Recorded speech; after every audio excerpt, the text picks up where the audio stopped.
Yo, yo, yo, yo, yo, yo, yo, yo, yo, yo, yo. What's up? What's happening? What's popping? What's going on, everybody? Welcome in, welcome in, welcome in. The last official post game show of the season.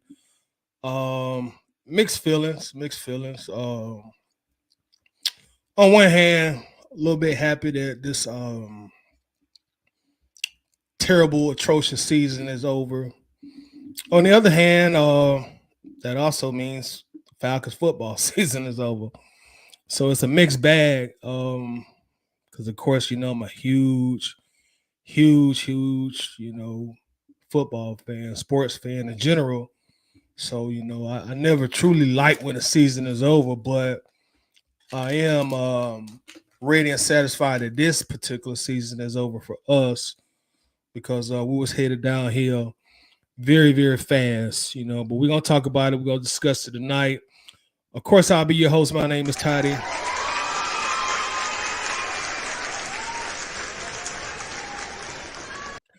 And welcome in, welcome in, welcome in, welcome in, welcome in. Let's get the commercials out of the way first and foremost. As you do come in, welcome in once again. As you come in, as always, make sure that you do press that like button for me.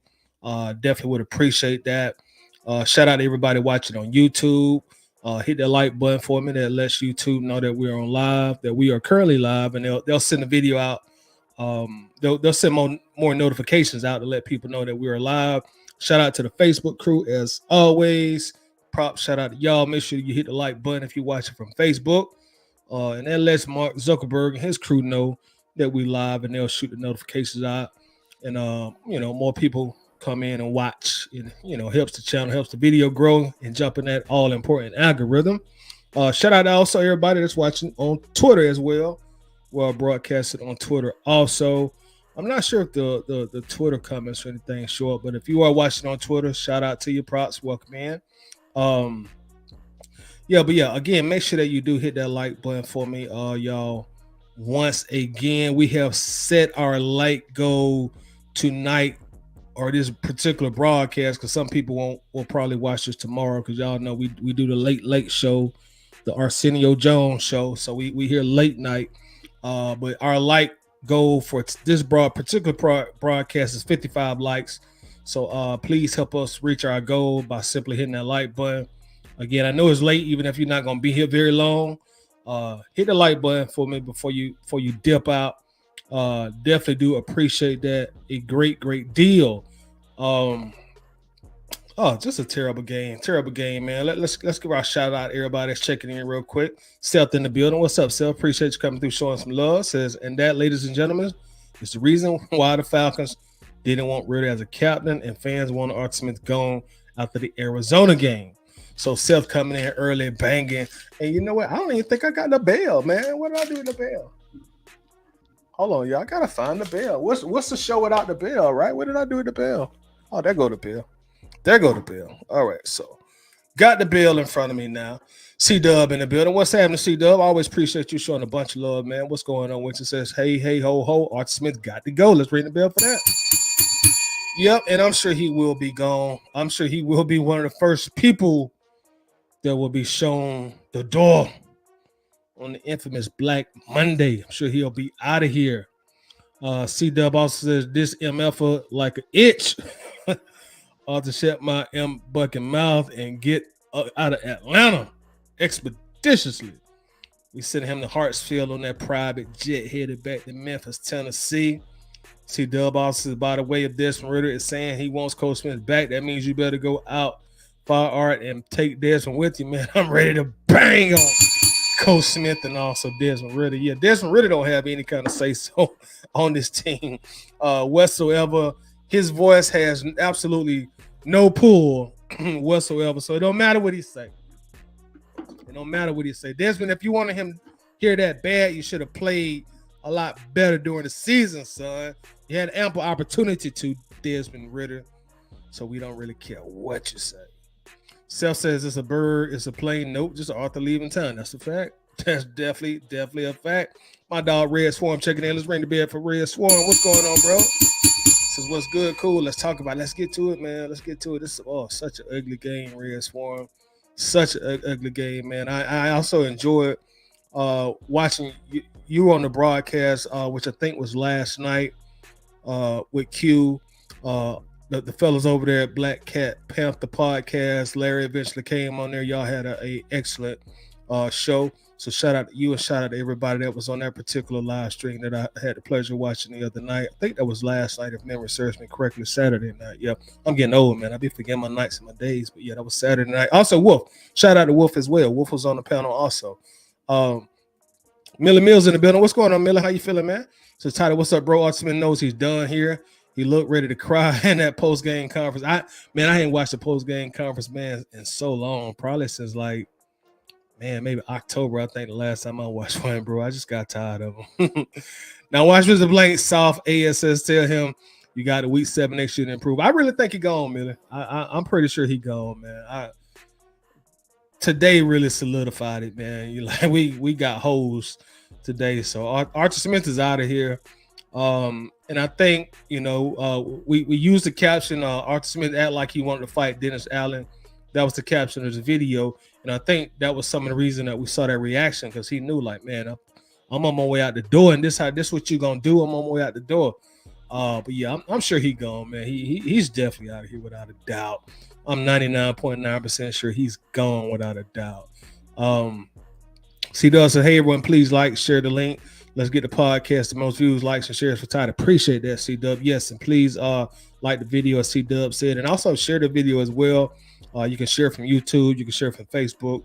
You can share from Twitter as well. That is very, very much appreciated. A great deal. Let's see who else we got checking in here. Let's see. Red Song says Rap was determined to get a stop. Yeah, I think he was talking about the game that we was watching, the Buffalo-Miami game. That was a pretty good game. Also, right before we came on, that we all was watching here, coming on the chat. Miller Mills is ugly as a compliment. Yeah, it was, unfortunately. It was against New Orleans too. That's a bad thing about it. You get beat like that in front of the bag head Aints. Man, dang. We got our dog Beatsa in the building. Beatsa 925 ENT says Ricardo Allen's the offensive coach. Wow, I didn't know that. That was news to me when you wrote it on the chat. I did not know that myself. Shout out to Ricardo Allen, our former free safety, Rico. Self says, bro, we wasted that 3rd round pick. Yeah, that should have just been a developmental quarterback, backup quarterback. But thanks to our exceptional minded and very smart front office and coaching staff, we thought it would be a splendid idea to make him the starter week 1, and we paid for it dearly the 2023 season as we finished once again 7-3. 3rd consecutive year finishing 7-3, only Atlanta. And it looks like we're gonna be drafting 8th again in the NFL draft. Only Atlanta. Only the Atlanta Falcons can create these most infamous record-setting type of situations and scenarios that we do so well. Let's go back. Let's even go back. Let's go back to all 6 consecutive losing seasons, which I think started in 2018, right? 7-9, because we were still playing 16-game seasons. I think 2019 was 7-9. Damn, we love winning just 7 games. We just hit that 7-game barrier and we said, okay, we done. We finished. 2000 was it 2020 or 2021? Was that 7-9 too? Because I know 21 was that's the first year of 2020 was 4-12. 2020 was 4-12, I believe. 2021 was Mariota 7-10, 22 7-10. This year 7-10. Damn. So we had 1 year we just won 4 games, and then all the other 5 years of this six consecutive streak of losing seasons have been 7 games that we won. That is embarrassing, bro. Even for the Falcons, that's embarrassing. Pieces said this about to be a trauma bond session. Yeah, definitely. We got to ring for that, because this is definitely gonna be a trauma bond session. Millie says Bill struggled all year and still become the second seed. Yeah, I think the playoffs gonna be pretty entertaining this year. Well, they always entertaining to me. I never watched NFL playoffs and leave feeling dissatisfied. I think you got to look out for. Still think you got to look out for a team like Miami. Baltimore looks like they're primed to get their Super Bowl. Maybe Lamar Jackson get over the playoff hurdles that he has faced, during his career. So I'm definitely, looking forward to it. It starts next week. I think what's that wild card weekend? I think it's called. So hey, here we go. Here we go. And then you got the college football national championship tomorrow. Who y'all got? Washington and Michigan. This is the first time since the 2014-2015 season that an SEC team is not in the national championship game. That just shows how dominant the SEC conference is. But, Georgia ain't in it, and I'm glad Bama didn't make it. So, hey, it should be pretty entertaining. No SEC teams in there. So I'm looking forward to watching that tomorrow also. Red Swarm says, man, it was ugly. It was ugly. I'm hoping it was ugly enough for Mr. Blayton to go ahead and do what he needs to do. I'm sure he will. I'm positive that this time tomorrow, we'll probably be doing the show this time tomorrow, or maybe during the final season player grades. We're gonna do the player grades for the entire season. So we'll probably be talking about Arthur Smith being fired tomorrow. Antonio Henderson in the building says, let's get it popping. What's going on with you, Antonio? I appreciate you coming through, showing some love. Who else we got in here? Antoine Wartime TV coming through, showing love as usual. Appreciate you. Says 478. Well, y'all know we got to always ring the bell for the 478. Let's go. 478 in the building. We is in the building. Who else we got in here? Seth says, fire Dave gone too, and demote Yates to fry cook at Chick-fil-A. Shout out to Chick-fil-A. Chick-fil-A in the building. Stunts here says time to bang. Let's get to it. Stunts, how you feeling, bro? What's going on? Let's see what else we got. C-Dubs, ladies and gentlemen, Atlanta Bird Gang, it's time for the Toddy Jones / Arsenio Hall late night show. Yes, indeed. We start about the same time, about 11:30, 11:35. Arena in the building showing love as usual. Hashtag free Kyle Pitts. Let's ring the bell for that. Free Kyle Pitts. How many catches did Kyle have tonight? I think or today, two, I think. What Kyle had 2 catches? Oh boy, that's awful. 4th overall draft pick. That is awful. That is absolutely awful. I'm telling you, that's terrible. Willie in the building. What's going on, Willie Carswell? Appreciate you coming through, showing some love. Art Smith has got to go immediately, and Ritter isn't that guy. That's a fact. Time for a new quarterback. Call me crazy, but go after Justin Fields or Russell Wilson. Hey, either one of those, man. It's quite possible. It's definitely quite possible. When Chicago played us, I was saying to myself, well, Chicago might as well keep Justin, but I know it's going to be hard for them to turn down a talent like Caleb Williams, who just looks like a prototypical modern-day 2024 NFL quarterback. So Justin will probably be on the trading block, man. Wouldn't it be odd if we hypothetically, if we do get Fields and Kyle Pitts is included in the trade some way? You know what I'm saying? we swapping the guy who we could have picked with the guy we picked. That would be just odd. And knowing the Falcons, something like that, definitely could happen, knowing how we operate and how our luck seems to operate. Free Kyle Pitts, yes. Hashtag free Kyle Pitts effort. Let's ring the bell for that.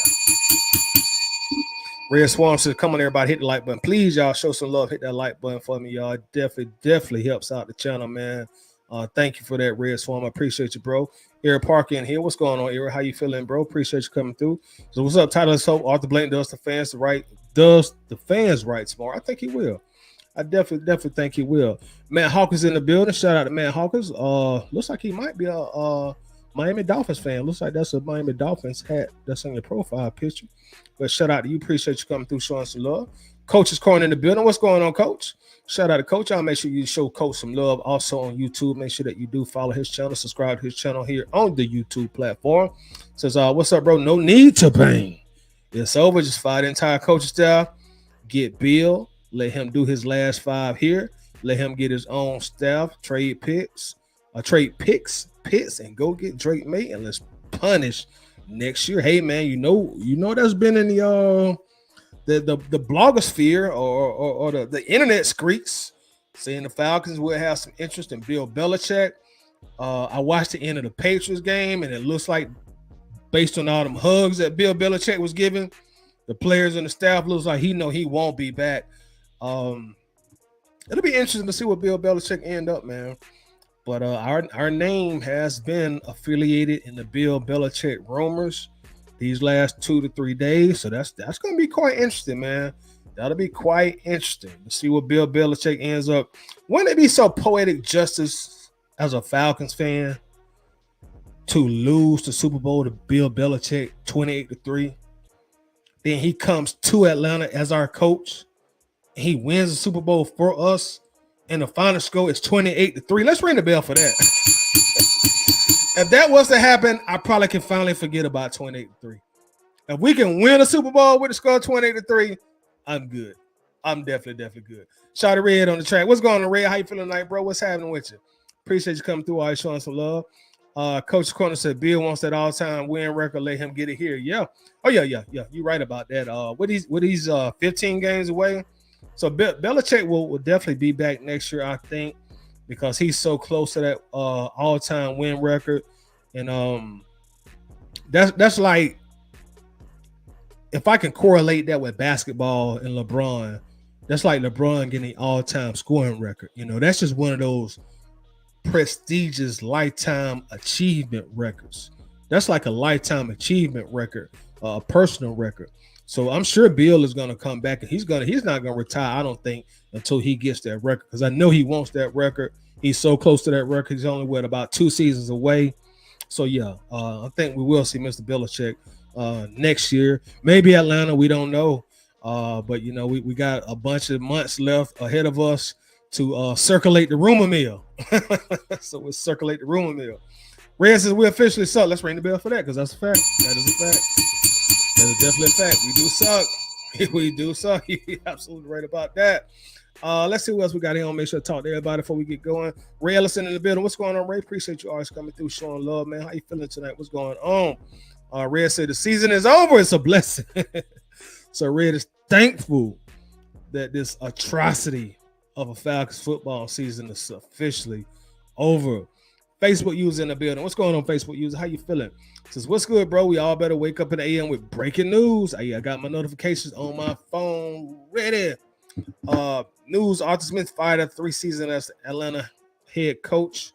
Would you like Bill Belichick as our next coach? Yeah, we were just talking about Belichick. I wouldn't be mad about it, to be real. I wouldn't be mad about it, to be totally real, because that would be a first in the Arthur Blank era, hiring a experienced head coach. And in Bill Belichick, he would be hiring a very esteemed, experienced head coach. I wouldn't be mad at it, man. I really wouldn't be mad at it at all. And I know for some of our fan base, that has been some of our complaints. You know, like we always hire rookies. You know, we always hire rookie head coaches. We always hire these green head coaches. Let's go get an established head coach. So, you know, if you are a person of that opinion, you can't get any more established than Bill Belichick. So I wouldn't be mad at it. I think right now on my short list, I got Harbaugh right now on my short list, and I wouldn't be mad at Belichick. I really wouldn't. I wouldn't be mad at Bill Belichick. I think for once, we'd at least get somebody in Flowery Branch that'll tell Arthur Blank to, you know, get the hell on, man. I got this. Move. Go on somewhere. Go get on your yacht or something. I got this. You know, go on back up there in that suite. You don't need to come down here until the game is over. I don't need you down here in the fourth quarter. I got this. You know, I'm the owner as long as the game going on. When the game is over, then it's your show. So, you know, that would be something different. You know, somebody who has that kind of resume and influence that can kind of put Arthur Blank in his place. You know, if need be. Yeah, and I find it, Bill. C-Dub. Facebook user says, Toddy Jones, I think it's funny people clowned you about us getting Carr. We could have had him in. Hey, yeah, man. You know, in our Atlanta Bird Gang group, I was suggesting that on this channel in all, you know, throughout the offseason, or a little bit in the offseason. I can't say all throughout the offseason, but you know, I broached the subject like, hey, y'all, why not go get Derek Carr? And people was telling me, Facebook user, oh man, Carr sorry, he's trash, Carr garbage, he trash, he suck. What are you talking about? What are you smoking? What kind of drugs you on? You're an idiot. You don't know nothing about football. I heard it all. And I was wondering to myself, like, are we talking about the same Carr? I'm not saying like, he's not an elite quarterback. You're not finna go out there and he ain't no Josh Allen, Patrick Mahomes with Lamar Jackson, nobody like that. But easily, he's the best quarterback in our division. If we would have got him, way, way, way better than Desmond Ridder, Taylor Heineke. He obviously was the best quarterback in the NFC South, and he would have had more offensive talent here in Atlanta on our team than he had with New Orleans. He still finished with a very impressive season. Granted, the Saints, they didn't finish with a great record. But I think Derek Carr touchdown to interception, I think he had 25 touchdowns this year and only 8 interceptions. 25 passing touchdowns. Every quarterback who took a snap for us this year, Logan Woodside, Taylor Heineke, Desmond Ridder, you can combine all their passing touchdowns, and Carr still had more passing touchdowns. So I never understood why people was calling Derek Carr trash. I mean, like I said, I know he's not an elite quarterback, but you just needed somebody who had experience and could come in here and win some games. And I feel like if we would have had Carr, we probably would have won at least 3 to 4 more games than we did, and we obviously be in the playoffs. Now this is before he signed his contract. I didn't know, nobody knew what his final contract numbers were going to be in New Orleans at the time. Now I'm not saying I would have wanted him for $150 million, but I didn't understand why people were so opposed to the opinion. Well, I do understand, because it was the Thespians, that was fighting me about it. Y'all know how the Thespians, they're gonna bond together and they're gonna fight you. So the Thespians they had bonded together and they was fighting me. They was throwing bricks and tomatoes and oranges at me. They were throwing shoes at me and belt buckles. I'm like, okay, well, I won't say nothing else about Carr. But if you scroll down this video, if you scroll down the video feed on the channel, you'll see a Derek Carr video on here. But hey, look what Carr did us today: 4 passing touchdowns. Hey, Desmond Ridder, what do I know? Red says the season was like having a root canal without the pain medicine. Oh, bro, I done had one of those before. Not a pleasant experience, sir. Not pleasant at all. Lil E in the building. What's going on, Lil E? How you doing, man? What's going on? How you feeling? C-Dub says, much love to Wolf. Shout out to Wolf. Let's ring the bell for Wolf, in fact. Shout out to Wolf. Also, salute to you, Wolf. Perez in the building. What's going on with your bro? Says, now he want to fight. Should have did that the last 17 games and chose a better quarterback than Ridder. I agree with you on that, bro. How did they think bringing Desmond Ridder was going to win a bunch of games? Like, what were they smoking up then, Austin Flowery Branch? What was Terry and Arthur Blank smoking on? What kind of edibles were they up there popping? Preston in the building. What's going on, Preston? Appreciate you coming through, showing a little love. How you feeling, bro? What's going down? What is popping? Preston also said that was ugly. That was very ugly, my friend. Very ugly. Travis in the building says, what's up? 478. Shout out to the 478. Shout out to the 478. Austin Smith looks stupid trying to argue at Dennis Allen. Like losing by 24 instead of 31 would have saved his job. FOH. Yeah, he was out of here, man. He is definitely out of here. Definitely out of here. I'm looking forward to getting that notification tomorrow. And I think the majority of the fan base will breathe a sigh of relief. I don't think he's going to survive Black Monday. He's going to be out here early in the morning. I think Flowery Branch probably open around 8:30, 9 o'clock. 9:30, he going to be gone. He going to have that meeting early in the morning with Arthur Blank. Yeah, I'm sorry it didn't work out. Hey, I love you. Got a lot of respect for you and your family. But we just have to go into a different direction. I truly hope and think that you understand. That's going to be that. That's going to be that. Red says only C that needs to be on Ridder chest is C for crowd. Banging on Desmond Ridder. Matt Hawkins says bring in Bill Belichick. Let's ring the bell for Belichick. Got one person say bring in Belichick. President says we need a quarterback and a head coach. I definitely agree with you on that. We need them both, man. You cannot go into next year trying to develop Desmond Ridder or think you're going to get anything out of Taylor Heineke. As starting quarterbacks, they're both bombs. They're both bombs as starting quarterbacks. So do not bring that back in the flowery branch next year. Please, somebody got to have some sense. What's up? Rusty? Appreciate you coming through showing some love. Said I agree with Arthur Smith for being tight. Shouldn't be running a trick play out of a victory formation that's trash as HELL. They wanted to score. They should have lined up and ran a regular play. So Rusty is banging on the ace. I dig it. And y'all make sure to participate in the poll. We got a poll asking that question. Was Arthur Smith justified in being tight after the game? I'm interested to hear everybody's opinion. So let me know what everybody think, please. Facebook, you said Justin Fields is coming. Mr. Kennesaw, Georgia himself. Maybe, man. Maybe. We might get Mr. Fields. Another guy that we passed up in the 2021 draft. You know, so who knows? I know he definitely be a fan favorite. One dog James in the middle. What's going on, James? How you feeling today, bro? You know, James says, ring the damn bell for Arthur Smith getting fired. What's good, bro? What's good? Yeah, I had a pleasure to check out James' live stream. He live streamed the games for us in the Atlanta Bird Game group every Sunday. So I pulled up on him and chilled in there for a quick moment and watched a little bit of the game. Little Easter, we picking 8th again next draft. Running back, tight end, and wide receiver again. They better not, bro. I seen some mocks already had us mocking the wide receiver. Don't do it. Reconsider, read some literature. They better not do that, bro.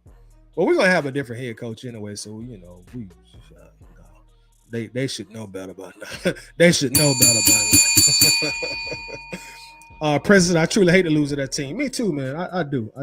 I really wanted to win the game today. I'm like you, Preston. I hate losing to New Orleans, bro.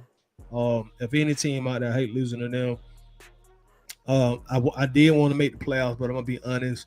I'm not like mad we didn't make the playoffs, because I think I said this on one of the shows probably about 2 weeks ago. I strongly feel like, I think it was on the Waffle House 2 weeks ago. I think we actually talked about it. But I strongly feel like in the long run, it's way more beneficial for us not to make the playoffs this year. In the long run, that's the difference from picking 8 or 15 or 16. You know, we are a bad enough team where we once again need a top 10 pick. So in the long run, the best thing for us was not to make the playoffs. So I'm not mad about that. I was upset we did lose to New Orleans, but I'm not mad we didn't make the playoffs. You know, we're not a playoff team. Don't even deserve to be there. The Bronx Bum in the building. Robinson, what's going on, bro? Appreciate you coming through, showing some love. This is my brother, F. Arthur Smith, F. Ritter, F. Uncle Terry, F. Mr. Blank, as a staff, team, and as an MF crew. Busting out that Tupac since 1983, year in, year out, the same BS. Watch draft another wide receiver with they better not, bro. They better not. Bro. They ain't gonna be able to sell that to the fan base, dog. They think the biz is empty now. You draft another wide receiver, watch what happens. They better not pull that bull job, man. See, those is tired. Did you hear Larry bang on Terry Funno? He did that on Smitty Sports Regime mid-rant. He shot you out too. I was watching that. I was watching Larry on there. That was right before he did the Hawks broadcast. Shout out to Larry with the Dixon way. I did watch that. Yeah. Hey, speaking of Tupac, Larry went into his Tupac stilo on that. I saw him in there banging on Arthur Smith. Larry was banging hard too, boy. I was like, boy, Larry hot. But yeah, and I agree with him. I totally agree with everything he was saying.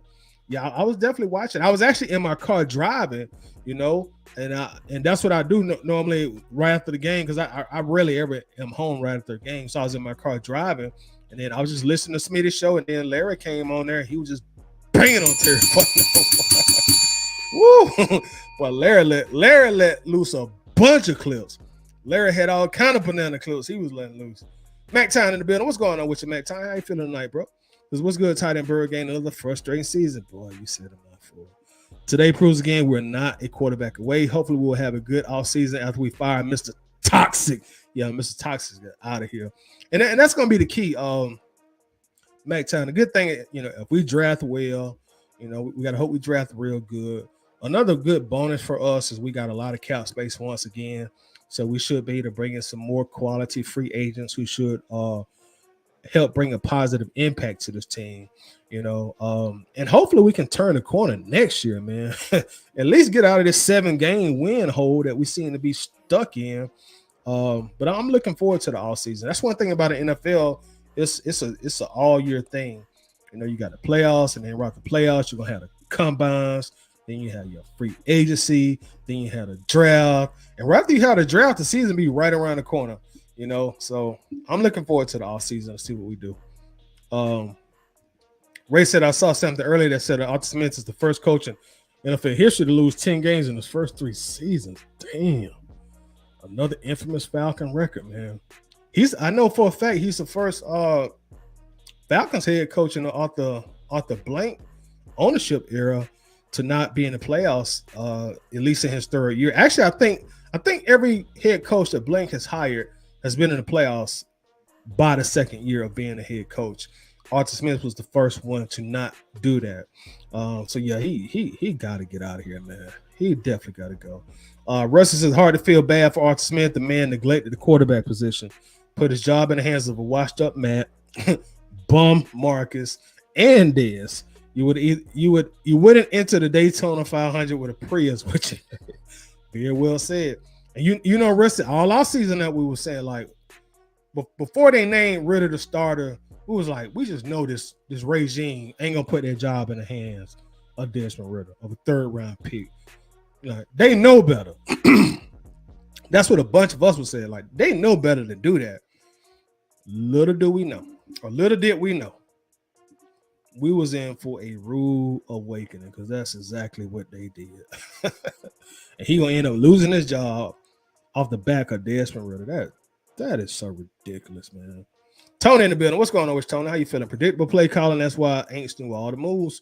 Yeah, now I've heard that a lot today. Well, I really have heard that all season about Arthur Smith play calling being predictable, route running and things of that nature. But thankfully, Tony, we got it. It's no longer our concern. He'll probably end up. I'm sure he'll get a job next year, probably as an offensive coordinator somewhere, because he has proven that he can put together a damn good running game. So I'm sure somebody will hire him as an offensive coordinator somewhere. Facebook says we need to get a Georgia tight end and Justin Fields. Who, Brock Bowers? I love Brock, man. That's my favorite college player, man. But no more tight ends, man. Brock Bowers gonna be like a top 8 NFL pick, and we can't spend another top 8 pick or our number 8 pick on another tight end. We just can't do it. It'd have been different if we didn't draft Kyle Pitts and we'd have went somewhere else in the draft, and we already have a quarterback in Stowe. Okay, then you can go get a player like Brock Bowers at that time. Because don't get me wrong, Brock gonna be a beast.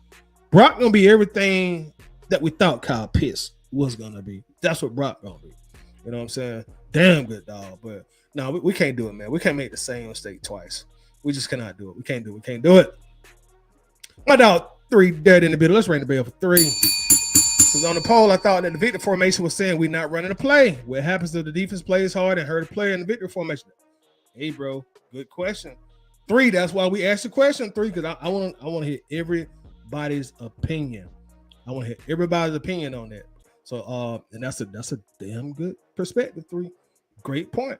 So I want to hear everybody's thoughts on that. We about to get into the show real soon, but I want to hear everybody's thoughts. Make sure you do vote on the poll. Everybody's watching on Facebook. Make sure that you like the video if you're watching this on Facebook, please. Everybody's watching on YouTube. Make sure you like the video and help us jump in the algorithm. Thank you very much. Our like goal for this broadcast is 55 likes, so please help us reach our goal tonight. Meals to them just waiting for that notification to hit saying that saying the Atlanta Falcons have parted ways with Arthur Smith. It's gonna happen. Probably around about 9:45 a.m. Facebook says, so what if he don't get fired? Just preparing for the worst. If he don't get fired, man, if we go into Tuesday and he ain't fired, this fan base gonna be on fire, bro. This fan base gonna be on fire. And that's another reason I feel like he will be fired, because the aftermath from the fan base, the pushback from the fans, it's not like we are debating on whether or not we should fire a a 10-win coach or a 9-win coach. We're debating on a 7-win coach for 3 consecutive years. Now, granted, the first 2 years, hey, salary cap, rebuilding, blah, blah, blah. But hey, y'all know what the NFL stands for. Our former head coach, Jerry Glanville, so famously told us what the NFL stands for. Matthew in the building. What's going on, man? How you feeling? Says, what's up, tight everyone? Glad tonight, man. So let's ring the bell for the night, my man. Over. Myself as well. Welcome in, man. Appreciate you coming through, showing some love. Money with the sauce. What's going on, Money? Says, Ty, I expect Arthur Smith to be fired tomorrow. And I seen you arguing on Twitter all week. Yes, I was arguing on Twitter all weekend, Money. All weekend, bro. All weekend. I'm talking about, man, these people, like, they was, because I be on Twitter, but I'm not like super active on Twitter. So just recently, I started just like being more personable on Twitter, you know, because I usually just like tweet out very generic tweets just to have my Twitter account. But I started getting a little more personable, and you know, I started talking about the Terry Fontenot situation. And boy, them Falcons fans, they was on my ass. You know, some of them was agreeing with me, and some of them was just going out there with it, disagree with me. I was getting so many notifications. I was like, look, I can't keep up with this. I got to stop replying to this stuff. If not, they're going to just keep tweeting me, you know, and retweeting me, you know. So I'm like, whatever, you know, whatever. I might talk about that tomorrow, Money. In fact, if you ain't busy tomorrow, Money, we might do a show on that tomorrow. You know, we may make that a topic of conversation tomorrow. Because I was all weekend. I was editing on Twitter. You know, people, you know, it was wild. It was wild. But if y'all on Twitter, follow me on Twitter at Atlanta Bird Gang. I'm on Twitter, Money on Twitter. You know, so if you're on Twitter, follow your dog, Atlanta Bird Gang. If you follow me, just let me know you came from YouTube or Atlanta Bird Gang. That way I can follow you back. Russell Nielsen massively overrated. As well, he can be fired with Arthur Smith. Yeah, I've been telling y'all the defense was beating up on trash quarterbacks earlier this year, but no, I was a sellout. I agree with you, man. Rusty, you know we did it. That was a topic of one of the shows one time. It's just defense overrated. I'm with you, man. I mean, don't get me wrong. The defense was vastly improved. They were vastly improved compared to last year, but I think the top 10 ranking that they held most of the year was kind of disingenuous. As you said, you know, we pretty much played bum quarterbacks for 90% of the time.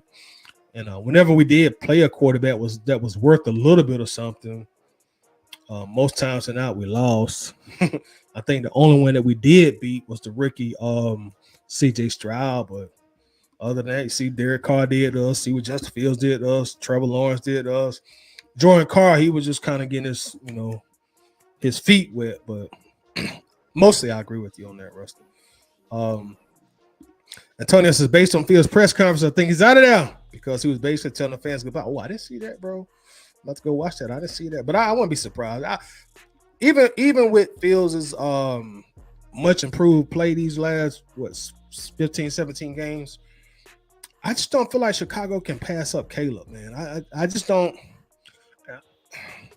If I was running that organization, I wouldn't pass up Caleb. I was like, hey, Justin, I like the improvements and everything, but you just can't pass up a quarterback like Caleb, man. Like, he's been the consistent number one quarterback for the longest. And as we know, that don't always mean you're going to be the best quarterback. Look at Bryce Young and C.J. Stroud, but I just don't feel like you can pass up on a guy like Caleb Williams, man. Big Mike in the building says, Tidy, hope this is the end of the 17 area. Let's ring the bell for that. Me and you both. What's going on with you, Big Mike? Hope you're doing good. And congratulations, man. Saw you just had an achievement on your Facebook page. So I want to congratulate you on that, bro. And best of luck to you on that. G in the building. What's going on, G? Appreciate you always coming through, showing us for love. What's happening with you, man? RUA in the building. Says hashtag fire Smith. We're getting that announcement tomorrow. Let's ring the bell for that. Let's ring the bell for that. Alex Too Real in the building. What's going on, Alex? Says Tidy Arthur Smith should have went out swinging on DA since he was so upset. That would have been the point. I really think if the cameras was not on, he would have stole on it. I think he would have stole on it. If the cameras went on, I think he would have stole on Dennis Allen straight up. He had a look in his eye, watching his eye. He was stole on him. He just straight stole on him. Hit two-piece and two. I ain't gonna lie, y'all. Arthur Smith, like, he could probably fight. He from Tennessee, too. Y'all know folks from Tennessee don't play. Folks Tennessee, they got hands, man. Arthur Smith, like, he can fight now. Don't let that silver spoon fool you. So it was his last game in the way. Go out with a bang since you're now unemployed. What's going on, Alex? Trevino, what's happening, Trevino? How you feeling? Says, I love that Jameis should be the Saints' new head coach. Shout out to Jameis. Grant Foster, how about them ain'ts? Oh man, we got a bag here.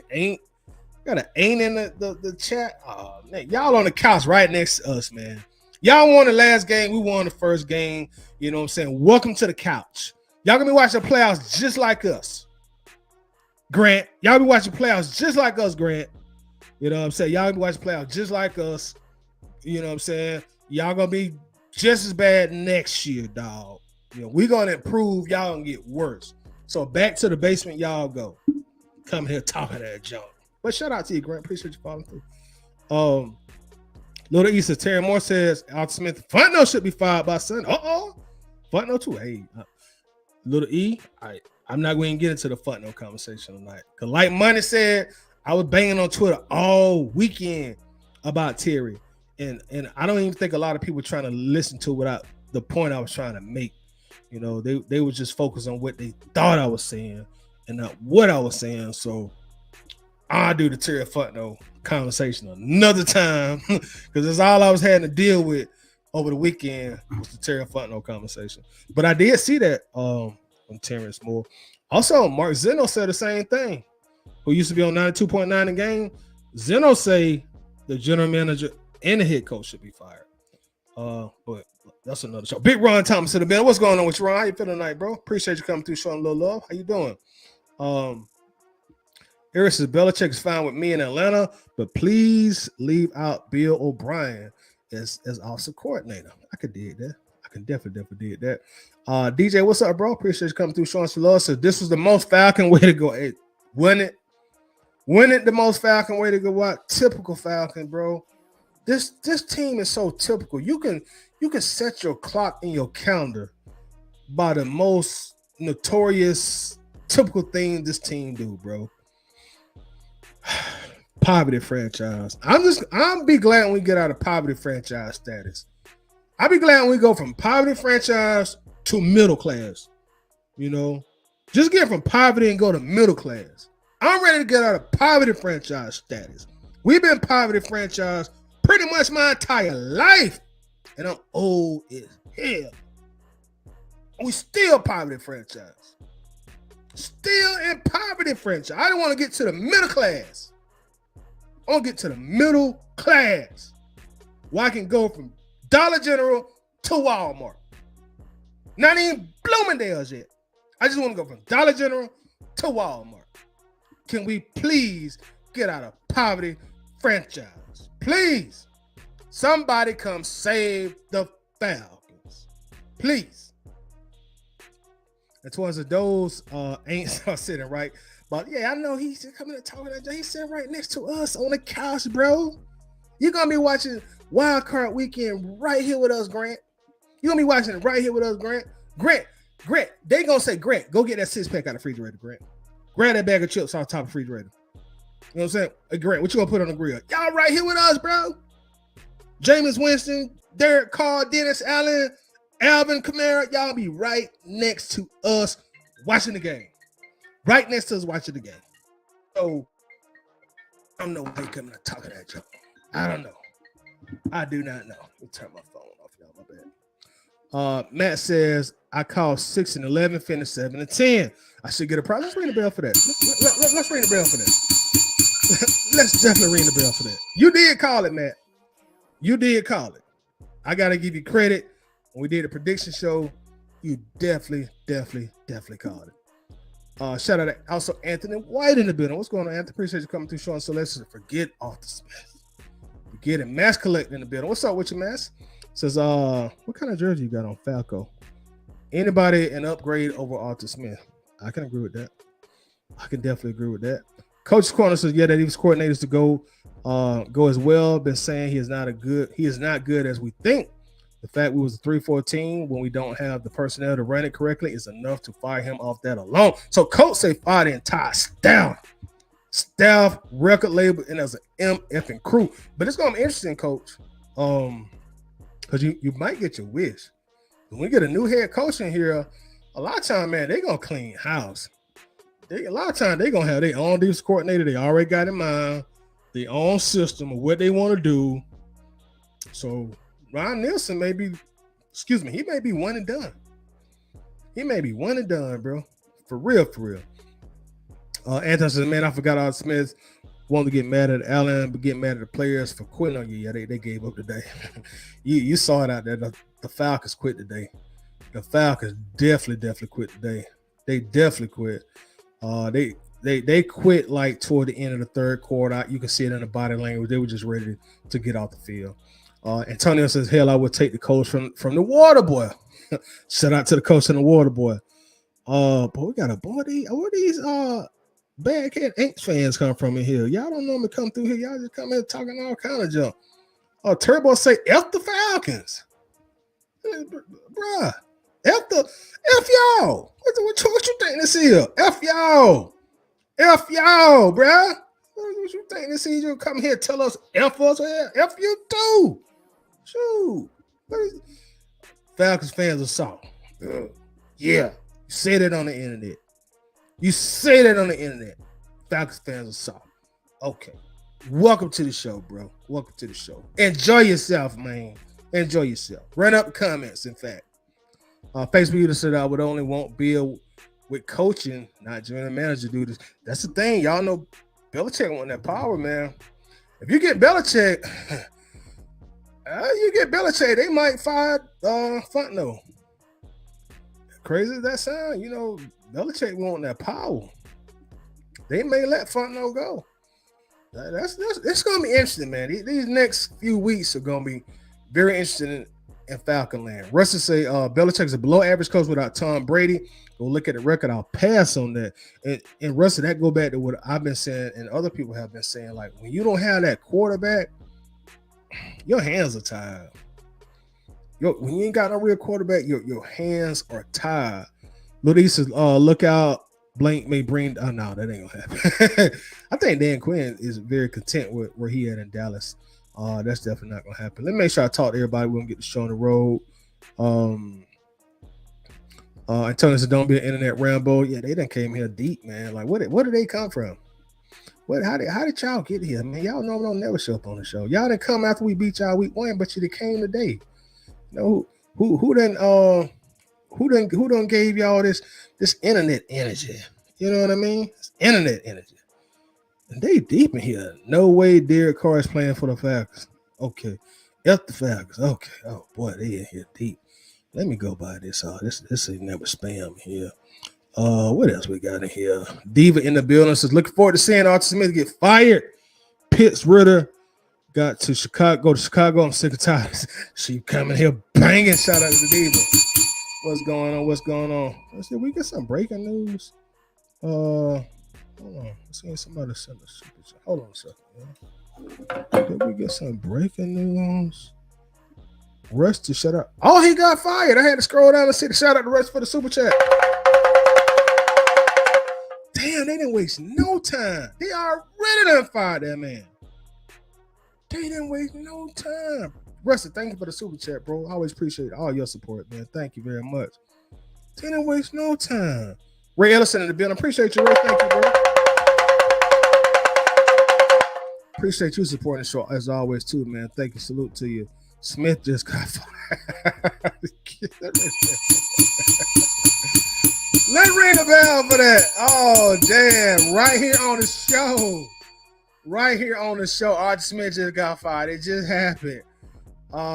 Yeah, it's over. Damn. But he just got fired mid. Like, dang, Arthur Blank didn't play no game. He got rid of his ass early. God, he ain't let that man go. Dog, Blank is a savage, bro. Dog, we might have to start putting respect back on Arthur Blank name. Y'all know they say Blank was mafia affiliated up there in New York now. Blank didn't even let that man get back to Georgia. Dog, Blank didn't let the man get back the flowery branch to his office. Blank a savage, dog. We gotta start back putting some respect on the Blank name. That man is a savage. Bro, that was pure savagery. I ain't seen Blank that savage since he fired Jim Mora Jr. for talking that junk on the radio. That was a savage move. Oh, that was Blank. They didn't let the man get back to Metro Atlanta. That was savage. They didn't get to go through Columbus or Waycross. They didn't get to come through up here through Macon. Dahlonega? Nowhere. He fired that man while they were passing through the Mississippi River. Oh, that was a savage move, bro. Kevin, it's over. He gone. Savage. It's official. Damn. Shout out to Uncle Steve. Fox 5 just announced team confirmed firing. Shout out to you, Steve. That was savage. Uncle Steve, I got to start back putting some respect on Arthur's name, man. That was a straight mafia move. Like, no, you're not even coming back to the office. Your key no longer works. No, we gonna mail your stuff to you.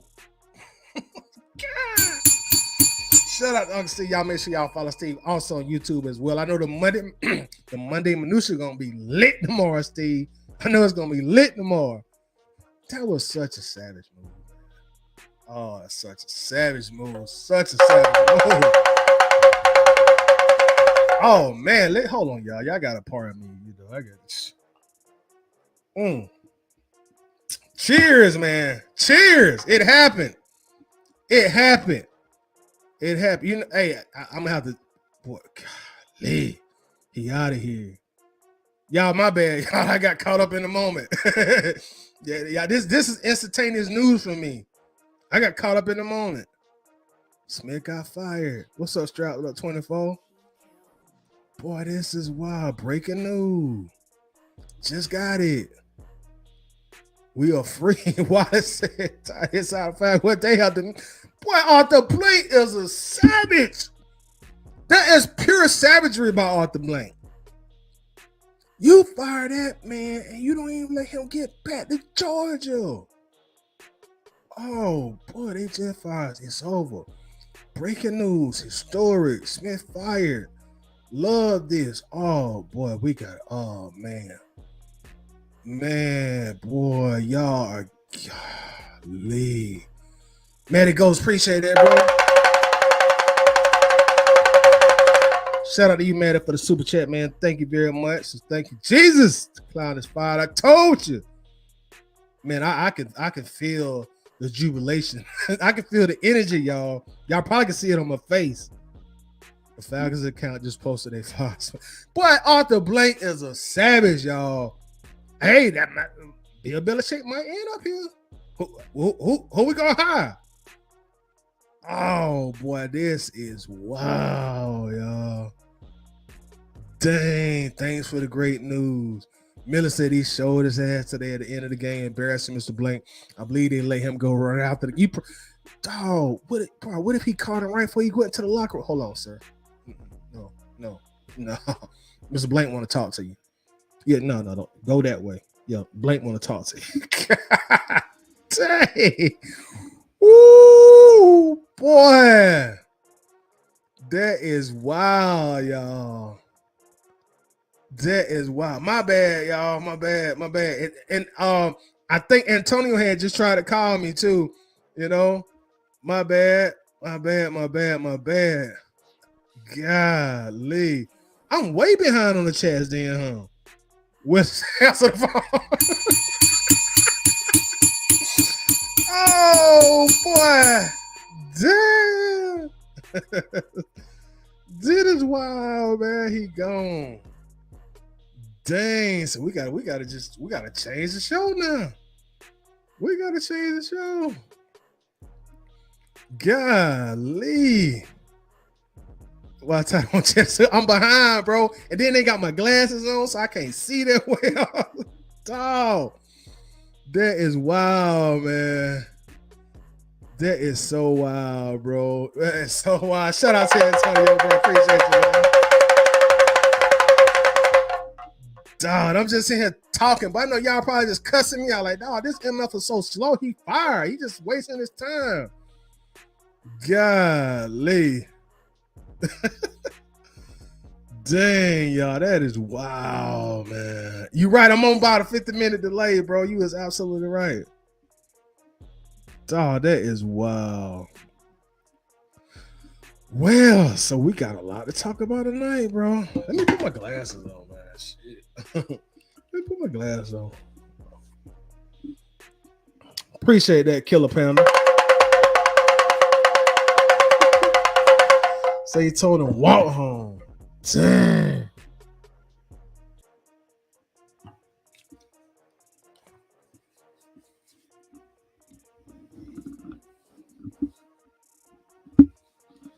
That is wild, y'all. That is wild. Dog.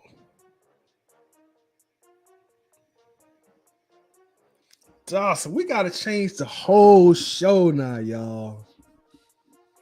We gotta change the whole show. That is so wild, bro. Dang. Yeah, hey, so yeah, what I'm gonna do is I'm gonna go ahead and drop the link, man. So we gotta talk about this now. I know some people got some stuff they want to say, so I'm gonna drop the link and let people come in here. We're gonna discuss this, y'all. Bro, that is wild. That is wild. Y'all go ahead and hit the link, man. You know, I'll bring a few people up. We can talk about this together.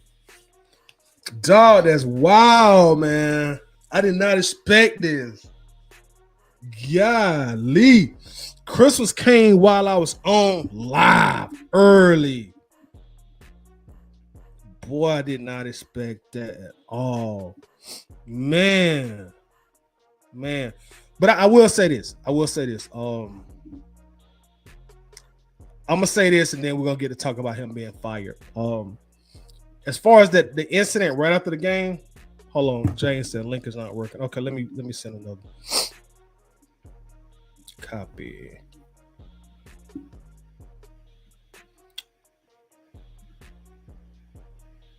Try now, Jane. Try that link I just sent.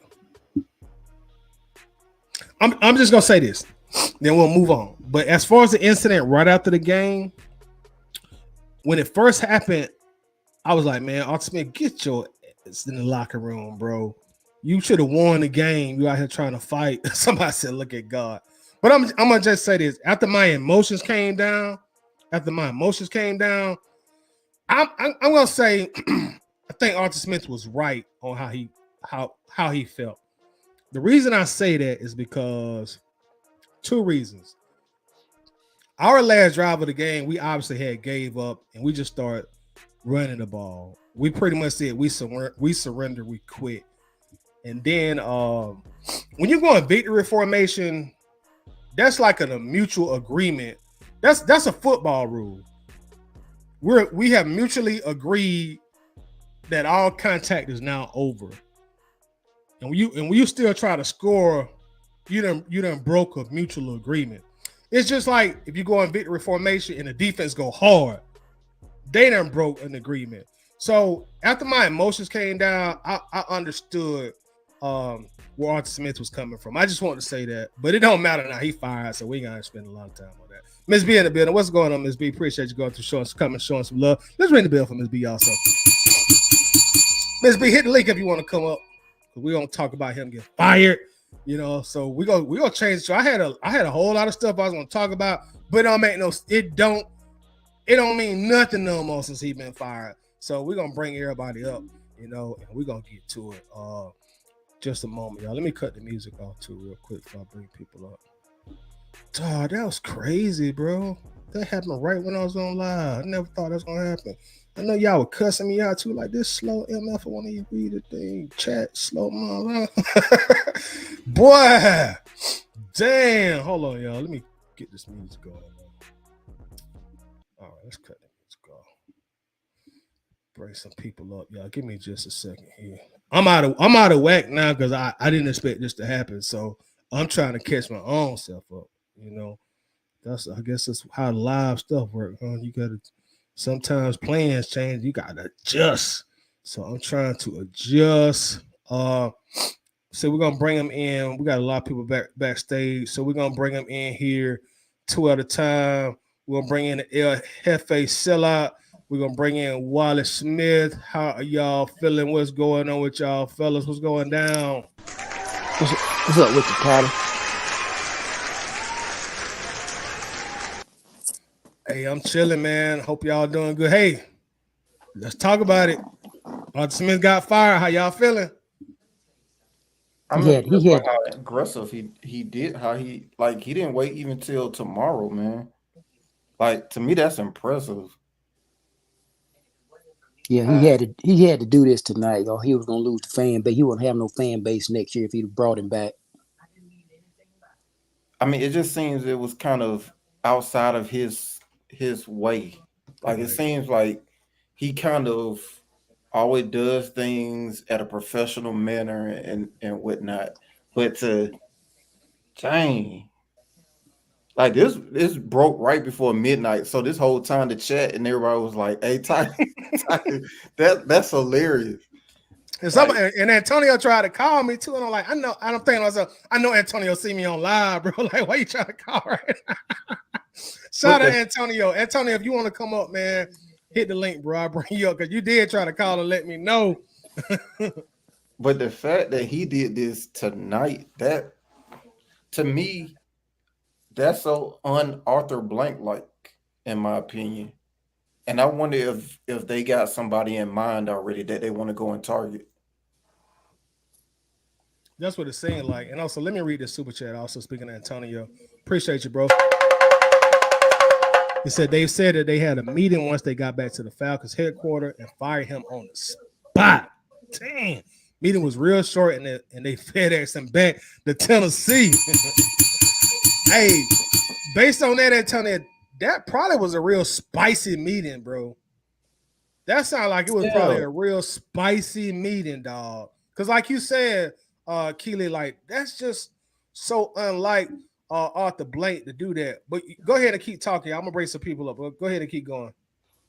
Yeah, that really does sound like that makes sense for it to be tonight.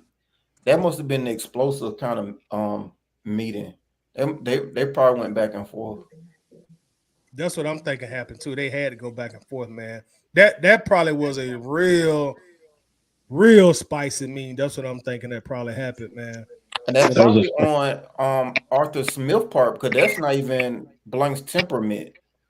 Like to get like he's such a bottled up professional. That's interesting. Nah, you know what it was, Keely? What's up, everybody? First off, and what a glorious day. What a glorious day. But you know what it was, Keely? The reports have been there for like 3 days that they have been looking at other coaches. And I'm telling you, who they got in mind is Bill, man. I'm telling you.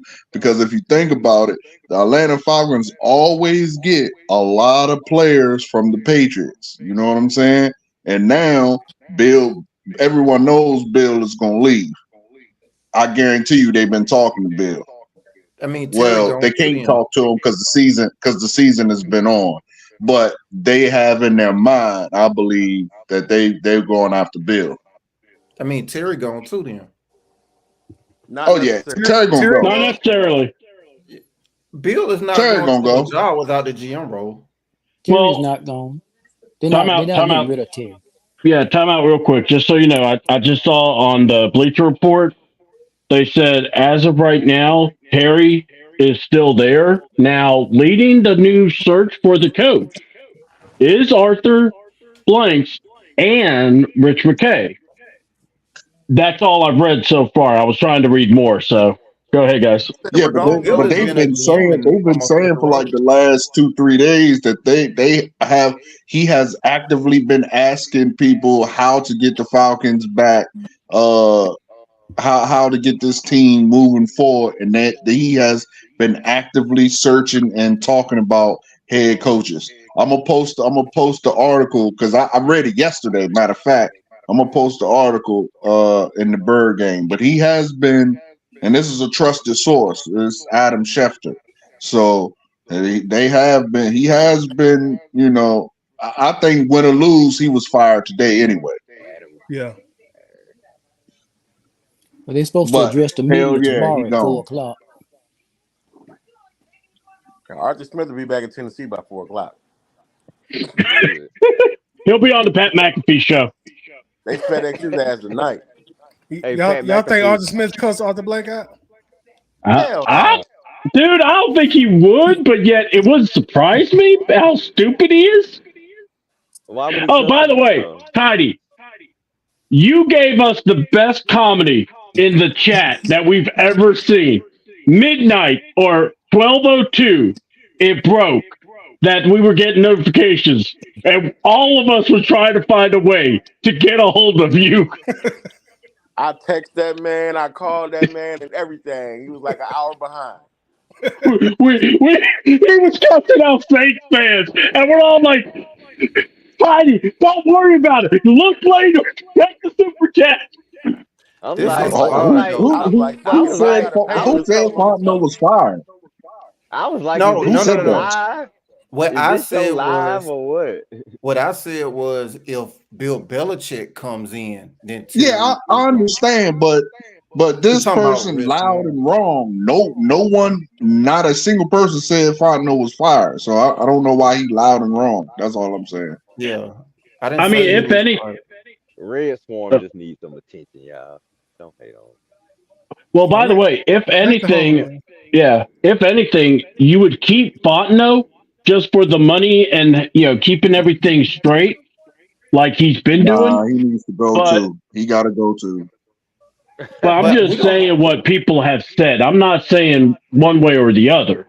We don't know what value Terry provides at this point. I mean, we don't I know wish.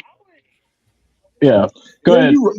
You right. But the simple fact of to me, the drafting of Bijan is a fireable offense for the entire coaching staff, Terry included.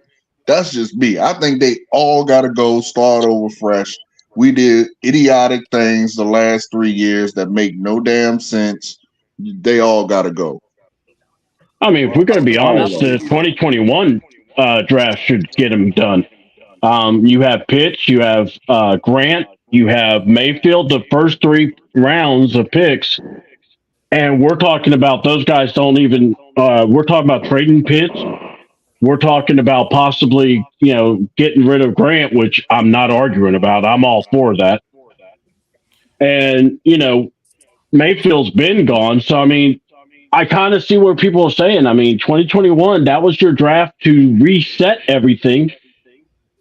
And these guys looked at us and said, we're going to reload, not rebuild. And if he's part of that Go decision, ahead. he got to go. I'm saying, I agree. If he's part of those decisions, then he got to go. Like if he's part of the decision to say, yes, we're going to roll with Matt versus start over, that's a fireable offense. If he's the one that said, let's take a tight end who can't block at 4 overall, I mean, that's a fireable offense. I agree.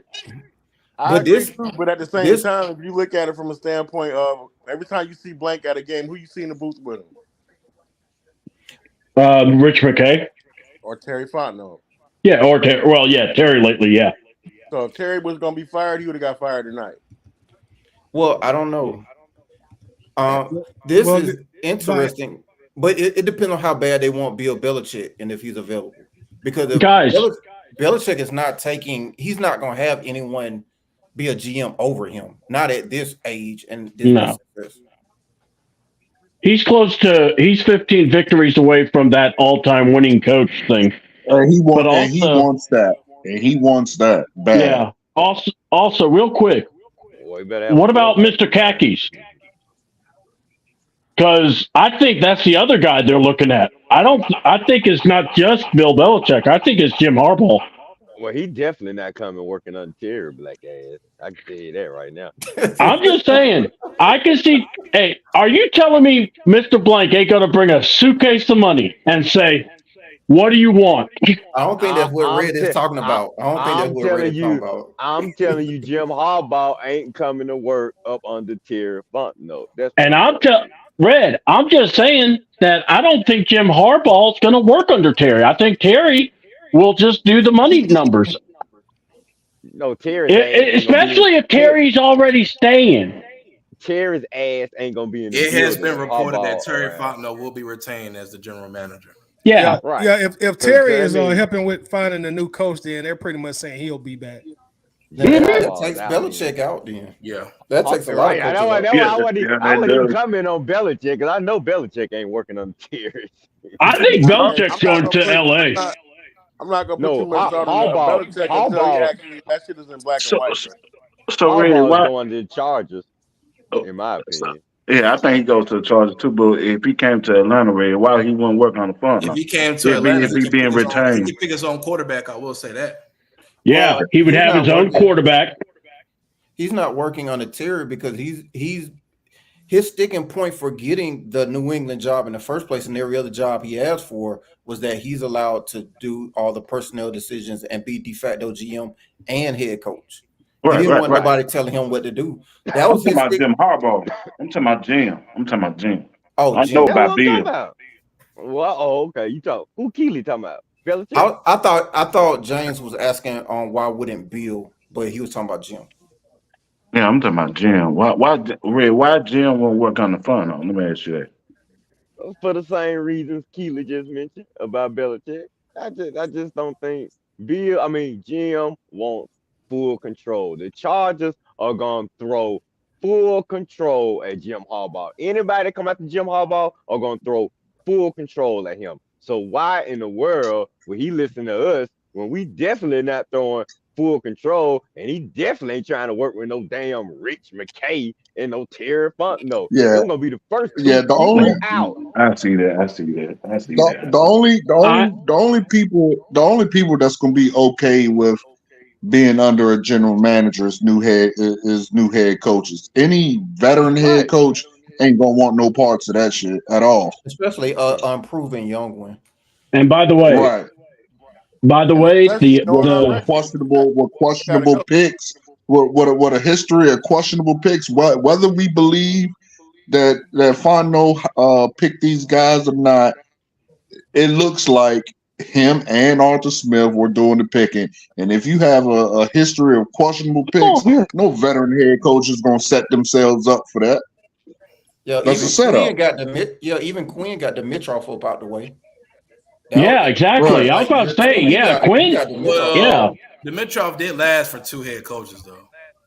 Yeah, but what I'm well, saying is yeah, when Quinn got there, he got him. They moved him into another role because yeah. They Quinn wanted. redid the The front first office And it deal. also and he also was a brand new head coach. That's what I'm saying. A new head coach will be all good, but a veteran head coach is not going to be about that, especially with a messed up record of drafting. Dude, but coach, Exactly. So I I just th- want everybody to yeah. keep in mind when you name a big guy, I hope folks are thinking in mind that that big guy is gonna want full control.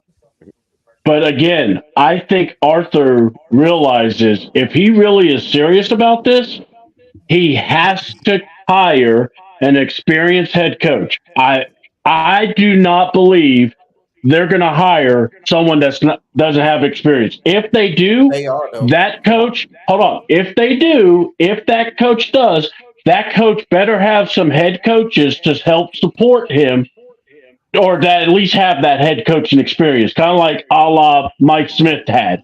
Look out for names like You Joe know, Brady. Joe Brady linked it. That's Terry, one of Terry's boys. now, Yeah, and also there was a report. Hold on, there was a report I'm just also letting you for know Eric Bieniemy. what Terry's gonna say. He's gonna vouch for Joe Yeah, Brady. That's his Yeah, guy. I'm not the going to fact that argue. they keep Hold him, on, the fact that they and I'm not keeping going to him argue lets you know Brady. that there's going to be a new head coach. That the fact that they keep But him Terry lets you know it's going to be a new head. It's not going to be a veteran. And that's I, why I And they already got a we short shouldn't list on who that entertain coach no gonna be though. Belichick and no Harbaugh. Anybody talking about Belichick or Harbaugh? I hope everybody on this panel Yeah, they tells not them coming. that they are not coming as long as Terry is employed. So don't waste any time with the Belichicks and the Harbaughs and the big names unless you know that Terry is not, unless you think Terry is going to get fired. And we know he ain't. So we don't have to entertain none of those. I mean, but even when names. Harbaugh was coaching at San Fran, he had a GM. Didn't they have a Yeah. GM? Trent Broccoli. It Trent was a Broccoli. different Yeah, that's situation. what I thought. Can That's I what. Yeah, hold that's what I on? thought. No, you got Hold that guy on. from Tampa Bay. What's that safety that went to the Hall of Fame? John Lynch. But it's a Yeah, different That's who they had. situation now, though. John Hold, Lynch was hold with on, hold on real John quick, Lynch was panel. the Hold terror, on real quick, Fred. panel. Hold on real quick, panel. This narrative really bothers me that Toddy put up from Millie Mills. This man had a few bad seasons in his entire career, and we want to deduce him to not being a good head coach. How many non-name? Think about this: the Patriots have never been, since Brady, Belichick, that I can remember. They've never been in the top 10 and drafted. Yet they win year after year after year after year after year. You cannot boil that down to just Brady alone. That's good head coaching, dude. Stop it I with the agree. bullshit. Stop with the I agree. bullshit. He's Yeah, a bad I agree. GM. He's a bad GM, but he's a great head coach. Yeah, I mean, but you can't say I that agree either, with you bro, there, because Keely. he Yeah. gets Questionable because job. he gets I think no he's names a and great. makes them great. Who He's was a looking great for Julian defensive coach. Edelman before he was at the Patriots? That Who that was that looking was at with a lot of Brady. these That was with a lot of Brady. these people? Bruh, Brady threw him the ball, but he still was good. Gronk was Okay, still but good. has he found anybody since Brady left? Again, you don't have a good quarterback, just like us. So you saying because we don't have a good quarterback, is Drake not good? I'm But saying he's also responsible for their Belichick failure to was get a a quarterback. He's I missed Belichick was a understand that. I great understand that, defense. but you can't Belichick deduce. was a You can't great deduce. defensive guy, but when he got Brady, he turned into a great coach. So what's to say Nah, that he bro. can't get another quarterback though? Yeah, Nah, that's what bro. I'm Hey, thinking. he'll be a great coach again. No, I'm just saying what makes us think that he can't do it because he's done it. What, 7 Well, times? No, he's 7 he's gonna need times, to. right? he's arguably the He's gonna greatest need coach to in He's do the it football greatest history. coach of all time. Yeah, he's still a Exactly. great coach. because he had a quarterback that helped him win for about 2 That ain't decades. true, man. That ain't true. There's Again, more this to Man, it. man you never. thinking about that one This season with Matt Castle? This man has I'm never been in the top 10 in draft, yet they consistently win, dude. Do you understand how hard that They is? were consistently winning Well, because they Brady top was 10 in there. drafting now. It wasn't just always Brady, dude. Stop it. Stop it, What bruh. have they Brady, done since this is Brady? not basketball. It's not basketball. One person can't win in football, bruh. What have they done since Brady? What has he One done? person can't, they don't They have made the good playoffs quarterback the first play. year, I believe. Again, I know that. That's what I'm telling you. That's why he got all of his mistakes were overlooked all through the years because Tom Brady disguised everything. Even if he wasn't nah, Red, making bruh. mistakes, we wouldn't have Red, known. They had a top Yeah. 10 defense too every Red, year. I said he was a Red, great defensive coach. You see Yeah. what I'm saying? Red, Like, bruh, come on, Red, stop it. His defense is crazy. His defensive scheme is crazy. Red. I'm listening. If you could have Phil Jackson instead of Ham from the Lakers, would you take him? If I could have Phil Jackson, Yeah. yeah, that was my coach. Okay. I love That's what Phil. they're saying. Okay. I Not only mean, that. Hold on. Not only that. whoa, Not time only out, that. time How out, many time how out. many great coaches has left the Patriots and been great coaches? No, not Oh, really. his I tree mean, stuck. They His tree tried yeah, with stuck. it. his tree's His not the tree best. stuck. No. Yeah. Wait a minute. Hold up. C-Dub. You just, I mean, What? you got to give me some. You mean Phil Jackson with some great players, or Phil Jackson with that team that he had with the Knicks? You got to be Hold more on. specific now. Hold on. I am saying the Lakers right now with Right LeBron now, James and yeah. AD, would they I would want take, Phil yeah. Jackson? I Okay. would take Guess Phil what? because we got LeBron and AD. That's why. But But that's basically what they're saying is because they think, and I'm not against it. I would not take Phil Jackson on those teams before LeBron got there. No, I would not. Oh, God, man, you. I'm just being honest with you. You gotta have some great players. You gotta have some great players. Belichick had what everybody just been saying, arguably the greatest quarterback for 2 decades. So in those 2 decades, he's gonna accumulate a lot of wins. He's gonna find a lot of players like Julian Edelman because they're gonna come play with Tom Brady, and he's gonna get the most out of players because he has arguably the greatest quarterback of all time. That shit matters. Real quick, what was Edelman before Tom Brady? We don't know because he always played with Exactly. Brady. Exactly. There you go. What are you proving my point? Exactly. We don't bro. have to know because he always played with Brady. That is not. He was at These college. are He was at college before he played with Brady. That's what he was. Hey, Tidy, you've been going back and forth on Twitter all weekend, man.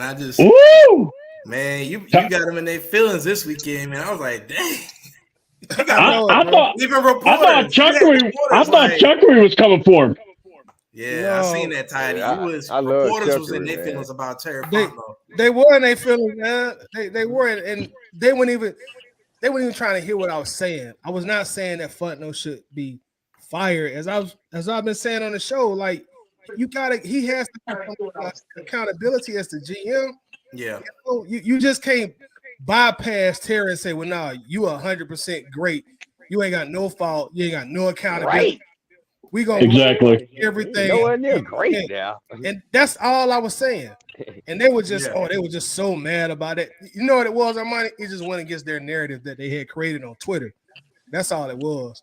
Like, how dare you have a difference of opinion than this narrative we done painted the last 10 weeks? Who you think you are coming up on Twitter trying to challenge our narrative? I'm like, I don't give a damn what y'all narrative is. I'm gonna say what I want to say. I don't care what narrative y'all done painted, who y'all think y'all are. My opinion gonna be my opinion. Is that you at the bottom of the screen down there? I ain't know who that was down there.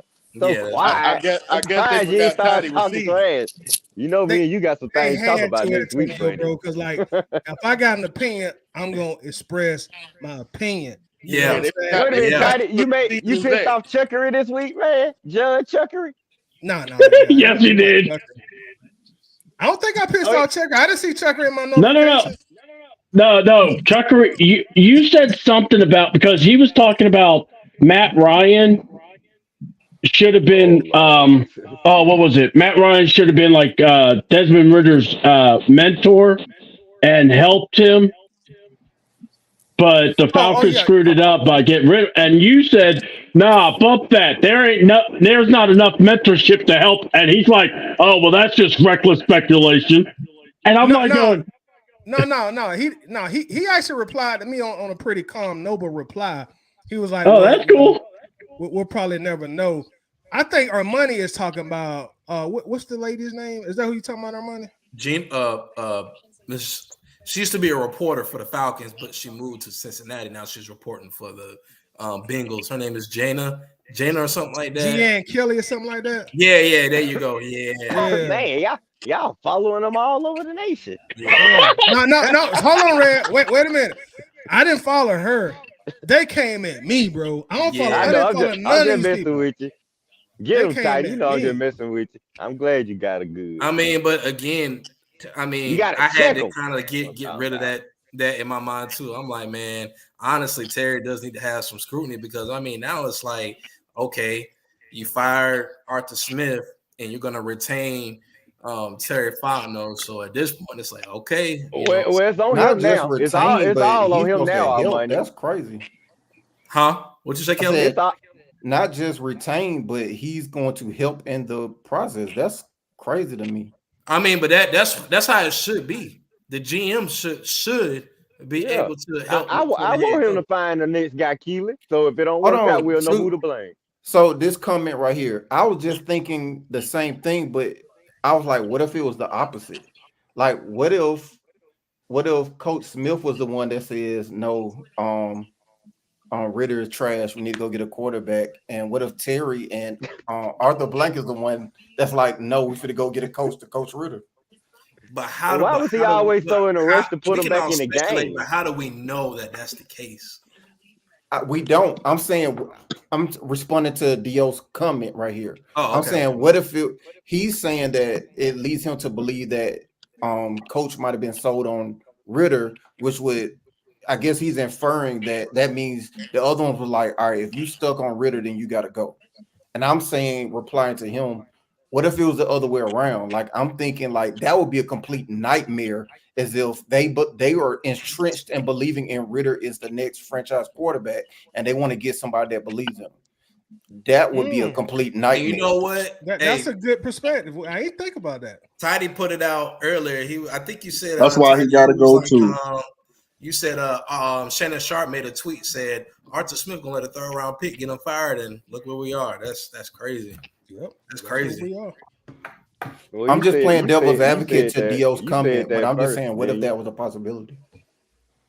You said that first, didn't you? Oh yeah, I said at the beginning of the season, I said Arthur Smith really gonna let a third. No, hold on. In the offseason, I made a post. And I got a lot of slack, and I brought it back up. I said, just imagine we're in our 6th consecutive losing season and blah, blah, blah, blah, blah, blah. And people gave me so much slack because I said, just imagine we just completed our 6th consecutive losing season, all because we allowed a 3rd round pick to be a quarterback. Like, that would be the stupidest reason to have a 6th consecutive losing season. And I made that post. I'll repost it again. And I got ate up because people was like, I'm hating and all this stuff. I was like, bro. Oh, okay. So you saying our money stole it from you then? I got you. No, I'm money, just you saying. a thief, man. I knew you didn't come up with that yourself, our money. I definitely did, because I said it before. You know what I'm saying? I said it on our show. I said, man, Arthur Smith really gonna let Desmond Ritter, too, who has shown no progression from last year to this year, and you stuck with him. Not only did you stick with him, but you did give him no competition in the offseason, and you did him get little to no reps in the preseason. I'm like, dang, like y'all sold on him that much? I'll admit it, everybody. Never really a real head coach. I was wrong, everybody. I wanted to give him a chance, man. I wanted to give him 3 or 4 games because I didn't want to waste no pick. But I was dead wrong, and I'll admit it if you get your everybody. Guy. It's not a wasted pick. Well, we didn't get our guy, and I was wrong. Don't give a we should have chance like that. This guy is trash. But I'll never say give him a chance again. But I just think at this professional level, you don't give players chances. Like, you ain't lying. That motherfucker. You don't do that at this level of football. Like, people's jobs are on the line. You don't say, all right, let's test this out. Like, well, Kelly, I think the thing is people think that 1st round picks, 2nd round picks, they think they're equal. What I say is it's a reason we have rounds in the draft, or they'll just start calling players' names out. But some can be. It depends on what coaches you got. We got a sorry ass coach. No, there's no equal. There's no equal in the draft. But I'm saying, and we got another quarterback that has some type of talent. But it doesn't matter about coaching staff. There's no equal in the draft because that's what the NFL pay you. The NFL pays you depending on where you drafted at. So there is no equal. If you were drafted in the 1st round, that's why usually it's okay for a 1st rounder like Carolina's quarterback to struggle on his come out season because you're paying him. You're paying him to be a starter.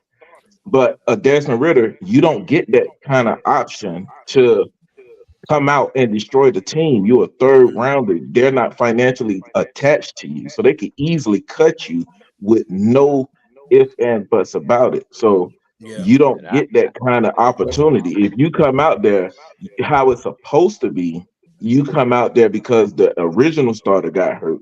And if the original starter got hurt, then you're supposed to come out there and have instant success.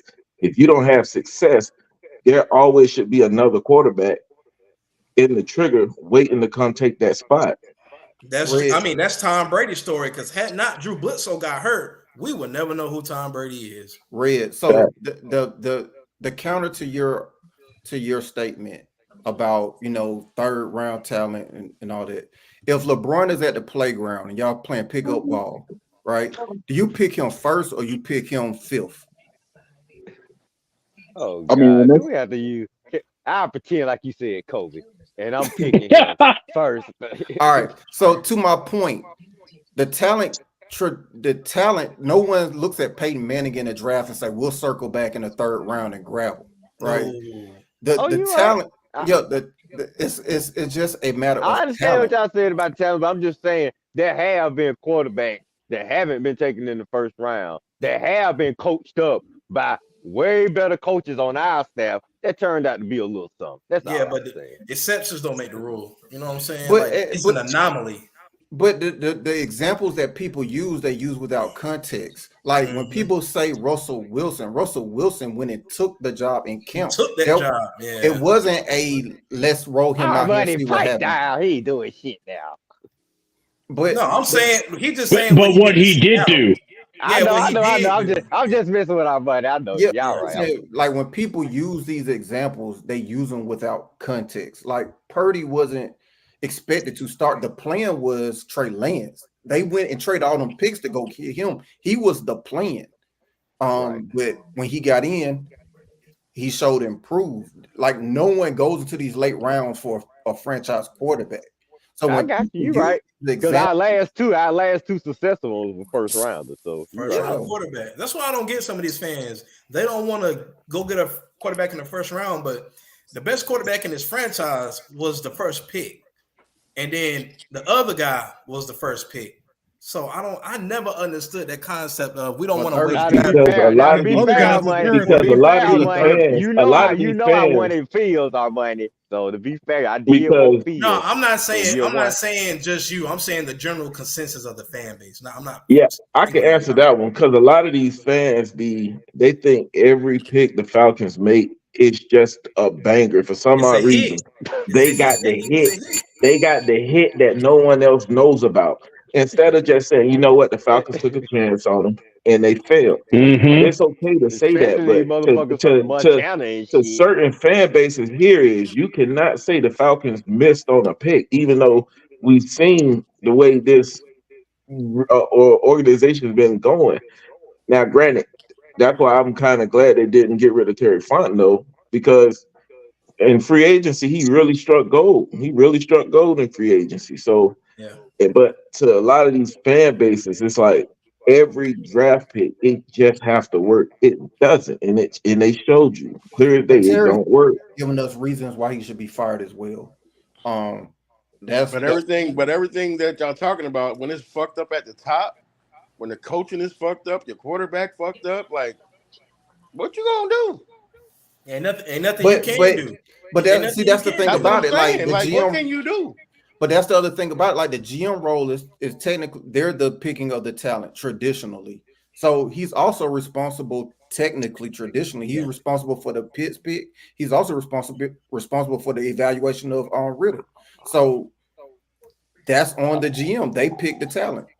Right. Yeah. But I'm gonna go back to what I said before on the show. Tidy, you remember me saying that whole thing about like everybody want to talk about Fontenot, but Fontenot don't have the power everybody think that he has. He don't. And not to mention, if you read that article, he does not off have the blanket, Rich McKay is going to be picking the next head coach. So Terry Fontenot just sounds like he's a figurehead. He might as well run for president next because it sounds like he's just a figurehead. No, they did say Fontenot would have some input. That's basically the fans on Facebook got some input. Don't hire this guy. I would hope so. He's the general manager. I don't understand how you could say Arthur Blank and Rich McKay will be in charge. Terry is your GM. Let the GM earn his money and but that's what the article said. The article said that, and that's what I'm lost at. It should have been Terry Fontenot only picking his next. Let me hold on. Let me ask the panel this, because I really think we have ran with this narrative on the internet, y'all, to be honest. How many GMs get sole autonomy to pick a head coach without any input from the top? Very few. It should have been, I say it should have been the opposite way around. No, but hear me out. No, saying respectfully. But how often does that happen? Because that's all I've been hearing as Falcons fans. Well, Terry didn't hire this guy. Terry didn't hire this guy. But that's not how NFL franchises operate. You know that happens very few times where a GM just stepping up. Okay, this who we gonna hire. This who we gonna fire. I don't care what you say, Mr. Owner. You ain't got no input in this. I promise that that's not really how San doesn't Francisco happen. works. But That's I not don't how it think works in like I San don't think it's Francisco. to that extreme though. But I think the GM is probably the person who says, okay, I got these people lined up, and then the owner gives a small input into it, but not whereas the owner is the one saying, this is who I'm gonna bring in. I don't think it's the way the Falcons are going. I think it's more should be the opposite way of the GM gives the first interviews, and then he gives the owner his list of who he approved. And then the owner goes to do his due diligence to bring the person in. But I don't think it's where Terry Fontenot he just walks across the hallway and be like, "Hey, I like this guy," and then leave. No, I don't think it's that's normal. That goes back into what veteran head coach they like to have control of a team would want to come here with all the micromanaging that's going on. It's easy to say we should go get this person, we should go get that person, but that person got to want to come here, and it got to fit what they like to coach or what they like to do. Do you think of Sean Payton? I know people might say we don't want Sean Payton anyway, but will a Sean Payton come to Atlanta if he was available? No. Because of I don't know because of Terry, so I don't know. He has ties with Terry Fontenot, so yeah. I was about to say that might actually would have worked. Might work because Terry bad and example, Sean buddy. kind of No, what I'm getting at is, but you have to give Sean Payton control of the team. Why do you think Russell Wilson is out the door? Why do you think Denver said we'll take that hit? But it's a Because relationship but those type of veteran head coaches want control of the team. But see, the You difference just picked there a bad is example. you talking about a Super Yeah, Bowl that's what winning I head said, coach. Keelan. You don't have those that are just sitting around unemployed. So when you do have one, yeah, they got more pull because they got a ring. But how many, with the exception of probably Bill Belichick here, maybe in a week or That's two, what I was just about to say. how many Super Bowl head coaches are just sitting around unemployed who don't want to work? You see All right, what I'm coming from? not all many. right. The names of the head coaches people want Atlanta to go get: Bill Belichick, Jim the Harbaugh, Jim Harbaugh. He went to a Brian Super Flores. Bowl. Mike Joe Tomlin. Brady. Yeah, Mike it's a Tomlin. lot of Mike and Tomlin is out. Okay, Hold Mike on, you Tomlin can't is say out. Mike Tomlin. Mike Tomlin about to go to the playoffs next week. I understand. He said who Atlanta fans will like. That's what I'm saying. and those Well, you gotta are either give us they some had a Super realistic Bowl choices, appearance though. or He they has to got be a Super available. He Bowl has to ring. be available. Yeah, but I'm saying available. Like Yeah, Sean he gotta be Payton was available at the time when he went to Denver. Harbaugh and Belichick are good Let's choices. hold on. Let's be honest. Sean Payton retired so he can hand pick his job. So that was a plot from Sean Payton. We know he just retired because he saw what happened with the Saints. So okay, I'm gonna sit out a year and then I'm gonna wait for my quote unquote dream job to open up. Then I'm gonna dip into that job. Like Plus, like he Yeah, I had thought that that those was kid those coming Miami. up, situations too. with head coaches, they don't happen very often. His dream turned into a nightmare. I think the whole thing, this is my whole thing with Terry, y'all. Even though he had a GM status and people want to give him credit for like straightening out the cap, but I think that would straighten itself out regardless of who was the GM anyway. Thank you. That's what I was saying. That would All straighten itself weekend. out regardless. All But I think weekend. when it comes down to Terry, I think he has great negotiating skills. When it comes down to the art of the deal, because he struck gold during the offseason as far as negotiating deals. And he made sure that we wasn't making those stupid ass deals too. Overpaying people, like that was our biggest problem to begin with. That's why we was in cap hell to begin with. And I really don't think that he really, like everybody keep talking about, oh yeah, I believe that he takes a hit as far as some of the blame, but do I think that he takes the hit as far as, because if Arthur Blank and everybody know, okay, we brought Terry in, Terry basically did his job when it came down to it, when we want to point the finger really at somebody, Arthur Blank know who to point the finger at. You're gonna point the finger at Arthur Smith. You know who your problem is. I'm not gonna necessarily say Terry is the problem. Because at the end of the day, how much power did that man really have outside of negotiating? Well, I mean, he did do the free agency, and the fact the that negotiating. But I That's can't his even job. give him credit for the free agency hold because on, it's and not the like fact he that got in anybody at a free discount. agency, the fact that in free agency he got Taylor Heineke, which I don't care how good they were, but you have Nick Foles out there better than Taylor Heineke. I mean, you know what I'm saying? He What you got had the Heineke other 20 one, million, man. Nick Foles, but I man, mean, come you on. could have got Nick Foles for probably the same thing. None of them are playing outside of playing for the Falcons. They won't But play. just like you bring up They still Nick not Foles, playing. that doesn't mean Nick Foles wanted to play here. How you know Just he He didn't go? did. because a person He is free, did. that We doesn't mean don't they know want to if play for the Falcons. He did do But good with we Texas don't. you State. could tell he got I'm Heineke. sure You he could would want tell, to play than be sitting at home, bruh. Come on I'll now. but you just could say this. tell, Ask Tyler. that. You could tell Desmond Ritter was a Arthur Smith handpicked person I've read because the reports the reason why you opposite, though. got Tyler Heineke was because I could tell Terry Fontenot had questions about you putting Desmond Ritter out there at the head like that. But And he like is I at best, but I Yep. read reports that it was the opposite. I read reports that Terry was a fan of Ritter. So, but the other misnomer is that he did so well in free agency. The thing is, everyone reset the market at their position in free agency. Like our safety, though he's very much worth it.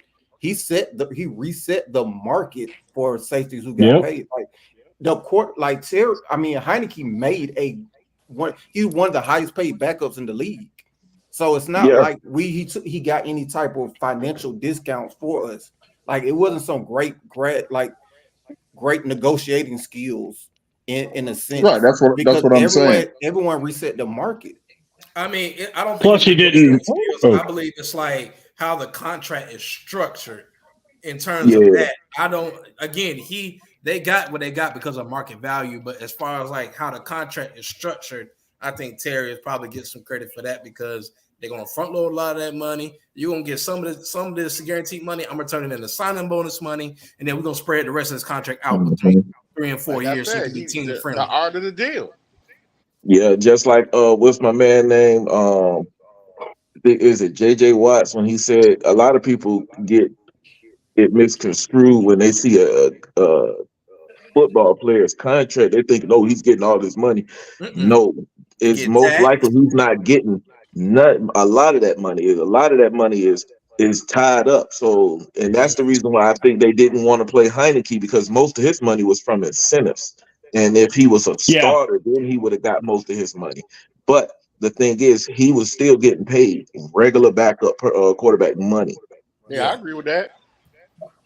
No, I But don't think it was like that, though.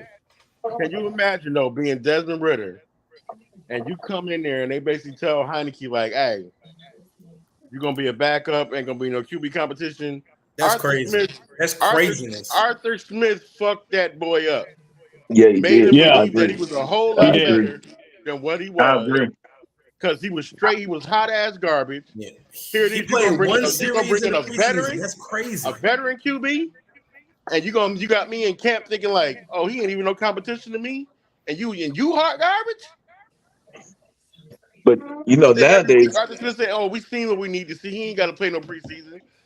Man, that man wear a red shirt Uh, and fucking practice every damn day. He ain't and gonna never see no real pressure. they didn't Everybody even gonna look bring a like a great quarterback quarterback in coach. practice. Ragon was a You got all quarterback the time in coach. the world to throw the ball. So Arthur Smith never could really judge that man talent because he wasn't a real head coach and he can't judge talent. Everything Arthur Smith had, he gave it to him. He got Derrick Henry, bruh. He didn't make Derrick Henry. Yeah, Derrick Henry was already good. I mean, Derrick for what Henry it's was worth. a self-made man. Yeah, Arthur Oh Smith ain't yeah. never did shit in the league where you can sit up there and be like, oh, he's a and great coach. Derrick Right Henry was there. abnormal for a running back. Like you don't see Exactly. That running man backs was like hot. He that. was trash. Not like he a linebacker playing running back. If we being for real, Facts, facts. I tried to tell And, And him. and, Taddy, you and remember when you brought me on the show? Taddy brought me on the show and he was like, because I was like Ritter. I was shooting for Ritter so bad because I'm a Falcons fan. So I didn't want to go against that man. And then Taddy, remember, he brought me on the show. And he was like, because I was like, dude, I was gung ho for Ritter. Yeah. Then once I figured out that Arthur Smith basically like, look, this your job. You ain't the only You one. put all of this faith. You put all this faith in the Ritter. You ain't the only one. Everybody was. You put all of this faith in the Ritter. Nah, don't say that. Not I everybody. know. Why? Yeah, I was. Not I was. everybody. A lot of I people. don't. I don't like how the Falcons go against the norm. Lord, what was that? The Falcons Being go that I'm a against the Falcons norm. fan, I was like, I'm gonna back. I'm gonna be 100% behind my quarterback. But after I seen that man was hot garbage, But he ain't your I was quarterback until he done. started winning games, big games for you. But it wasn't the fact that he was winning the game. The defense was winning the game. But Well, how he can was you be saying your that. Scored Why did 30 you? points all year. We got beat by more points today than we scored all year. And the defense, How can you call him your quarterback then? How can you call him your quarterback when he ain't Nah, winning? one side's my quarterback. I Dude, think he's saying figure of quarterback. speech because he's playing for Atlanta. Oh, I know, Any I know, quarterback but Atlanta has is nobody gonna be my quarterback. from this point Until I forward, see otherwise. nobody is our quarterback till they prove it. Hold From on, this real point quick. I forward, want to. Hey, let me If just they bust draft in in the here. first round, I want to put some faith in the dude. We all I'm put on. faith in them. They playing I on want to the put field. some faith in the dude, but damn. For me, I'm gonna kind of agree with Antonio. I'm gonna look at you as my quarterback until you give me a reason to stop supporting you. Mm-hmm. Then I'm gonna go the other way. Just like Keely will tell you, me and Keely used to go at it about Matt Ryan all the time because I was a big Matt Ryan guy. Believe it or not, I y'all, I was remember a those huge Matt days. Ryan guy. And then when I realized, like, nah, he ain't win us a Super Bowl. I got to get out this band. He ain't gonna do it. Is that James Holloway? You still on here? I'm still a Matt Ryan fan. But here's the thing, fellas. He showed us who he was last year. Like, I don't understand. He showed us he was not the quarterback for us last year. I know I seen it. I know Keely seen it. I know Toddy seen it. I know Winston seen it. Those are the only really people I know that said last year, hell no, this ain't the guy. I don't really understand what took everybody so long to see that he wasn't the dude. And I'm I not don't understand. I'm not year. sold that Arthur Smith thought he was the guy. And here's why, because they didn't commit to him until the owners' meetings. Like Arthur Smith admitted that they pursued other options. They interviewed other quarterbacks at the combine. He said on Rich Eisen's show that, hey, yes, we had conversations about Lamar.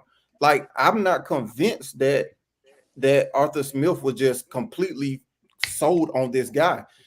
Like, because why didn't you name him QB1 the minute the season ended? He was asked numerous times, is Desmond Ridder your QB1? He ducked every single question until the entire offseason went around, after the combine, until the owners' meeting, when he couldn't avoid it no more.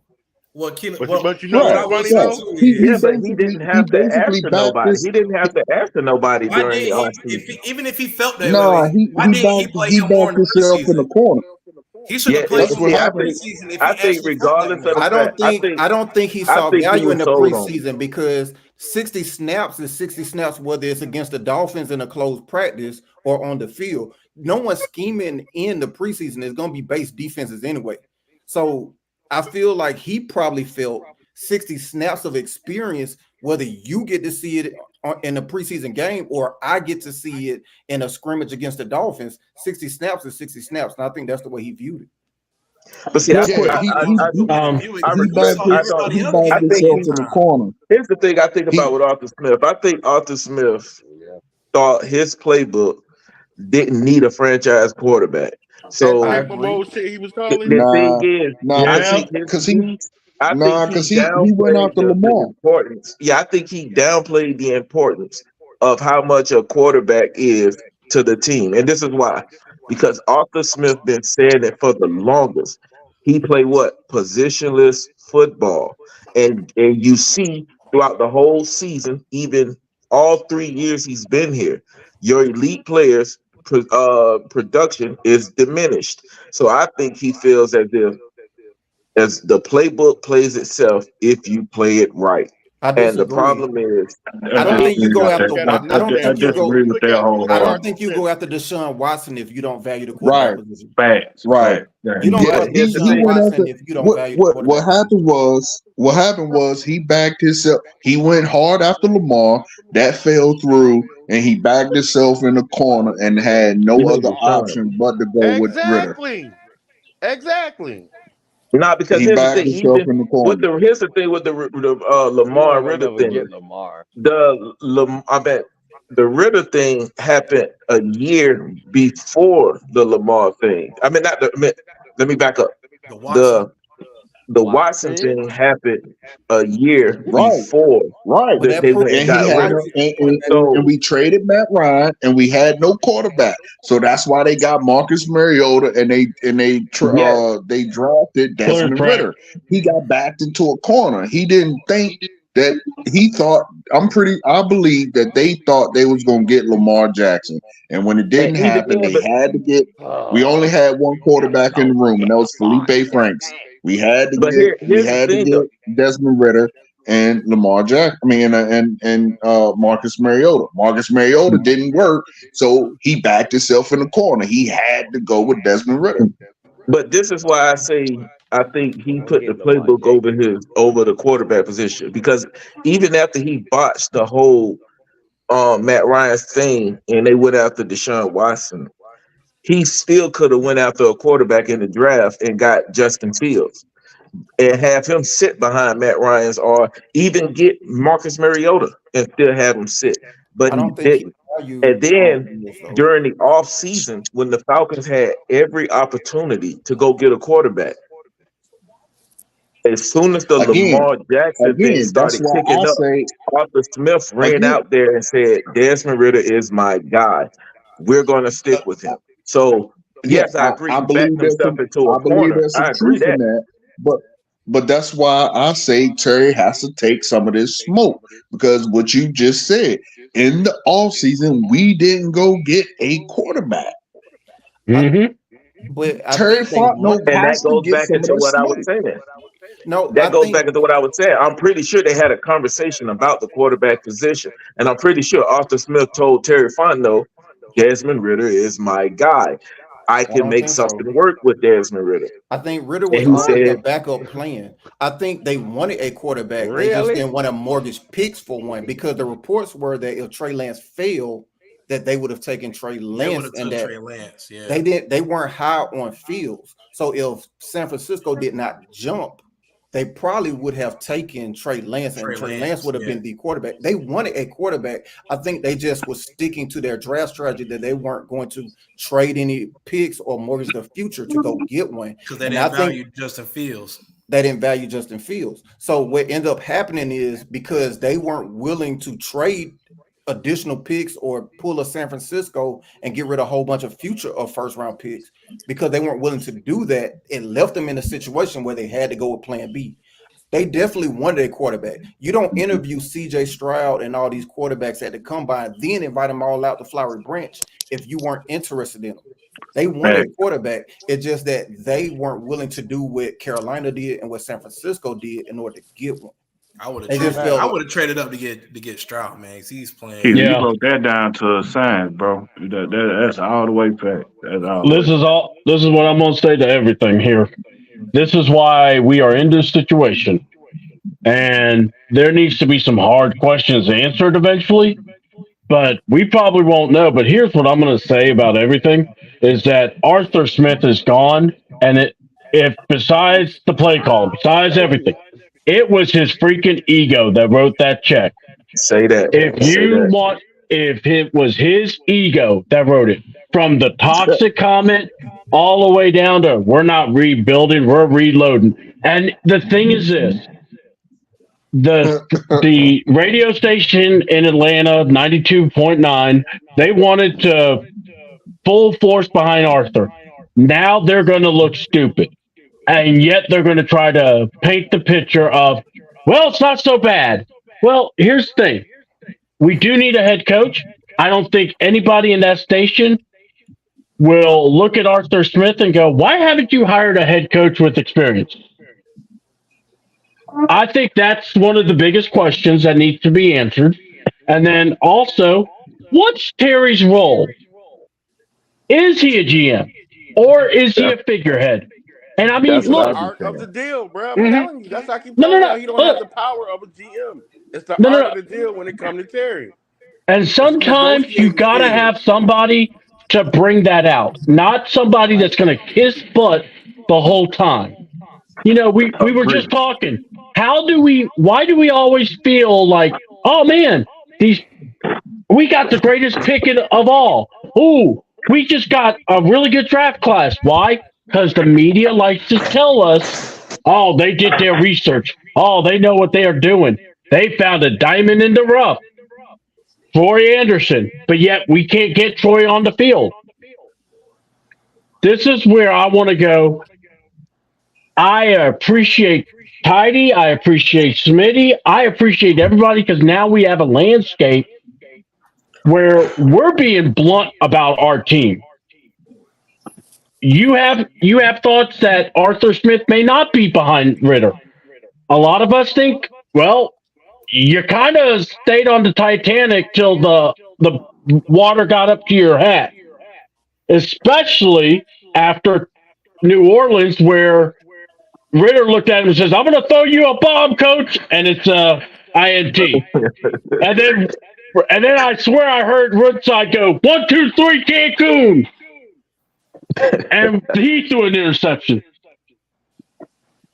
I And agree. when you see the difference between that first half and that second half, guys, I know the players said that they love Arthur. I really don't think they did. I really think they quit. And I'm I agree. sorry, I but if agree. you watch the last couple of games, they got blown out on the field. Arthur Smith And lost the locker room a long time yeah, ago. Yeah, I agree. it was in that Carolina game.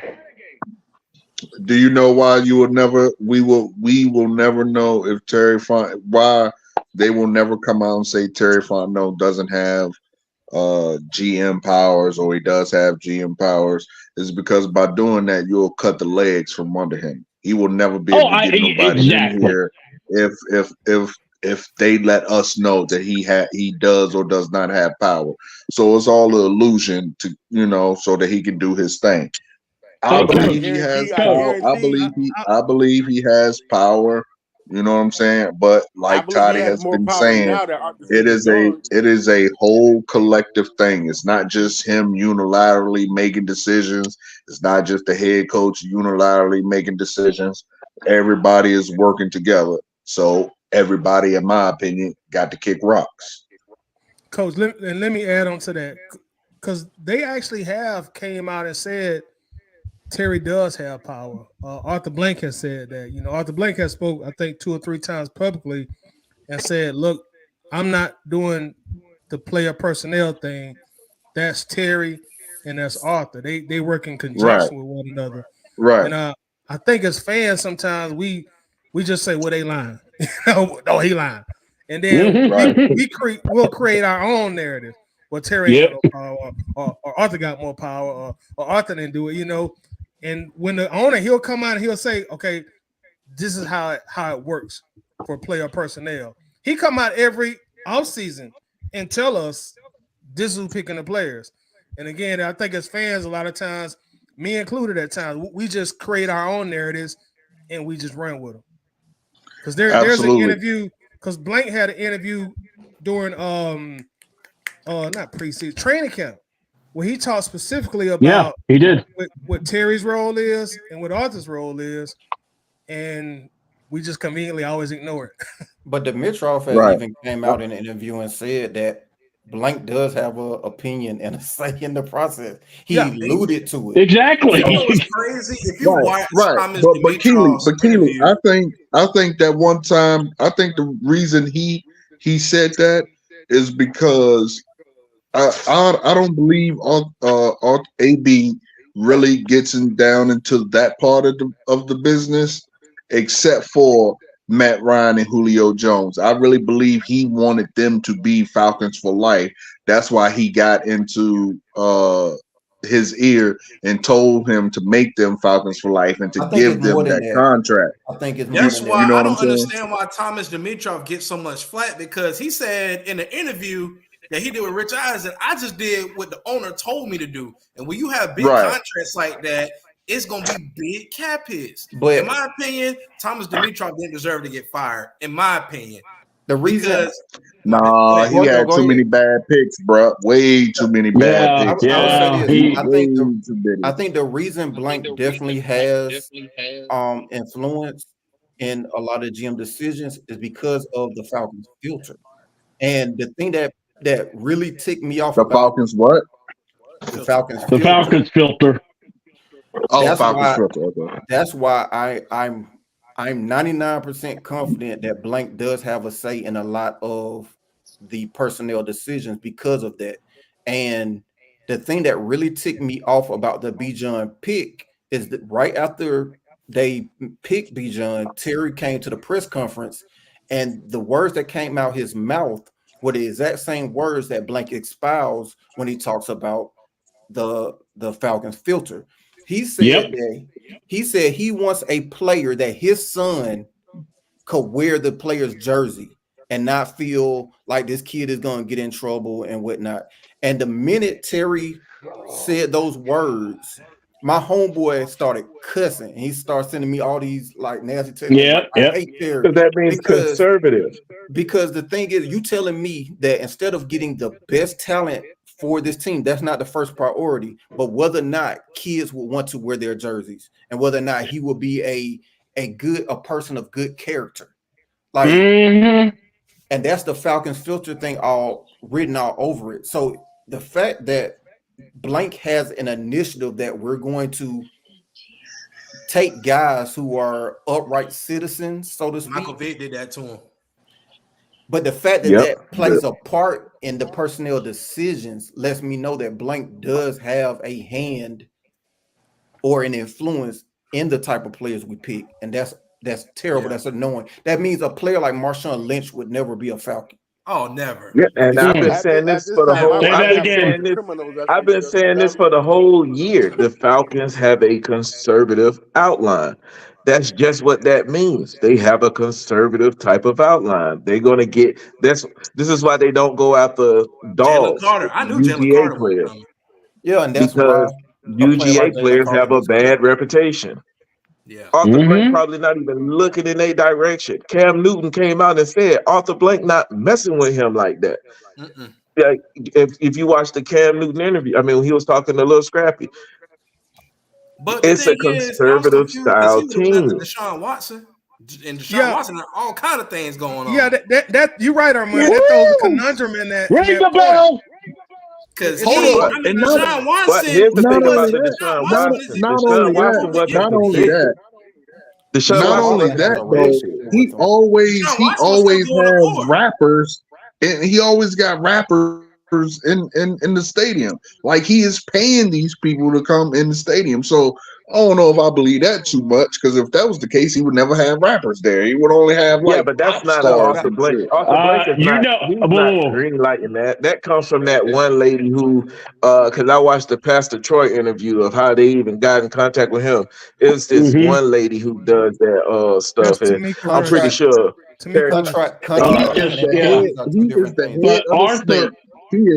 He is not putting out no money without his say so. So if you believe that he didn't okay that, you're crazy. He had to okay that. Well, Coach, what I'm saying is contractors and employees are two different things. One represents your brand, the other doesn't. So one is a paid contractor for hire. One is an employee that represents the brand of the Atlanta Falcons. He's more concerned about the players that represent the brand of the Atlanta Falcons, and that is affecting the talent we bring in. Okay. Do you think the owner knows every single person that comes there? Let's reverse a moment, because we got to come back a little bit. Because if we are saying that we have a Falcons filter, we can't step over this point. Somebody just made a point about Deshaun Watson. We got to discuss that.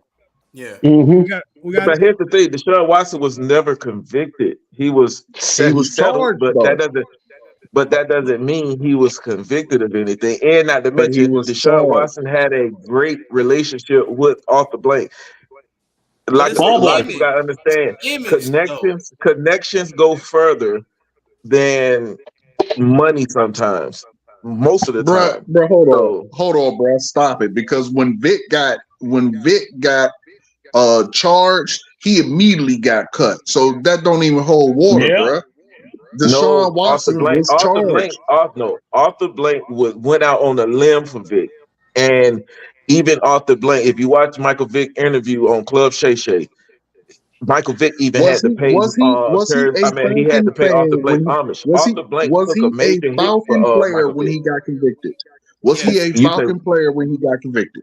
He got convicted and he got cut. Then he got cut. But once again, before he was going through trial, Arthur Blank went out on a limb for that man. He said, hey, he's going to be a Falcon. We're going to stick with him.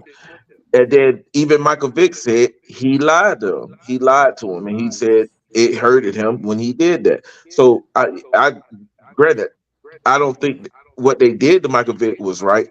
But you do got to give Arthur Blank his credit. He stood strong until the pressure got too hard on him. So yeah, I don't fully blame Arthur Blank for what they did to Michael Vick.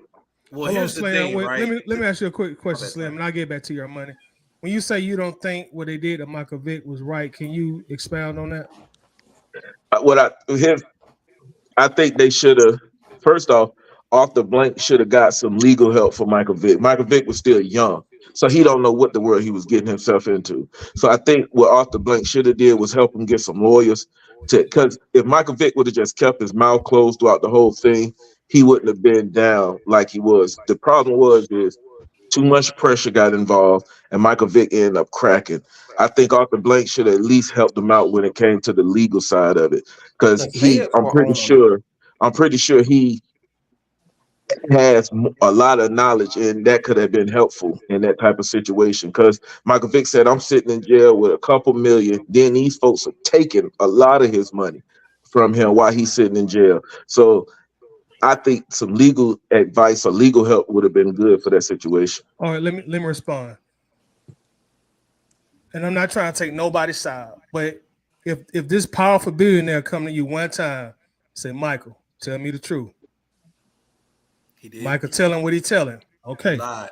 If he come to you 2 times, Michael, he lied again. Stuff still coming out. Tell me the truth. He lied again. You lie again. Now, can you honestly blame a person if they leave you out there and you done lied to them in their face twice? No, because really the first time, if Vic come clean, and Vic has said this himself twice, I've heard. If Vic come clean the first time and put it all on the table, you know what, bro, you might get community service.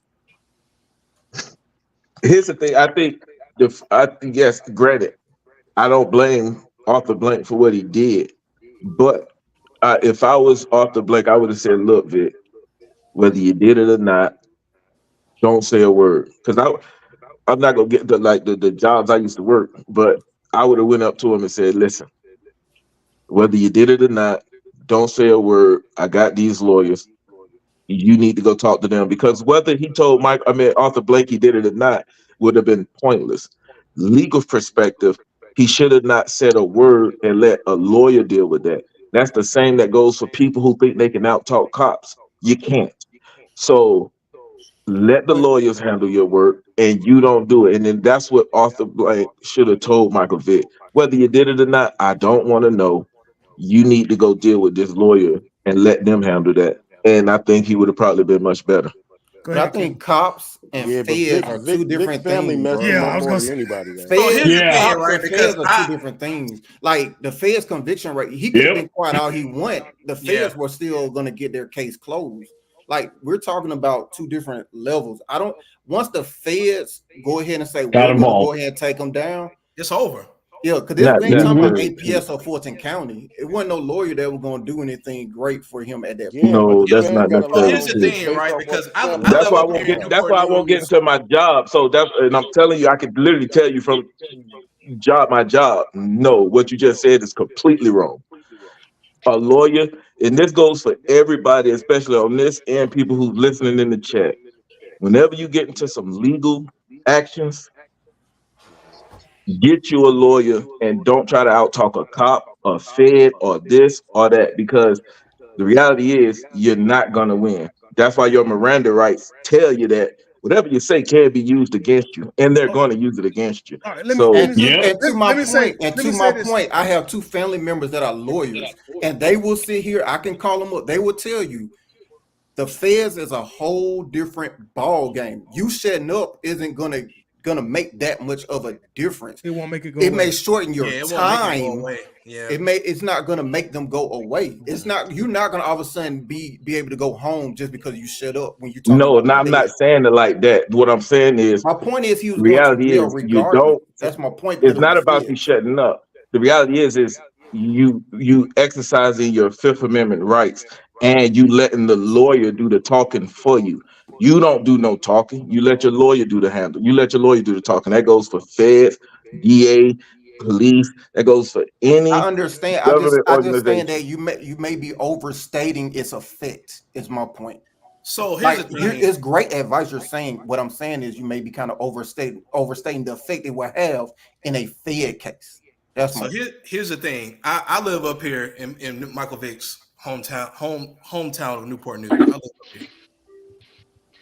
Virginia is probably one of the worst places you can get in trouble. I'm gonna be honest. Yes, it is. Yes, it is. Virginia is a Commonwealth state. Once they get any kind of whip that you did anything, they own it. They're going, you know what I'm saying? So I don't think that even if Arthur Blank, he knew lawyers in Georgia, that was not going to help him in the Commonwealth state of Virginia. Because once Vic got in trouble and he was getting investigated, from what I've been told, that was it. They was going to get Vic regardless. Well, being that you in the bad news, you know that they really didn't want him anyway. They wanted his cousin, who was a kingpin. Yeah, they wanted his cousin, but Vic wouldn't roll on his cousin. The whole thing, it was his homeboy that snitched on him. If anybody followed the case, if anybody had followed the case, they didn't have any evidence on Vic. The only thing they had on Vic was it was his place of residence, but they didn't have anything on Vic. The only thing that set Vic up. You're right. Hold on, Slam. Hold on, Slam. They had a lot of people, not only his cousin, his homeboys, but they had other people who attended fights that struck a deal with the prosecution that were going to testify. Yes, Michael D. Vick attended these dog fights. What happened is, the thing. Go ahead. Oh, in Vic words is he should have just kept his mouth closed because they didn't have anything on him. But he came out and said he was part of it. That's what kept them up free. Now, I understand it was his residence, but just because it's now everybody can say, oh, well, because it's your residence, you should know what's going on in it. But Vic had a good alibi for that. He's in the NFL. But once again, like I said, it goes all the way back to the only reason how they got any evidence from Vic is because he said something. But with the Arthur Blank thing is, I don't blame Arthur Blank for backing away from it. But the problem is the conservative outlook Arthur Blank has put on the team is because of the Michael Vick experience. And everybody sees it now.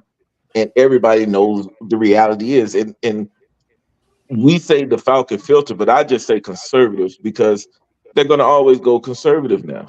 That's probably true, Slam.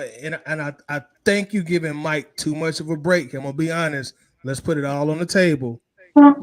When Mike went to pre-trial, let's put it all on the table. When Mike went to pre-trial, they gave him strict instructions. No alcohol, no type of narcotics or drugs. Michael Vick's own words, he got hot every single day, every night. And when he went back in front of that judge, failed that piss test, pissed that judge off, and he gave him probably 3 times the amount of times he would have got. Yep, If Mike don't start smoking that weed again, you're probably looking at a 6-month sentence. And he probably still is the quarterback of the team. They do He not financed the whole operation. He was going to get some sort of time at any point. They had a confidential informant, so they didn't need Vic to say anything. They had a confidential informant. They already had him. If they're presenting, the reason their conviction rate is so high is because one, they either a lot of the details of their case before they even present it is already in place. Right. Like they had an informant. He was going to get some time just off the money trail alone. Most confidential informants is snitches that don't want to get no time. And the thing is, it's like since Michael Vick, the image. See, I don't think Arthur Blank wants the image makes the organization look bad.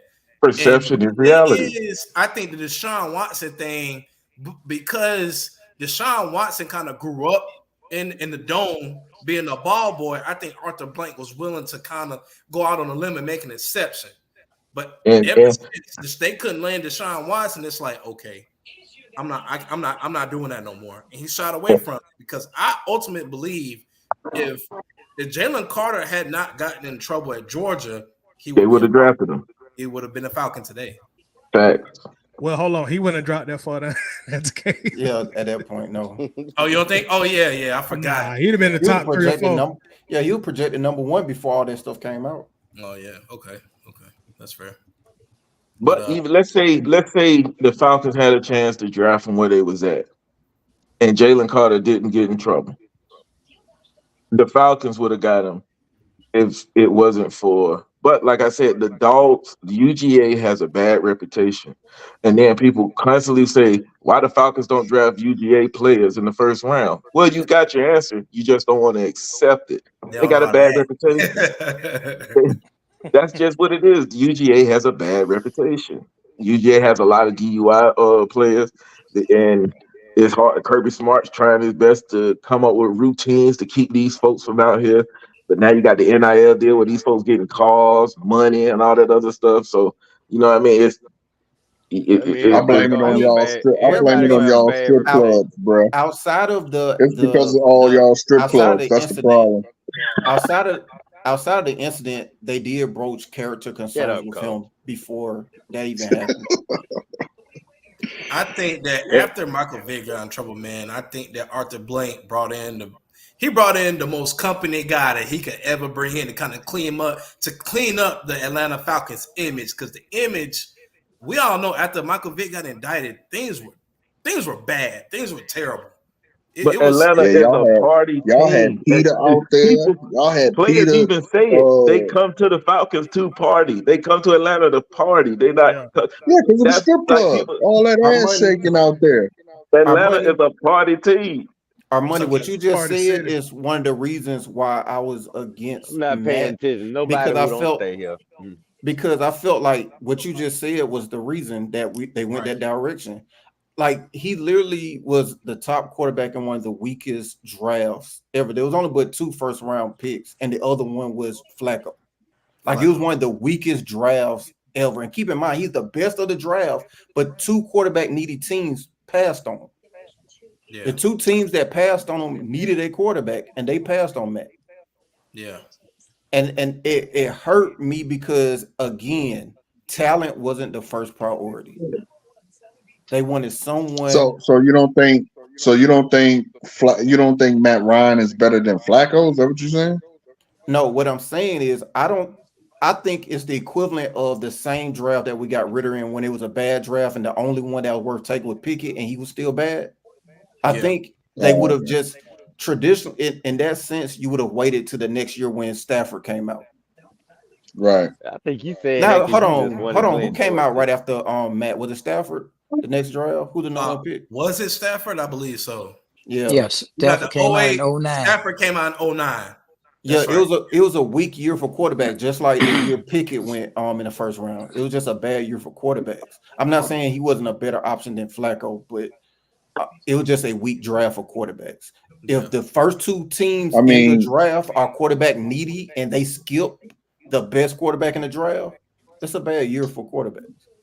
I mean, hindsight 2020, but I mean, that was the best thing to do because, yeah, Flacco won a Super Bowl and and Stafford is Stafford. So, I I don't mean, know he if it doing was the good best now. thing to He do doing though. good now, though. So, And he won a Super Bowl too. I don't know if it was the best thing to do. I mean, the result was 14 years of and with a 50% with 53% win percentage. It's not like Peyton Manning and Aaron Rodgers. They're up there in the 60s and 70s and not 80s, but 60s and 70s and almost 80s in terms of win percentage. For the most part, the end result of 14 years was just above 50%, 53%. Yeah, I'm looking at it now because Miami took Jake Long, St. Louis took Chris Long, then Matt Ryan, and Yeah, then he was drafted 30. Joe Flacco didn't get selected to the 18th pick, and then that was Chris Long went second in yeah, 08. Damn, man. You yep. ain't lying. You ain't lying, because Chris And both Long. teams did not have a franchise They quarterback. did not have a franchise Now wait a quarterback. minute. Where did Chris Long go to? The Rams? He went to the Rams with number 2, and then Jake but Long with number 1. but not to go get lost in the weeds. I will say this real quick. We always forget though that Matt Ryan never had a steady head coach and offensive coordinator either. But let's not get lost in the weeds because Arthur Hold on Smith got now. fired. But that's an Matt Ryan, excuse because Matt that's the Ryan same had a case I with mean, but steady it's head not an coach. excuse though. It's not an excuse. Aaron You Rodgers had spoke just as on many Aaron. OCs. Aaron Aaron Rodgers You had Rodgers a spoke lot He of had on. a had stable OCs. head coach his first 5 seasons. How long was Mike Smith here? His Okay, first 7 and seasons, right? how many Super Bowls did Aaron Rodgers win? Well, no, you wait a minute. That's not the Aaron point. Rodgers. It wasn't about how many he won. It It was is about the his point. level. No, it was You about. spoke Hold on on. No, no, no, no. his winning All percentage right. though, So bro. let me. Yes. What it was about in terms of the offensive coordinator is his performance. That's what the job of the offensive coordinator is, right? An offensive coordinator Okay, cannot, because you said offensive coordinator, right? Offensive coordinator can't win a game by himself, right? Because correct, that's what you say, offensive coordinator. Offensive coordinator is that right, would get linked to the offensive performance. What I am saying is, correct. despite the number of OCs Aaron Rodgers had and other talented quarterbacks, his offensive performance did not wane. His offensive performance continued because he was actually talented. So it So wasn't you a saying matter. Matt Ryan is not talented? He wasn't as talented, no. Oh, come on, man. See, I think it's just you got a dislike for Matt Ryan's, man. No, No okay. one. So Yeah, all that's right. So crazy. here's the thing. All right, here's the thing. Matt Ryan's is the best quarterback the Falcons Here's ever the beauty seen. about talking to me. Here's the beauty about That talking to don't me. that don't mean he the That best that's Any not saying a in the lot. NFL. That's hold not You're on, saying a right. lot. That don't mean hold he on. best in the NFL The now. beauty about And he talking to was. me is He that was I can one of the support You best. crazy. anything No, I he was state not. with evidence and documentation and details. So He when was you never the say, "Oh, best. it's just you don't like them," no, I can. Anything I say, I'm going to support it with details and evidence. Yeah, but So Break no, it what down, you Keely. doing is you're saying just because he was in the high 50s, that your opinion means that he wasn't. Matt Ryan's whenever when he no, you're was making an active in the assumption. Falcons, but that's You're what you making a just said. But when no, Matt you're Ryan was making an active with assumption. the Falcons, when he was active with the Falcons, he stayed one of the top quarterbacks in the league He when he was wasn't. with the Falcons. He never And so you, was. By so what metric? Give me a metric that specific. That's not your opinion. Give me a metric that states that he was one of the top quarterbacks his his entire passing time. yards, his passing He touchdowns never compared to led the his league in any interception of those ratio. categories ever. He don't have to lead them. Rather is he was in the top 3 on most of them.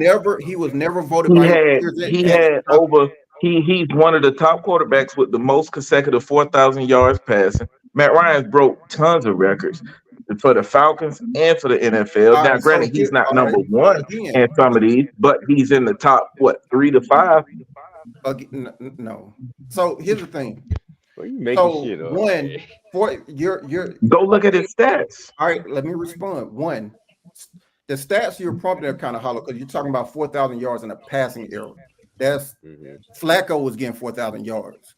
Like Right. Blake Bortles was getting 4,000 yards. You're talking about the passing era where you can't hit a quarterback, you can't knock out the receiver, you can't do anything. It's documented that literally you look at the top 25 in passing yardage, like literally Flacco's top 20 all time. Is Flacco that talented? No, he played in the passing era. So you can't use bulk yardage stats as a benchmark anymore. It's his though. You can't use it. So basically, No, So you said how it's Matt can you Ryan's use it fault for people like you Aaron Rodgers said then? 4,000 because yards as a benchmark, and I just I never negated it. said Aaron Rodgers said is one of the greats. How No, can Matt you Ryan use it for is people like one Aaron of the Rodgers elite. then, talking bro? and not even hearing what you're saying. You just said Matt Ryan is a good quarterback or a great quarterback because he consistently got 4,000 yards. I negated the importance of that. You said 4,000. You didn't negate it. You I did negate did. it, but no, you I did did. not. I No, you just did did. not. Only It's person who not will agree great with that if is everyone Red. can do That's it. it. CJ just got CJ was on pace for 5,000 as a Are you rookie. serious? Once again, here's the thing. How many And passing yards CJ got as a rookie and missed with 2-3 games? How many passing yards he got as a rookie? Is it over 4,000? Is it over 4,000? Matt Ryan? No, but we CJ talking about Stroud as a rookie who missed 2 we to talking 3 about games this year. How many consecutively. passing yards he got right now? Like 4,000.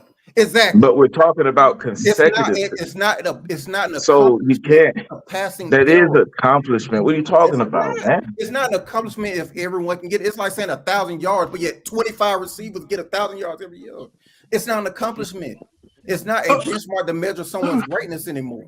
That's the point. It might not be an accomplishment for you, but it's an accomplishment. All right. So what I will say is that passing yards don't hold much weight anymore because we in a passing league, and the more attempt, you getting a whole bunch of attempts to get those numbers. Thank you. And then think all the passing yards he got in garbage time, man. And then they added 2 games, and then now they added 2 games to the schedule. The league shifted. It's more, and they took away all the rules that benefit the defense and create a whole bunch of rules that benefit the quarterback. The NFL hold on. I understand what y'all saying, but that's totally kind of that's a whole opinion. That's all. Because if you saying passing yards don't matter no more, then Drew Brees ain't shit. Then Aaron Rodgers ain't shit.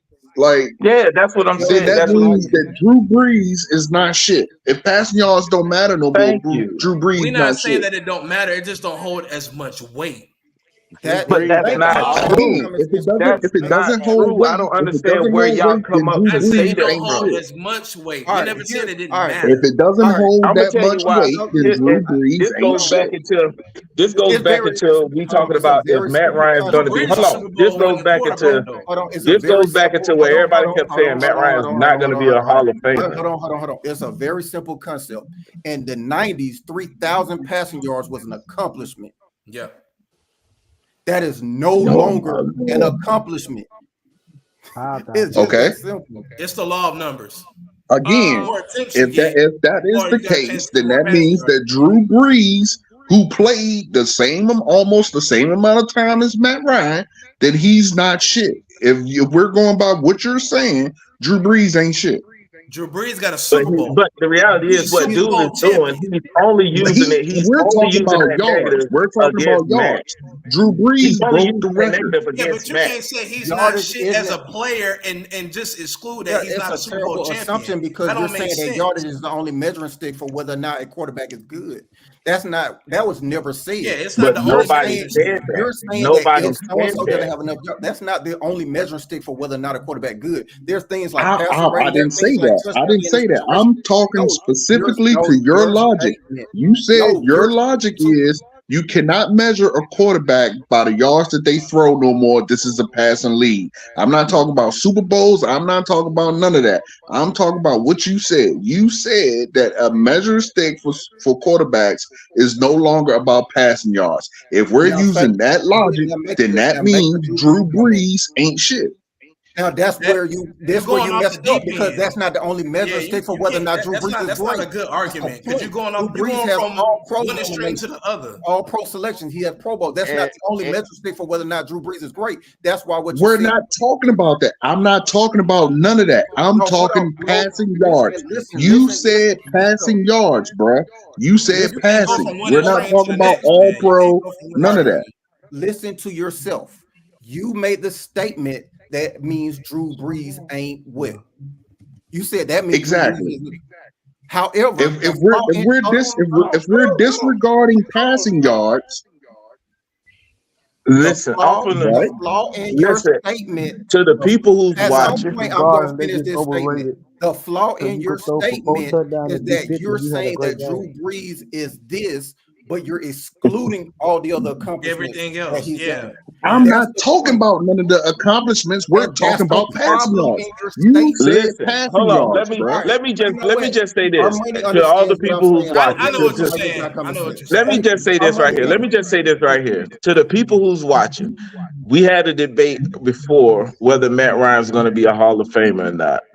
Dude up top, I can't see your name. I apologize. He Atlanta Falcons Hall of Famer. If that ain't much. You look at NFL, the NFL literally did a video of the criteria it takes to be a Hall of Famer. And one of the judges who actually votes on the players to be a Hall of Famer said statistics, they don't just use statistics, it's about the impact that player was to the team and whether that team is plays in a cold climate or whether that team plays in a dome. All that stuff takes into effect. Matt Ryan fits the criteria in every department of being a Hall of Famer. So reality of the thing is Matt Ryan was a major impact to the Falcons organization, regardless of how people want to downplay his stats, his 10 consecutive 4,000 yards, regardless of that. To reinforce your point. So he made a major impact in what way? Quantify his major impact. The point is, here's the thing, what I'm saying is, you like to say, well, we in the passing league now, so Matt Ryan's passing the ball doesn't mean anything, which I never heard in my life. But once again, if you're going to quote me, he makes the stats of a Hall of Famer. He's going to be a Hall of Famer. All right, well, let's get back to Arthur Smith, man. The chat saying we need to wrap up on that Ryan talk, y'all. All right, let's get back to Arthur Smith. Nobody proved why he's a Hall of Famer. Nobody. Nobody proved y'all point. The chat say they don't want to talk about Matt Ryan. So let's get back to Arthur Smith. Let's get back to the topic. I know. Okay. Y'all can prove your let's point. go Y'all talk. didn't make no point. About time he consideration. Like, get off of it. All right, so let's welcome Miss B on, who has been waiting backstage patiently. We also got, I think, Mo added, and we also got John Harris. Miss B, how you doing? What's up, Miss B? What's up, y'all? John in the house. What's up, Miss B? What's up, John? What's up, Big John? Can y'all hear me? I go to dog. We can hear you, and we're gonna, Miss B, we're gonna give you the floor. Arthur Smith was fired. Let us know what you think. First of all, I'm surprised a little bit because I expected I was gonna be looking in tomorrow. I was hoping that he would, but I didn't think it would be like this quick or this early or whatever. So to me, I think that's a good sign because to me, it looks like maybe, they already have their eye out, want to get a lead on trying to interview other candidates. And just his record period for the last 3 years, going 7-10, not making the playoffs. And especially with this year having the resources that he had, and then the draft picks and stuff from offense that he chose with the Bijan and Kyle and stuff like that. I'm glad that he didn't show no results. So when you don't show results in the NFL, it's not for long. So I'm glad he gone so we can start a new slate.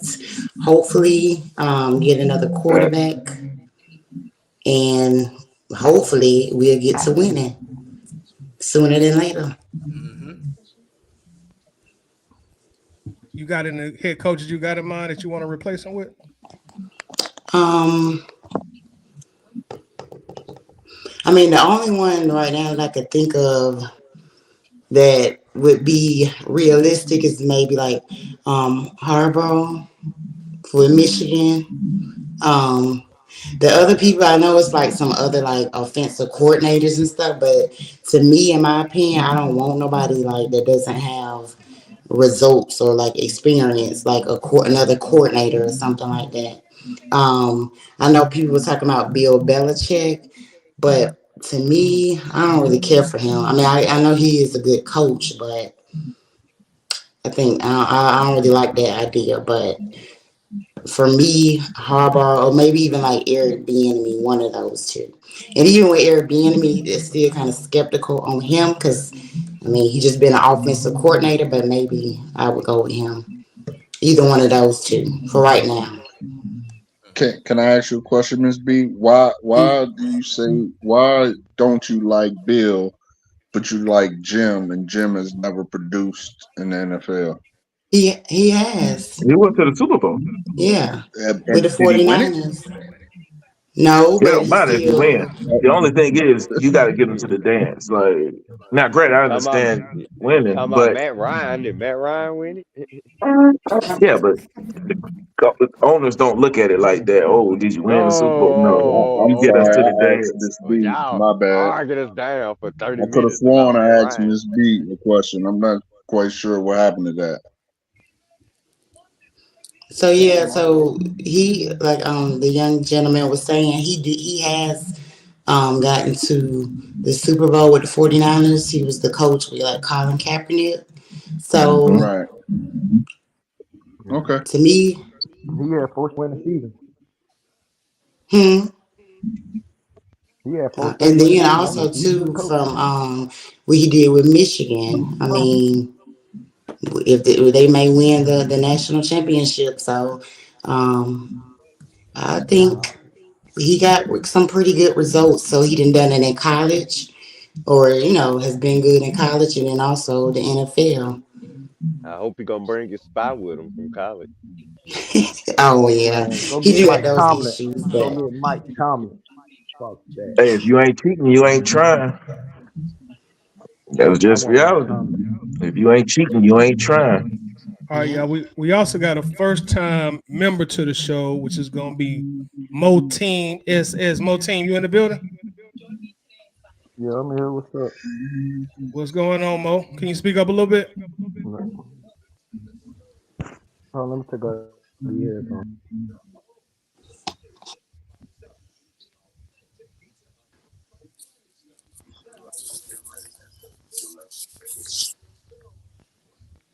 Mo, what you got going on back Yo. there, man?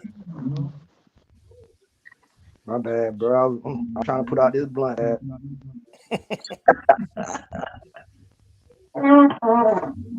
Let me come back, Rick. Let me finish smoking. All right, well, just come back when you're done, bro. Just hit the link. Lord have mercy. All right, John Harris, your coach just got fired in the middle of the night. Ms. B told me they had to drag him down, cuss him out. She told me that Arthur Smith cussed out Arthur Blank. That's what she told me. Wow. Oh, so I was serious about that. That's what Ms. B said. So, John, your thoughts? Yeah. Look at Red. Look at Red. Man, I can't wait to talk about this shit tomorrow. That's what she told. I ain't seen it on Twitter yet. That's what she claimed. Man, he cussed out the honor. They did Man. fire him 12 minutes after 12 o'clock. Yeah, Now, something had to happen. Said, you old ass bastard. Y'all, you putting some stock into that report? Man, That's James, from Ms. I'm B. a I real ain't seen half-fuck. Adam Shelter say it, but that's what she Arthur told Smith, Okay. he must have told Arthur Blank, hey, that 1 day shipping, you can forget about that. You need to get your shit off Amazon Prime now. UPS. Man, No, James, you know I'm gonna have some fun with that they are report. very Man. sensitive about you identifying the proper shipping company, gentlemen. Well, did he get the ride back in the plane, or did he have to walk back? I go to bed. I just lay my head down and I wake up and then I'm hearing, phone just jumping off the damn bed, fell on the floor. What the hell going on? And oh my goodness, I knew this was potentially going to happen, but I had no idea that this was going to be this quick. And it's a good thing that it is this quick, because tomorrow Arthur Smith is going to be the first in the unemployment line at the window to pick up his check, because it's going to be about 5 or 6 more possibly tomorrow and in the following days of this week. He ain't gonna be allowed in the building. Well, But they now said they all had a meeting. I'm gonna tell you this: if that report is true, they throwing this stuff outside the gate. This stuff will be outside the gate. All of the electric locks change, just like y'all sneaking in them hotels with that card, thinking you're gonna go back the next day and ain't paid for the room. That ain't gonna work no more. John, we started doing that in the 90s, report. In the report, they was all in an office. So it was Arthur Smith, Arthur Blank, Terry Fontenot, Rich McKay. They was all in the office at Flowery Branch, and then they had a meeting with Arthur Smith, and then they went on ahead and part ways with him. Man, so did they do it like Beverly Hills Cop? He hit security, and all about 6 guys came in the office and just threw his ass out the window. I think it was probably more like, "Hey, you know what's coming," and he probably was like, "Hey." He said, "Arthur, you can kiss my ass." This can't happen 3 years from now. This can't happen 3 years from now. And this search committee, whoever's on this search committee, even though Arthur Smith was at the top of the list when this search committee went looking for a coach 3 years ago, this can't happen no more. Because we will become the Cleveland Browns, the revolving door where you don't know whether you're going to be working here, and your talent pool is going to be severely restricted because people don't want to come here. Now, bad example, John. Cleveland. No. There's a good chance of it happening too. No, my thing is this: is it already happening, or no? I would say no, because of the fact that we have after Quinn was here, what, 6 years? 6 years. Quinn was here 6 years. This is our first 3-year victim. Okay, we can't have another 3-year victim. But three straight losing seasons, though. It was 3 straight. I don't think so, John, because Atlanta is a high value market. I think people will always want to come play for Atlanta. But I understand what you're saying, though. But it's a high value. Okay, now the market, and I understand Atlanta is an attractive place to come to, but are we an attractive place to play football at? That's the thing. Are we? Yeah, it's a high value market, so people will come to play. People will come here to play. If the money right, people will come. And that's the problem. We will have to overpay. The Falcons are heading into Hawks territory. We're heading into Hawks territory, where we will have to overpay somebody to come here. But you're gonna have to do that when your team is not good. And see, you don't want to have to overpay. You don't want to have to beg. You don't want to have to plead with people to come here. Okay. And this search committee, like I said, needs to be fired. Search committee needs to be fired because I'm sorry. These are fleas that come with the dog. You hire somebody, you entrust somebody with your franchise, and they make the dumbest mistake in the very first weeks of being here by not drafting a franchise quarterback. Boy, it was downhill from there. It was really downhill from there. John, we didn't know it at the time. I have a question for you. We didn't know it at the time, but man, that boy. And they never recovered from that. And somebody had a question? Yeah, I got a question for you because we kind of touched on this topic earlier before you got on, and we felt like one of the biggest hindrances to getting a proven commodity as far as a head coach is the fact that Terry is retained. So what do you think about it? Because so far we've had to get first year. My concern is this. I think we can go into Cleveland Browns territory if we just keep getting unproven coaches such as another Arthur Smith and just because I really want to get a proven commodity a head coach, but we were discussing that the possibility of the fact that Terry being retained and a lot of say somebody like a Jim Harbaugh probably is not going to want to come and just forego GM responsibilities to an unproven guy like Terry. Same thing with we know Bill Belichick probably not like to do, but a lot of proven commodities felt like maybe that Terry being a hindrance. What do you think about that? Okay. Hey, John, before you answer, somebody got a lot of feedback and echo coming on their mic. I think somebody watching TV. But Bruce Arians, I think he retired. Bruce Arians, I don't think he's coming back in the league. To answer your question, I am leaning toward really what I really want. I want a previous Super Bowl winner. I really do, because we've become and surprisingly not Belichick, because I think Belichick has. Well, you know what? My mind is really all over the map right now. I can't disqualify anybody. But the reason why I wanted to get a proven head coach is the fact that when Mike Smith came here, Dan Reeves came here, those two, they hired a whole bunch of previous head coaches in coordinator positions. And there was a seasoning that permeated the franchise. We've been here before. We have rings in our various positions. We've we've been to the Super Bowl before. We know what a good core for an organization should be. Okay.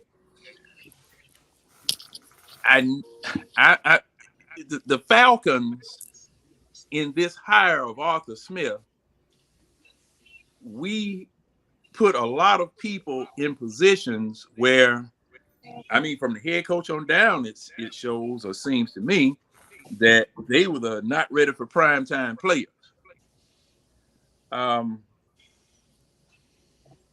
And just like my analogy of farting in the elevator, this stink got on your general manager. All right, so somebody echo back. I think it's somebody watching TV. Somebody got the TV in the background. At the end of the day, when the elevator doors open, everybody that's associated with this organization has some stink on it. All of them. And so do you think they should restart? Do you think they should rebuild the team, or they should make small adjustments? Right now, the only adjustment, the major adjustment that you can make with this team right now is a quarterback. That's it. So, John, to my question, do you think any of those veteran coaches that you want will come if Terry is in place as general manager? Yes, I do. Okay. I do too. Yes, I do. Because, see, the thing is, some may and some may not. Because, see, it's going to be a fit situation either way it goes. Can I come here and do what it is that I need to do? Me and the GM talk. Do I go along with his philosophy? Is he willing to listen to me? Is he willing to do this? And, GM's going to ask the same thing about the head coach. Because, you have organizations with general managers that the general manager is the one that hires the coach. The general manager is the one, or the team president. And since Arthur Blank is just going to be insistent on Rich McKay being around for what reason, I have no idea. Well, let me ask you this, John. Yes, so go ahead. if the Falcons do bring a new head coach in here, do you want them to still use this run-based offense, or do you want them to get into like a modern type of offense and pass the ball more? Oh, I definitely that's why I said quarterback. You got to pass the ball in this league. You got to. You have no choice. And it can't be ABC 1, 2, 3. Okay, because see that's what you just had 2 years of. ABC 1, 2, 3. A modified run, pass if absolutely necessary. No, the league has flipped. The league is Yes. flipped. Pass, run if necessary. You run to throw the dogs off the scent now.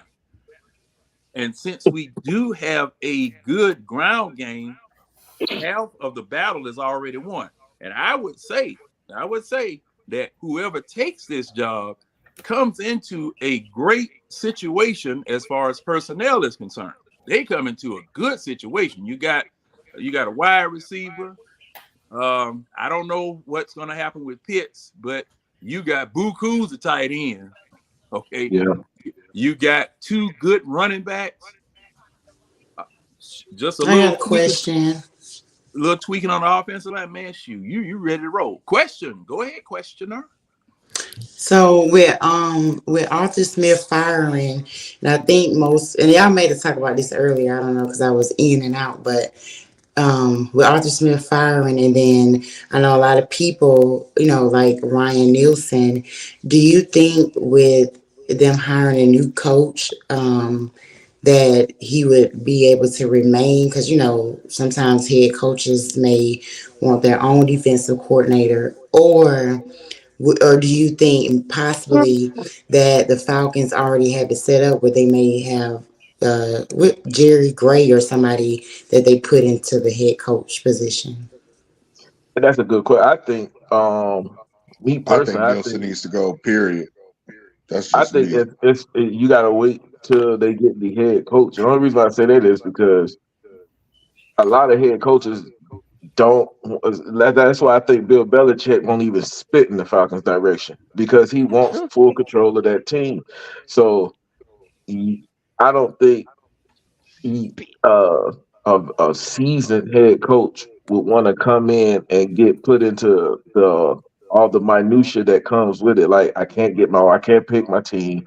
I can't pick my own coaches, because a lot of people want to bring their own folks in here. Like, hey, I know you got Ryan Nielsen, but I could probably bring somebody who's better than Ryan Nielsen. I know somebody who's better than Ryan Nielsen. Everybody want to put their people on. Plus, So Ryan Nielsen I isn't think going for someone to make a decision on his career. Ryan Nielsen is going to go find his job. He's not going to sit there and wait. yeah, and that goes back also, because Ryan Nielsen might be trying to look for a head coaching job as well. So he don't need to be, hey, I need to do another offensive coordinator job. Now people know you put together a top 10 defense in the Saints and with the Falcons. He might be a hot commodity coming this offseason. Well, I'm gonna say this too. When you fire the head coach, everybody, the Typically staff goes. is gone. Okay. Yeah, his staff. I mean, it's just like stomping one roach in the middle of 11. Them other ones gonna start running because they know the foot don't have no eyes. Okay. Foot don't have no eyes. They just stomping. And everybody is in limbo right now. The only, because this is his staff. You work for him. All right. When you fire the head, all of the staff is, they in limbo. And that's the best scenario I can paint for them. They're in limbo. Now, no coach. This happened at midnight. So, you got to wait the rest of the day and all of that, to see what was going on. Because, had this occurred during the season, yes, the staff would be still intact, dependent upon, the extent of the fire and whatever. Because, just like with Mike Smith, Dan Quinn, all those folk, they had to leave everybody in place.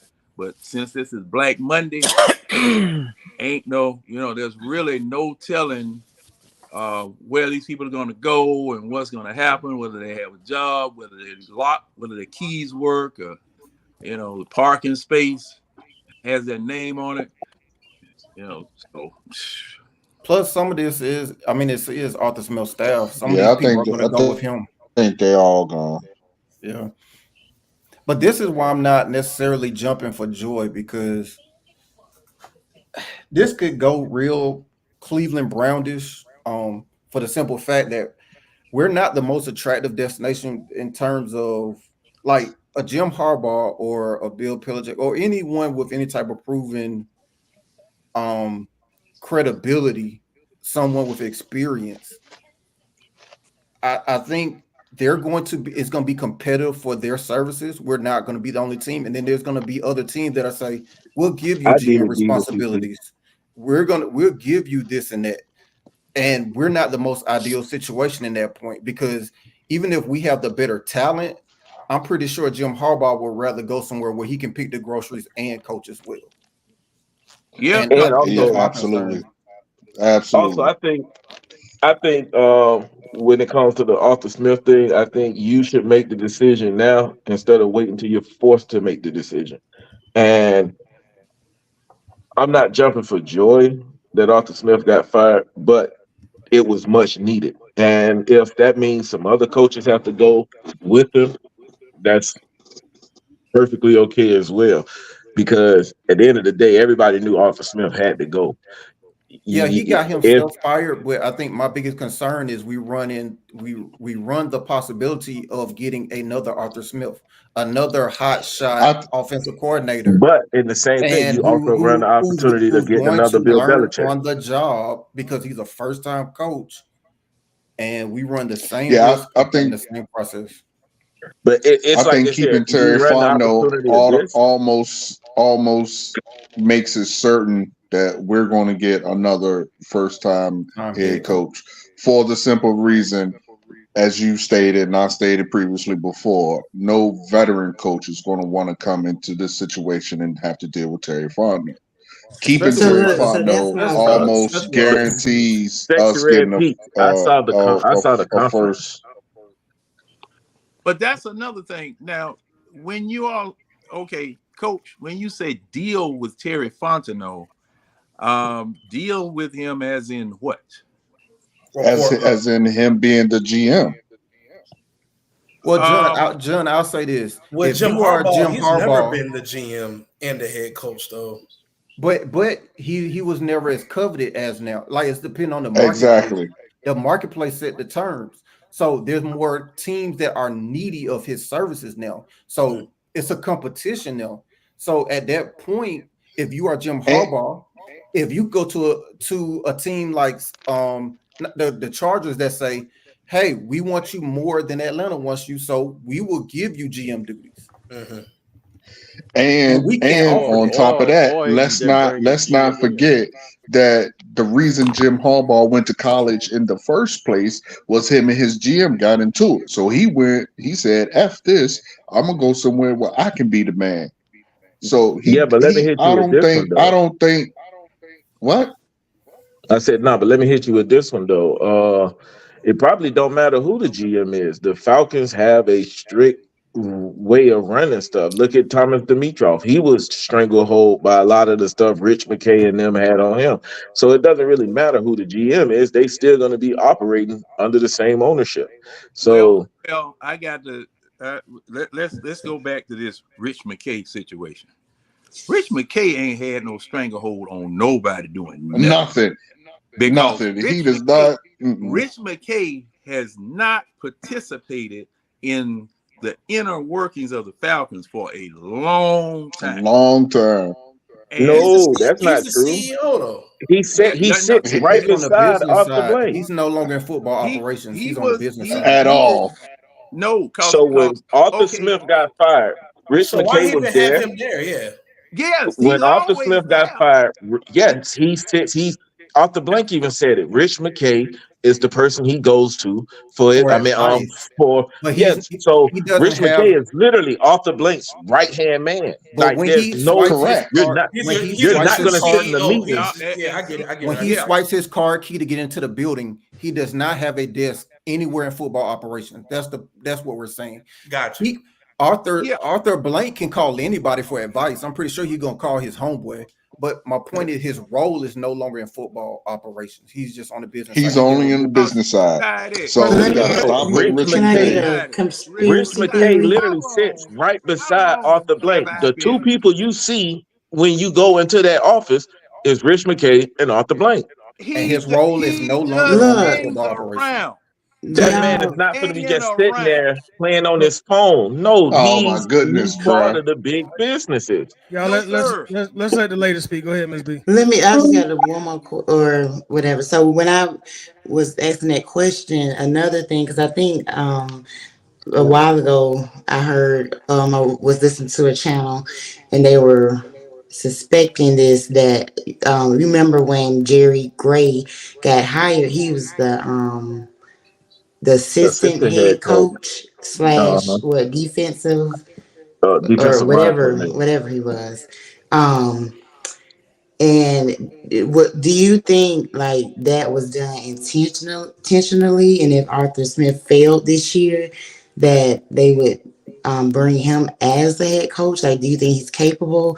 And do you think that that could be like I know it's like a conspiracy theory, but do you think that's a possibility? And since he got hired at the same time as Nielsen, like he would keep Nielsen and then him being the head coach and then being able to move the team further along there since he has familiarity with the team instead of being with them for this year. That's I possible. That's think definitely possible. That's I definitely think Jerry It's Gray. pop. I think Arthur Smith was on the hot seat before the season even started. But I think Jerry Gray, if Arthur Smith would have came in and completely collapsed, that's when Jerry Gray would have came in. But I think Arthur Smith was on the hot seat way before the season even started because you don't hire an assistant head coach. That's what I'm I, saying. So you don't that's think very he rare for a was team to do that. that's now what I'm we've saying. done So it you don't before. think he was hired as the assistant head coach just in case? Yeah, like yes, if he got fired during the season, then of course he'd be an interim. But even if Arthur Smith didn't and he failed for this season, then they still would put him, they look at him as a candidate to be the head coach. Yes, And that's I what mean, I and would hope. I really hope he is. I Now think let me say sometimes this. that's a possibility, but they reported Wednesday, I believe, maybe it was Thursday, that Arthur mhm. Blank was out there talking to different guys about being head coach anyway. Oh. So I don't know if that's He true, may but I get an mean, I guess it's interview, possible. but and I don't think sometimes he'll that's get the gig. and I mean, he sometimes might get that's an Yeah, just interview. I don't think so either. yeah, And hey, sometimes that's just a career move. read what Mark just put, and that goes back to the article that was just released Again, at bro. Again, 12:12. if you have a COO, of course they're going to be there when you make decisions, but that is not his role, dude. Well, I mean, they have Here's said the it thing: numerous in the times, article, bro. let me ask you this: have you read the Hey, are you article? the same one that said there's game managers and game changers last week? No, no, I don't agree with that. There's game managers and game Do changers. not I don't start agree that with up that. Yeah. again. wait, No, But I'm wait, it's saying, but one wait a thing. minute. wasn't he the one? Wasn't he the one? What Yeah. when we talking to No, you? coach. I Okay, I'm know, No, and I already coach. done appreciate then. us He being wasn't in the that I'm one. already conversation done because then. hey, Thank No, Tyler, but we what can I'm move getting run on. at that is out till Let's grease move it come in on. the out of that article, rag. it clearly said Arthur Blank and Rich McKay will be Oh my picking God, the next head this guy coach, don't get and it. Terry Fontenot will Never give his mind. input. Let's back up there. Okay, bro. That's I what the think. Okay, article we Hold got said. it. on. Yeah. I Oh, think. I okay. Okay, think. bro. Okay. Hold on. Let me say this real quick. I think what Slim. I'm assuming what Slim is trying to say is, if we're saying he's not involved in football operations, why is he involved in picking the head That's what I was football coach? asking. Why would he be That's a involved in picking the football head coach? operation. It's, he does not have a role in football Yeah. operations. Yeah. It's the same. I saw the same report where they said Arthur Smith was calling people in the industry for advice. Just as like he can go next door and ask him for advice, he was calling people all the way in Heidi, Minnesota can and you put everywhere up else the for article, advice. please? Which one? Well, okay. Bruh, what you don't Let me say understand this about is that. when you have a business, you have you have a president or or CEO, then you have a COO, CFO, all that shit. Yes, all Chain them of come together command. and talk. But at the end of the day, the CEO is the one who's gonna make the decisions. Listen, all I'm Rich saying McKay is the second in command. So if you think that I'm actually done. You got it. I'm done, bro. If you walk into an office, and you see Rich McKay and Arthur Blank sitting at the table looking at you, trust me, both of them plays a major role in what you about to do. I mean, he's the CEO. That's the part of the title. That's what I said. Hold on. That's what I'm saying. That's crazy. Let me clarify this for everybody. I've been asking, what does Rich McKay do for the Atlanta Falcons for how many years, Tidy? How many years have I been asking? He's the CEO. Obviously, John, he helped hire the head coach. Yeah. But see, this is the thing. Yes, he's an ear to listen to. Okay, he's an ear. Arthur Blank makes the final decision. We were asking what in the world was Rich McKay doing in between the hiring and firing of head coaches? Because just because he's sitting there doesn't mean that he's doing anything. Because at one time we had 7 general managers around here at the same freaking time when Dimitrov was supposedly the general manager. They relieved him of some of his duties, and you had about 7 general managers around there. I got an update. Now, I got an update. On top of that, Rich McKay was supposed to be CEO of the Atlanta Falcons. They put him on the stadium construction committee. Let me ask you this. I mean, all of these other titles and all these other things that he was doing. So Rich McKay was not doing anything concerning the team. Talking about Keely. Okay, let Keely come in. He said he got an update. Go ahead. Where's Mark? Where Mark been, Taddy? Go ahead, Keely. So I just pulled up the report. So we are correct in that he was no longer in football operations. However, I just pulled up the Falcoholic. It's dated January 9th, 2023. And in the article, it says, on Monday, the Falcons announced several promotions in the organization, with longtime executive Greg Beatles taking on team president role and set to handle business side of the role that McKay had long inhabited. This frees McKay up to focus solely on football as a team CEO. So he just moved back. That's what I thought. Yeah, that's what I thought. But hold on. That was as of just Monday. They just promoted last Monday. So then now that goes back into y'all was saying, he's out of football. No, he was in football operations. That was last year, the beginning of last year in 2023. The beginning of last year. See, I'm gonna put the article in the thing. This is nothing more than just a merry-go-round. That's all this is. This has been a merry-go-round ever since it's too many over the team. That's all this. But that goes back into what I've been saying. It's too many chiefs in the kitchen. It's too many cooks in the kitchen, and I don't think a seasoned head coach would want to come into that type of predicament. I think this is the reason why they constantly go after first-year head coaches, because they willing to accept that type of stuff. Not no. Bill Belichick, he's not going to say, hey, I got to answer to all of these people. No. Well, who is the general manager of New England right now? Bill Belichick. Is he? And for you to not know, shows that Bill Belichick makes the moves. Yeah, you don't remember that? You don't remember they showed him when they was doing a draft, and he was the only person drafting at home during COVID? Yeah. Nobody with I remember seeing that, and I had to double check. Now, do they have a president of football operations in New England? What's wrong? Lay down on your pillow. I think his son. What you scared of? Wallace, hit your Don't y'all start this scaring this stuff. What is that? Are we watching somebody pull up an episode of damn Different Strokes or something? That sounds like some Color Purple. I've been fighting all my life. That sounds like some Color Purple. They watching the Color Purple. I thought somebody hit Netflix something. Somebody Netflix thing came on. Cause see, That's what I'm saying. They downplaying Rich McKay role, man. Well, but Rich just McKay, occurred.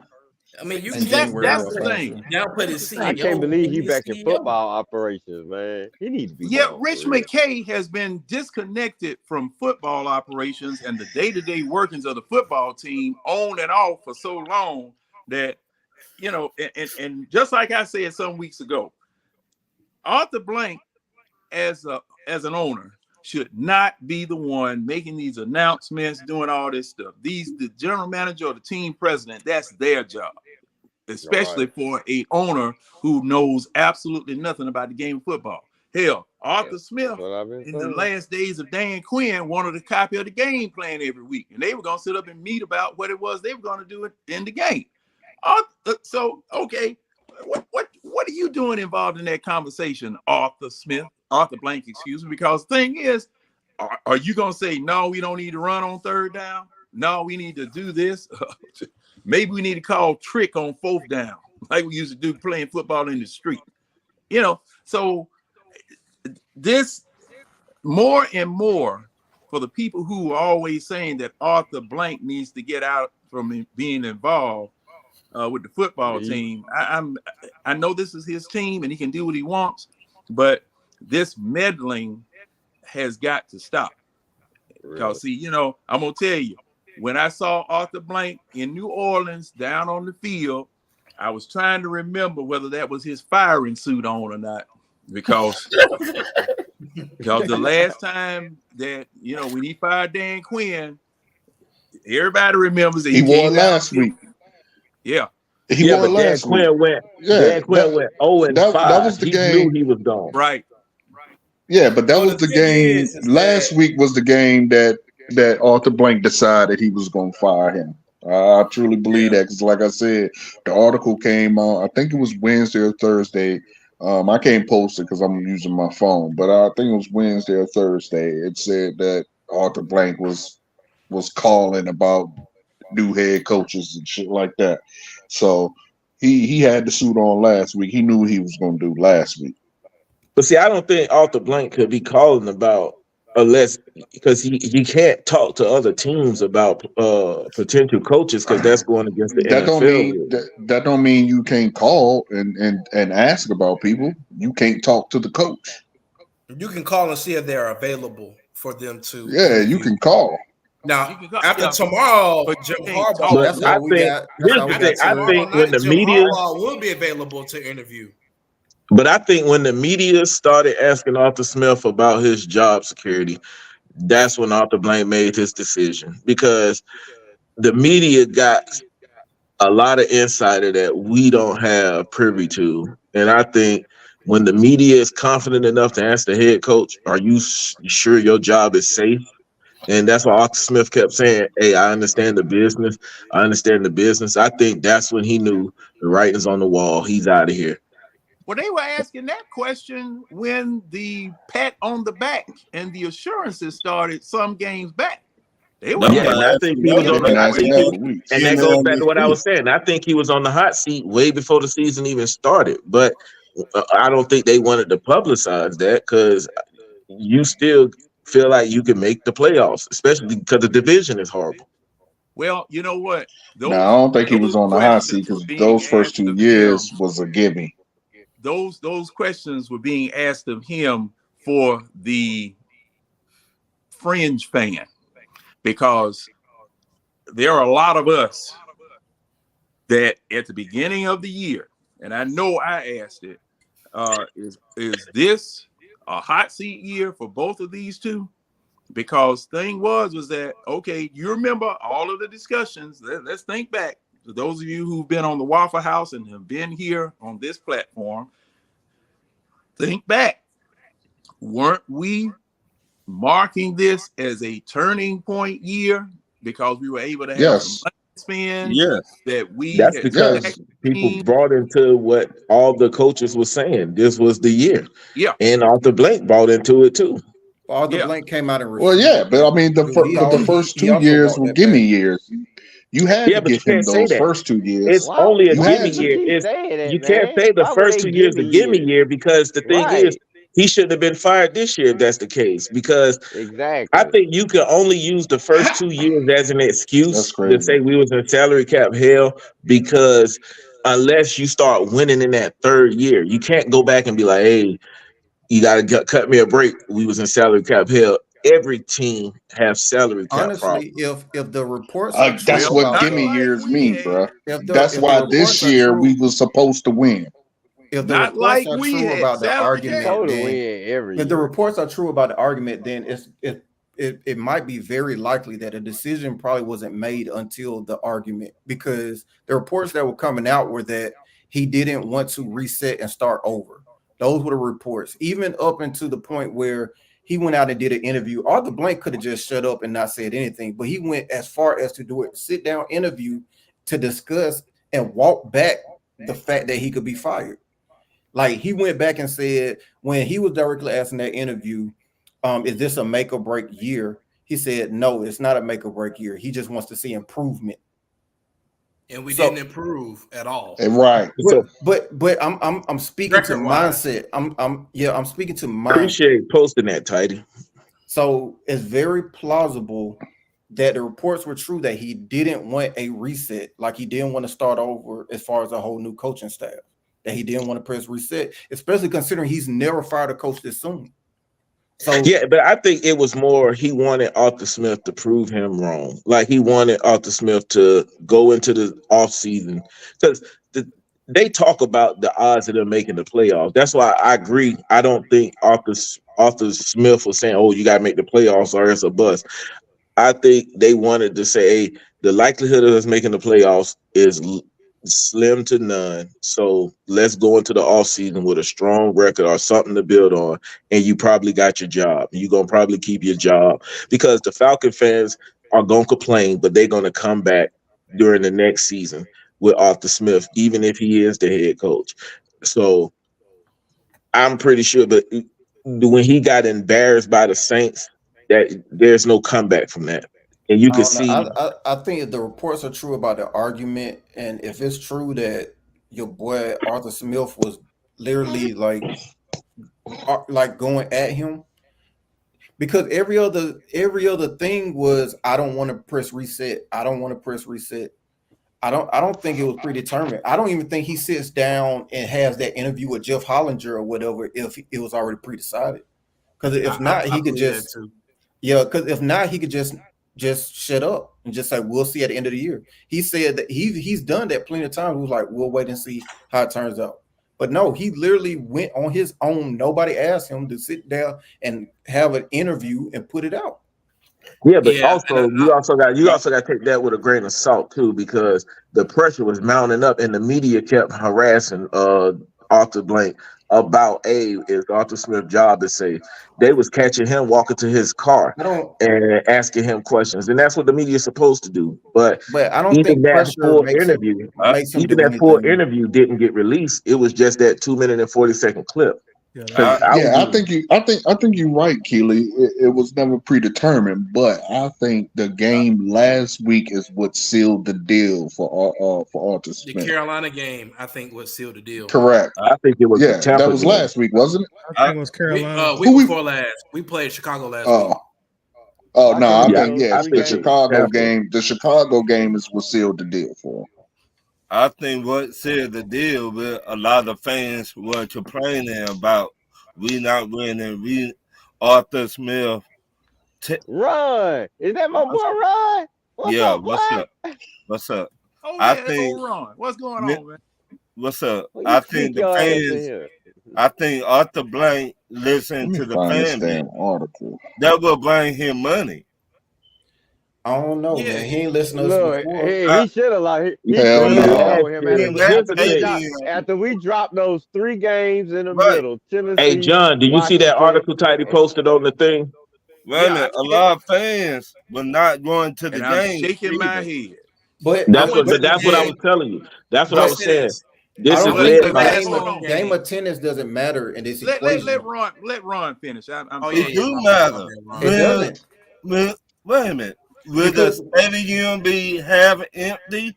That don't matter? No, because he gets because the seats are still sold. The seats already sold. The seats They already sold. That's what that PSL is for. But if they not going to the game, but he already got paid. And it look half empty. Not every seat is a PSL seat. Yeah, the upper seats. No, lower seats are. Hold on. I am a season ticket member. I'm telling you, the only tickets that are not PSL seats are the Dirty Bird section. That's the only section in that stadium that is not a PSL seat. There are no single game sales. The only way you can get a ticket to that game is if a PSL member puts his ticket on the marketplace.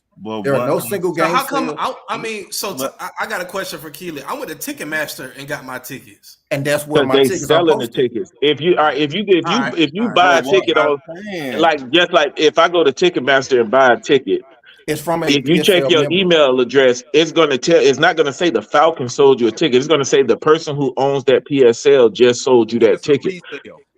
It's a resale. So yeah, they're selling their tickets. But something else that you guys got to remember too, just a couple of years ago, people defaulted on $38 million worth of PSLs.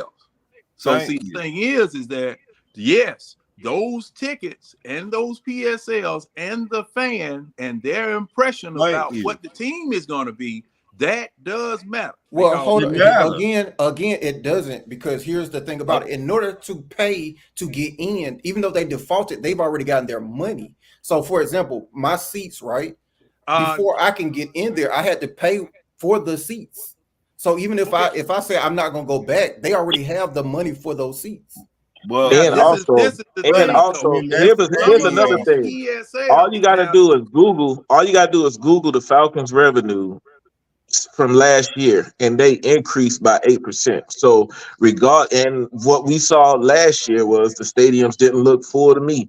Okay. And they still had an increase in revenue. So the reality is, people might complain, and Falcon fans might say, "Oh, I'm not going to go to the stadium," but Arthur Blank is still getting an increase in revenue from the Atlanta Falcons. My invoice went up again every single year in this 6-year losing streak.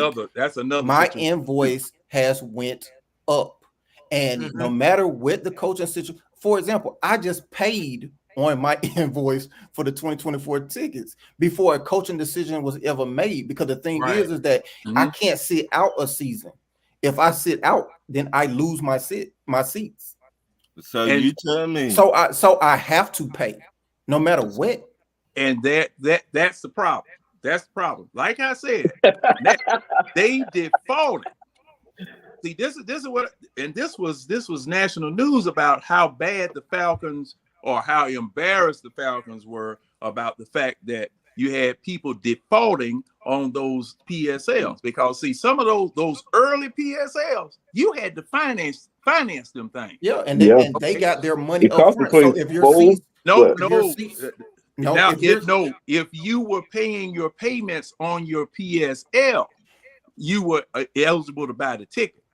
Okay, point is, but the thing is that they got their money in monthly payments. They did not get all of. Say, for instance, you had a $10,000 PSL.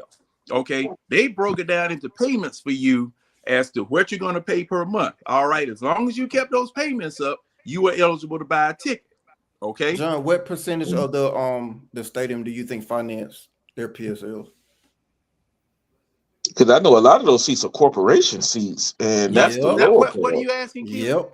I said, what percentage of the stadium do you believe finance their PSLs?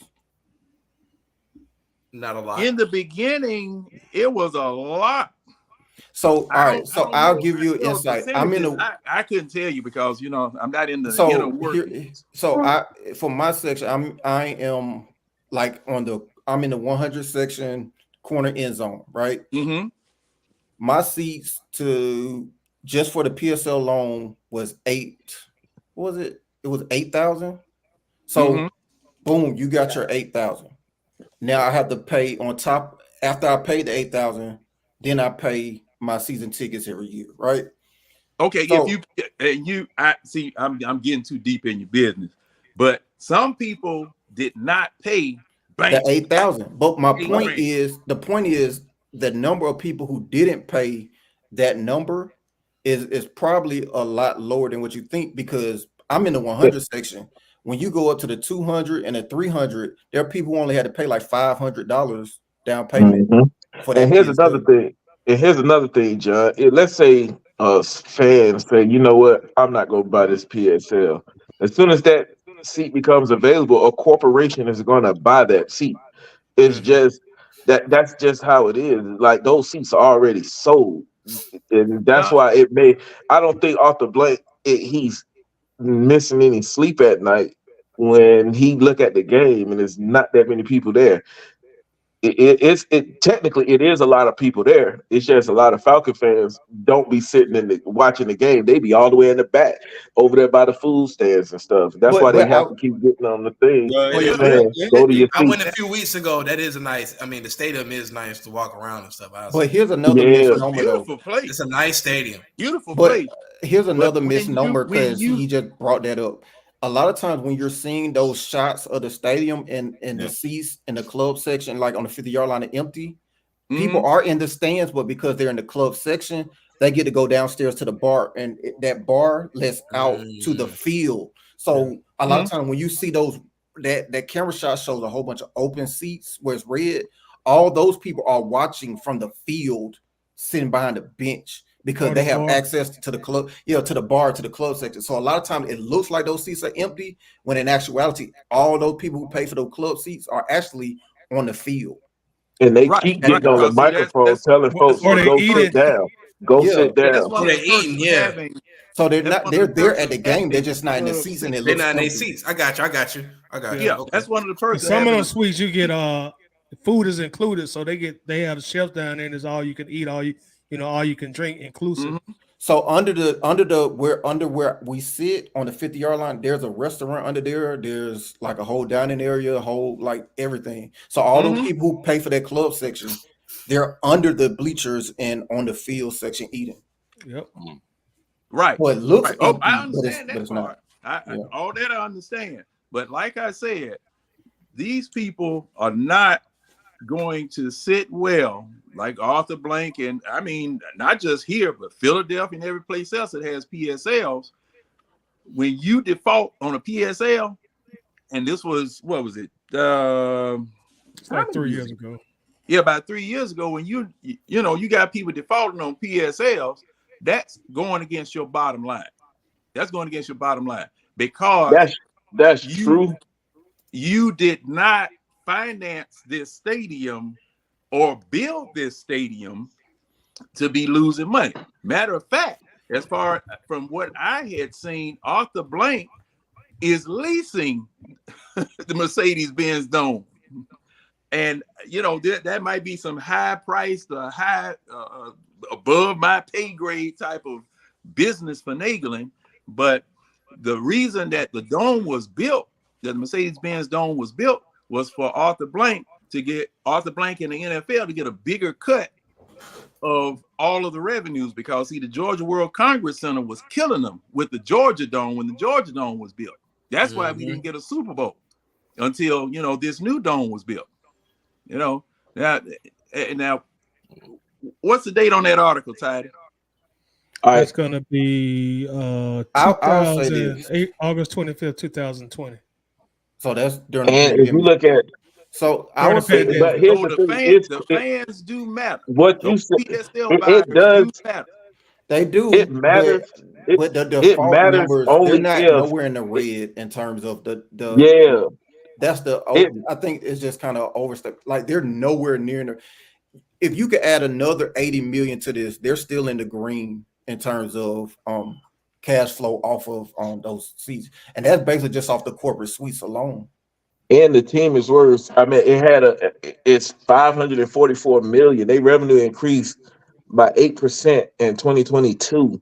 So it matters if nobody was buying that seat. So that's like, let's say I go to a car dealership, and go look at a car, and I'm not getting the best deal I want. And the salesman like, hey, I can't sell it to you that low. And you're like, well, forget it. Then the car just gonna sit on the lot. And as soon as I leave, somebody else comes and buy the car. Do you think the dealership care that I didn't buy the car? No. And that's the same that goes to the Mercedes-Benz Stadium. It would matter if nobody is buying those PSL, but there's a wait list, so people are buying them. So it's not like, and I know this might sound hurtful, but to a fan, you just missed out. Somebody else is gonna buy that PSL. It don't matter, and that's how Arthur Blank looking at it. And something else now, something else Lisa just posted. See, you got soccer in there. Yeah.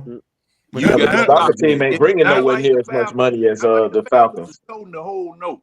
And see, I complained about that particular part of it because when that dome was built, football PSLs were the first thing that was sold, the high price ones. All right. Now, once the football PSLs were sold, then you stick soccer in there. These people getting in there for $35 a ticket. Yeah, and I think another important factor that we missing out on also, since we obviously count Arthur Blank money, is it's like right, we count his pockets. Like when Beyonce come, they gotta rent that out. Yeah, Taylor Swift comes, she Kanye gotta rent it out. Kanye West rented out for what, like a month at like $1 million a day, some shit like that. Mm-hmm. Yeah. So when all these events come, the even when the Georgia Bulldogs, Bulldogs, Bama, like that's more income also that that's generated by. And you got two season ticket bases. So you got people who got season tickets for the Falcons and season tickets for the Atlanta United. And for those people who do default on the PSLs, they do have a move program, and that's pretty much how I got to where I'm at. So every time a seat does come available, I get to shift into those old seats that have been vacated. Yeah. So see that's where that extra revenue came in. Hey, let me jump in here real quick. Let me read y'all something. This is dated January the 6th. And this is from Adam Schefter, which, I mean, it's not gospel, but we do know Adam Schefter breaks a lot of shit. He's one of the ones who breaks a lot of news. It says the Falcons have been surveying the coaching landscape, mulling what options are out there should they decide to make a change. And he said, according to his sources. So on the 6th, he talking to who he talking to. And this is what I was referring to by saying that Arthur Blank was out there, reaching out to people in case he made a change. So again, I believe what was the 6th? Whenever that was, but I believe that the game last week is what really sealed Arthur Smith's death, because in the middle of the week there he was out there reaching out for or surveying the landscape of coaches to replace him, per Adam Schefter. I agree with that. But I do think Arthur Smith, I think his wife probably told him, or somebody told him, hey, it's coming to an end here. And they probably, I think it's more respect that they not going to publicize, hey, we're going to get rid of him during the season, because they respect him. But I think it was, I can agree with that, but I think he knew the writing was on the wall well in the season. Also, he also said that they spoke to multiple GMs around the league about what they had been hearing. And one GM said he's there for one more week. The other GM said they can't sell tickets, man. They have all these first round picks on offense and they can't score. He has to make a change. You can't sell Arthur Smith anymore. It's what the second GM that's said. True. Because you know who sells tickets? Your quarterback. You don't have a quarterback. So right. And I think he bit too much off the apple when he banked on Ritter, because Ritter wasn't gonna sell nobody. I went to the games and I haven't seen nobody up there standing with a Ritter jersey on. So I don't know why they don't cost that much. I've seen a couple people with them, not a lot, but a couple. Well, I mean, if Ritter had done something, okay, if Ritter had done something, yeah, he did, John. He stunk it up. No, not now, Red. That's not the freeway exit I was going down. I wasn't trying to get up 85. I'm sorry. Yeah, and to your point, what he did by stinking it up, no, nobody gonna buy no Ritter jerseys or whatever. It was the same thing when Mariota came here. When Mariota came here, you had Mariota jerseys for sale all over the place. I mean, when you start off selling at Ross Unlimited, what is that telling you? What is that telling you? That means people gonna watch the game from home. That's what it means. And they will not go to the game. Right. Yeah, I've been watching that. I just said. And I'm telling you. Now, those of you who go down to the dome and watch the game and have invested in, PSLs and season tickets and going, I salute you. But I can't buy I'm not going. It's too much money. I'm not going until I get a winning product on the field because, see, I did my time in the 70s, 80s, and 90s going down there, being down there all the doggone time, spending my hard-earned money during that time when we weren't worth 2 flies dead, squished, and sprayed. Listen, I ain't broke, but I ain't gonna spend no money on no PSL. Well, I'll tell you this: there is a workaround. One, I'll say this: I do, even though I do have season tickets, I actually prefer to watch the game at home. And but if I can get sell my tickets or get them away, I prefer to either watch it at home or rather go to the road games, honestly. But the thing is, to my earlier point, whether I go in there or not, they already have my money.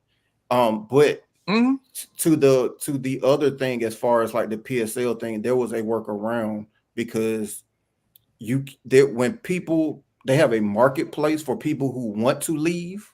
And this is why I say that the default thing is kind of overstated, because I've seen people, so like someone has already bought that seat and they've been in it for 3 years. There's a marketplace you can go on to buy that PSL from that person. Say they got a job offer in California, so they have to leave Atlanta. You can buy that PSL from them. That PSL is already paid off. This sounds like timeshare. That would it sound like.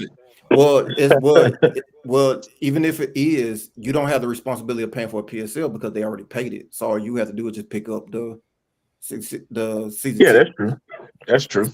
So they do have those for people who want to get in and circumvent that. You can. It's on the Falcon website, but you have to really search for it. They're not trying to exactly publicize that, but it's a PSL market. Yeah, cause the people who've been for a long time.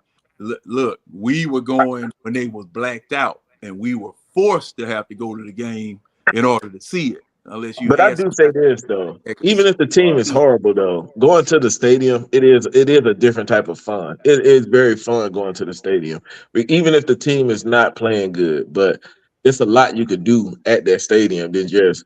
I know this might sound cliche, but just watching the game, it's so much stuff you could do at that stadium. It's like a mall there, really. My issue is the commute. So I typically ride MARTA. So my issue is the reason I don't like to go is because of the MARTA aspect of it. And they're not good enough for me to pay for a parking pass because those are very expensive. If they were a better team, I would go ahead and invest in a parking pass. But other than that, I take MARTA. And they have to try to hurry up and beat people to the station and get out and all that stuff. It just cause man. Well, I've never been, and that's on my bucket list is to go to one there. But every time they're here, I go, and I mean, I'm pretty sure the MBS don't. I mean, it's 10 times above this raggedy ass stadium here, but I don't pay no attention to what's going on in the stadium. I sit and watch the game. The most fun the Benz ever was, in my opinion, since I've been there, was 2017. And every single year since then, it's been less and less exciting. I had fun when they played the Colts this year. I had fun when they played the Colts this year. That was a good game. The Texas Stadium. And here's what I would say. In 2017, people were like, it was packed, is what I'm saying. Like when people it was brand new, wasn't that was the first year, wasn't it? That was the first year, and we were still a winning team. See, I was stationed in Germany then, so we were a winning team, and it was packed, like literally, like people standing up all game. Like that was my experience. It was anticipation. It was anticipation that we were going to make it back to the Super Bowl. Yeah, and see now the early days. The early days when Glanville came in to the Georgia Dome and the Michael Vick year.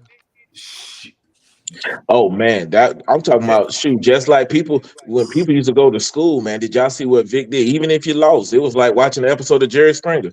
Did y'all see what Vic did, man? Like Vic brought a different type of excitement to the team. Like you can't replace that, and that's just reality. You can't replace it unless you get another person like Vic, unless you get another quarterback like that.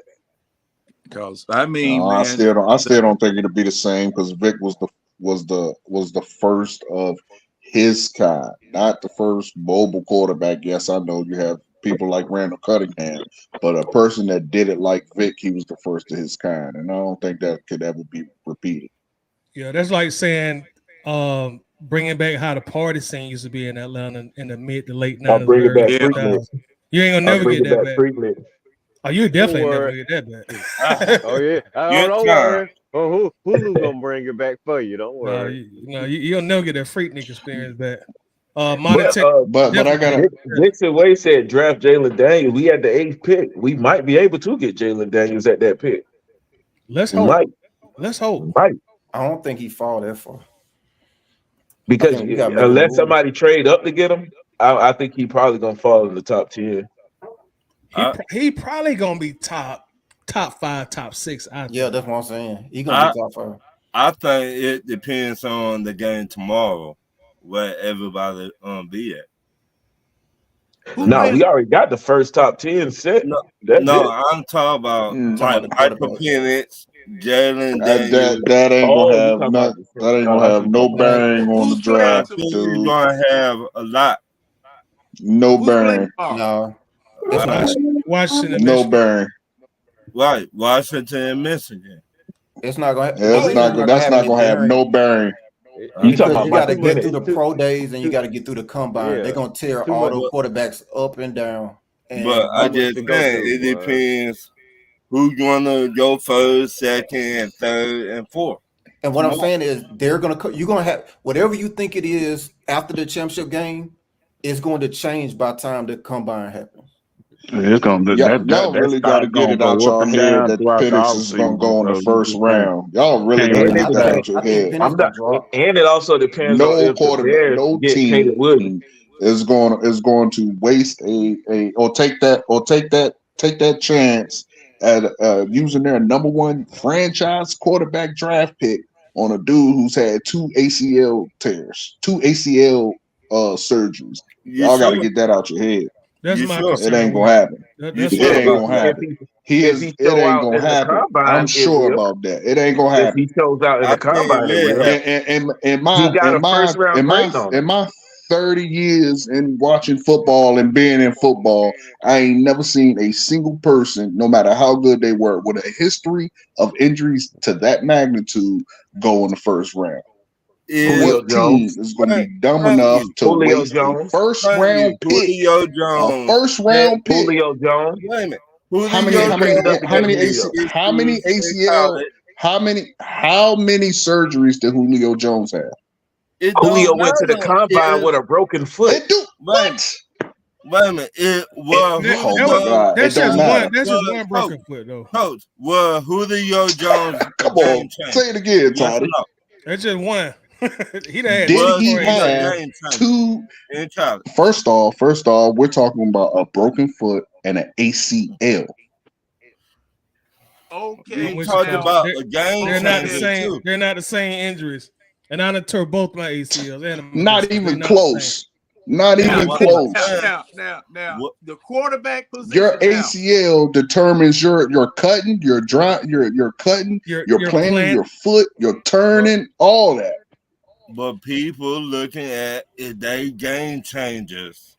But the other thing that I'm seeing here, I just put up an article about him, Michael Penix, and the Athletic, and one of their biggest concerns is that everything about his form and everything is very unorthodox. Like that's gonna scare some people away because like his throwing motion, everything is very unorthodox. Do you know why? Because he had to change it up after those surgeries. He can't plant like he used to plant. Everybody, he's a gamer though, but people gonna. All I say is this. All thing I say is this. Everybody's gonna overgrade these players until the actual draft happens. Just like, give you a prime example. Look at Desmond Ridder. People had him going in the first round, and he ended up falling all the way to the third. Desmond Ridder. There was articles that had Desmond Ridder being drafted in the first round. Other people and like he fell all the way to the third. I'm talking about by professionals. By professionals. I have never seen a Mel Kiper because they was him going in the first hell round. nah. Yeah, you may find some rinky dink. You may find some rinky dink shit that say that. All I'm getting at no credible. Hold up. I don't know what the hell you read. No credible. Rinky dink people, and Mel Kiper been wrong every time he opened his mouth. Again, we're talking about credible. Mel Kiper said but at least Mel Kiper actually talks to GMs. But at least Mel Kiper talks to GMs. The dude in his basement ain't talked to a single GM. Mel Kiper, at least he has a relationship with the GM. And he wrong. Sometimes he is. No, ain't no sometimes. Hold on. His picking percentage is better than the guy that's in his mama's basement just randomly picking. I believe listen to the dude that stay in his mama's basement. The man Kiper. Hell no. I don't care so right now they got Michael Penix Jr. number 30 on the big board on the top 75. Yeah, the bottom. That sounds. Yeah, he is not going to go in the first round. It's not going to happen. So you the highest he's going is the second, but realistically I believe he's going to go in the third round. So as long as he the Falcons involved 500 yards, don't never say never on the game tomorrow, dude. That means you have to think about what you're asking. You're asking a business to take a chance on using their first round draft pick on somebody with 2 ACL surgeries, dude.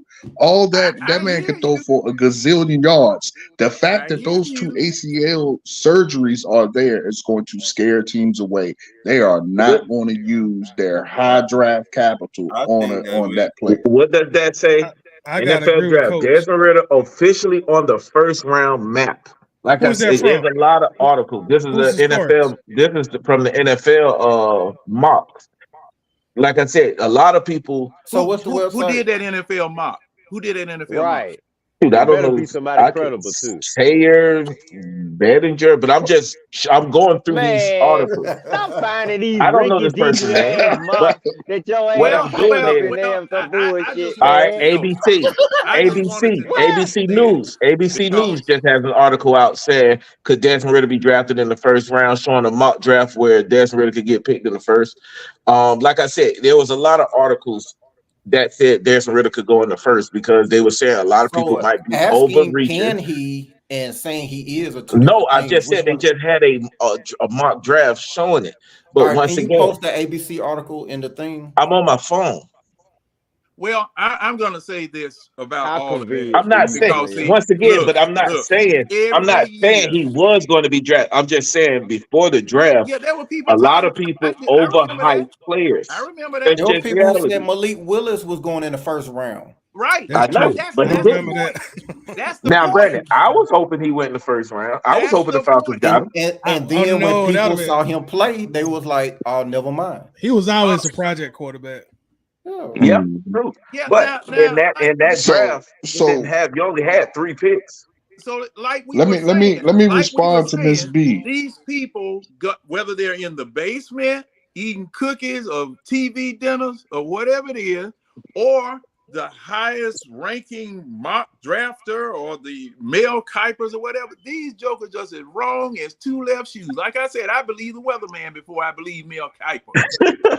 Nah, they be more right than they be wrong. They be more right than they be wrong. They are wrong every year. They be more right than they be wrong. Let's look at Mel. Do we know what Mel Kiper had last year for his like top 10? Should we reference that? Let's go look at it. Let's go look at it. Let's see. Let's look at it. I'm gonna put it up. But to answer Miss B's question, I think that's a loaded question because we can realistically do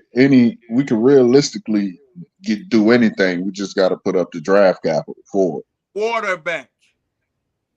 That's it. So, yeah, but I mean, we could realistically get any quarterback except for maybe Caleb because I don't think we'll get first.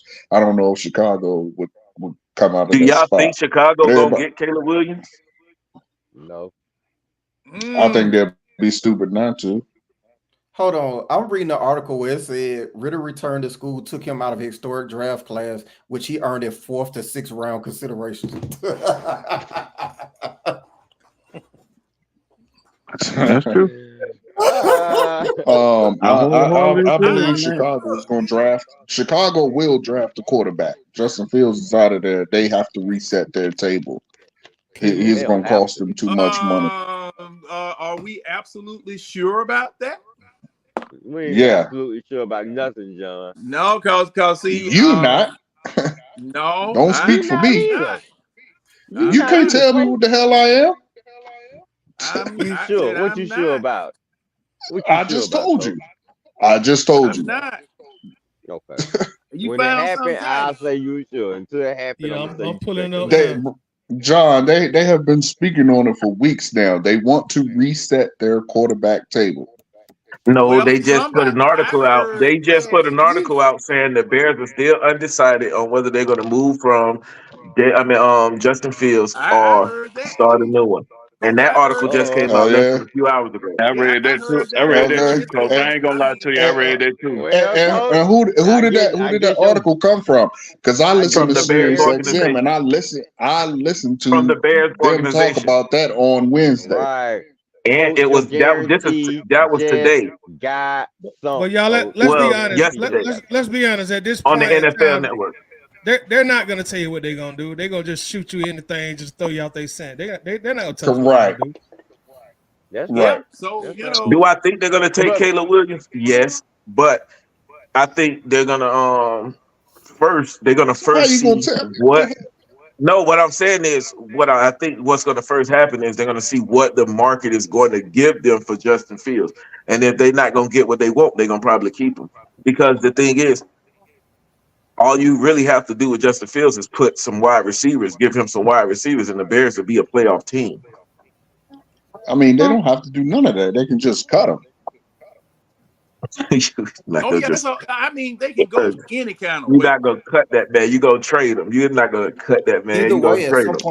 If no team will give you what you want, and you want to reset your table, then yes, they will just cut him.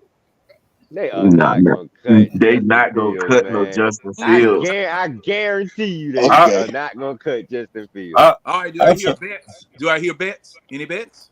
Any bet? Yeah, I'll take a bet. Any bet? I'll take one. They not gonna. I bet they're not gonna. All right. Come on, step up. Somebody step up. $50. $50. They don't somebody step up. I will say this. I think they already told Justin Fields what they're going to do with him. Absolutely. And I don't mean they're gonna cut him. If you watch the after game of Chicago, he said bye to Chicago. So yeah, because he was sick. He knows something. They might already have told him, "Hey, we finna get ready to trade you, player." Right. Trade. Dude, Trade, What's the key word? Trade. Man, you clearly don't know how to listen, dude. I didn't say that that's what they was going to do. I said if they don't trade him, they will cut I him. did not say So learn to listen, about bro. that. I don't think. said First if off, you I look think at if they even the put, I think if they individual, put Justin Fields on the market, it's going to be a lot of folks out there trying to get him. But I think they're yes, going to go for the highest bidder. But I do think they do have a game plan set up. If they keep Justin Fields, then what route they're going to go. But I do think they're going to end up probably getting Caleb Williams because everybody's saying that's a generational talent. quarterback right there. Boy, that generational. There they go with that. Right. Boy. I said generational. I didn't say the other word. I know, but that word Hits is a generational talent. I hate that word. I thought he was a unicorn. He is. Hey, all of those descriptive. All of that descriptive language. He's a unicorn. He's a generational talent. Man, oh my goodness. All right, but continue, Tidy. What was you about to say, Tidy? Yeah, you got it up. I got Mel Kiper stuff up. Okay, yeah, let's look at it. See Bryce Young up there for the Panthers. ESPN said he's the most accurate in the industry. Yeah, he's working for him. Hey, I'm just saying what they say. They say yeah, up to 80%. He's working for ESPN. He's working for They say he up to 80% in the first round. So he had Will Anderson at number 2 last year. And he was 3. To go into the Texans, but they took CJ Stroud. Yeah, I think there was a trade that happened too there. That was a trade that happened. Yeah, they traded back up. So that kind of messed it up a little bit. But he was kind of accurate because then CJ Stroud did go 3. So yeah, the first 3 are correct. Yeah. They're just out of order, but they're correct. Now this way, I think he messed up at bad on number 4 because I think he had Will Levis. Yeah, he had Levis at 4. Definitely messed that one up. And Will Levis is a backup. Like I said, he be more right than he be wrong. He got Jalen Carter going to the Seahawks, and he fell all the way down to the Eagles. But you got to keep in mind though, something happened in between that time too. That cost situation. What?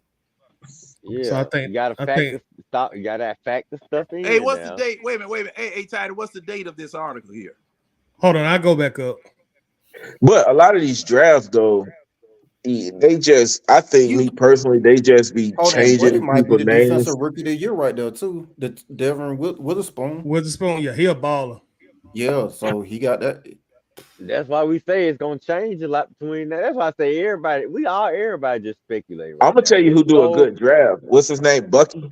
He does a good draft. They all gonna be the same. Now, when Bucky was the only one saying the Falcons was gonna get a wide receiver. When Drake London came out, and everybody was like, "No, the Falcons get an edge rusher." Falcons ended up getting Drake London, and he even called Drake London too. And I was like, "Wow, man, that's good." John, this was April 27th. Hey, Tidy, who was it that said? I'm trying to think whether it was somebody on the panel right now. It was somebody that said that with our number 4 pick, we were going to get Kyle Pitts. Who said that? Not me. I hope we weren't gonna get him. Yeah, I don't think nobody seen them coming.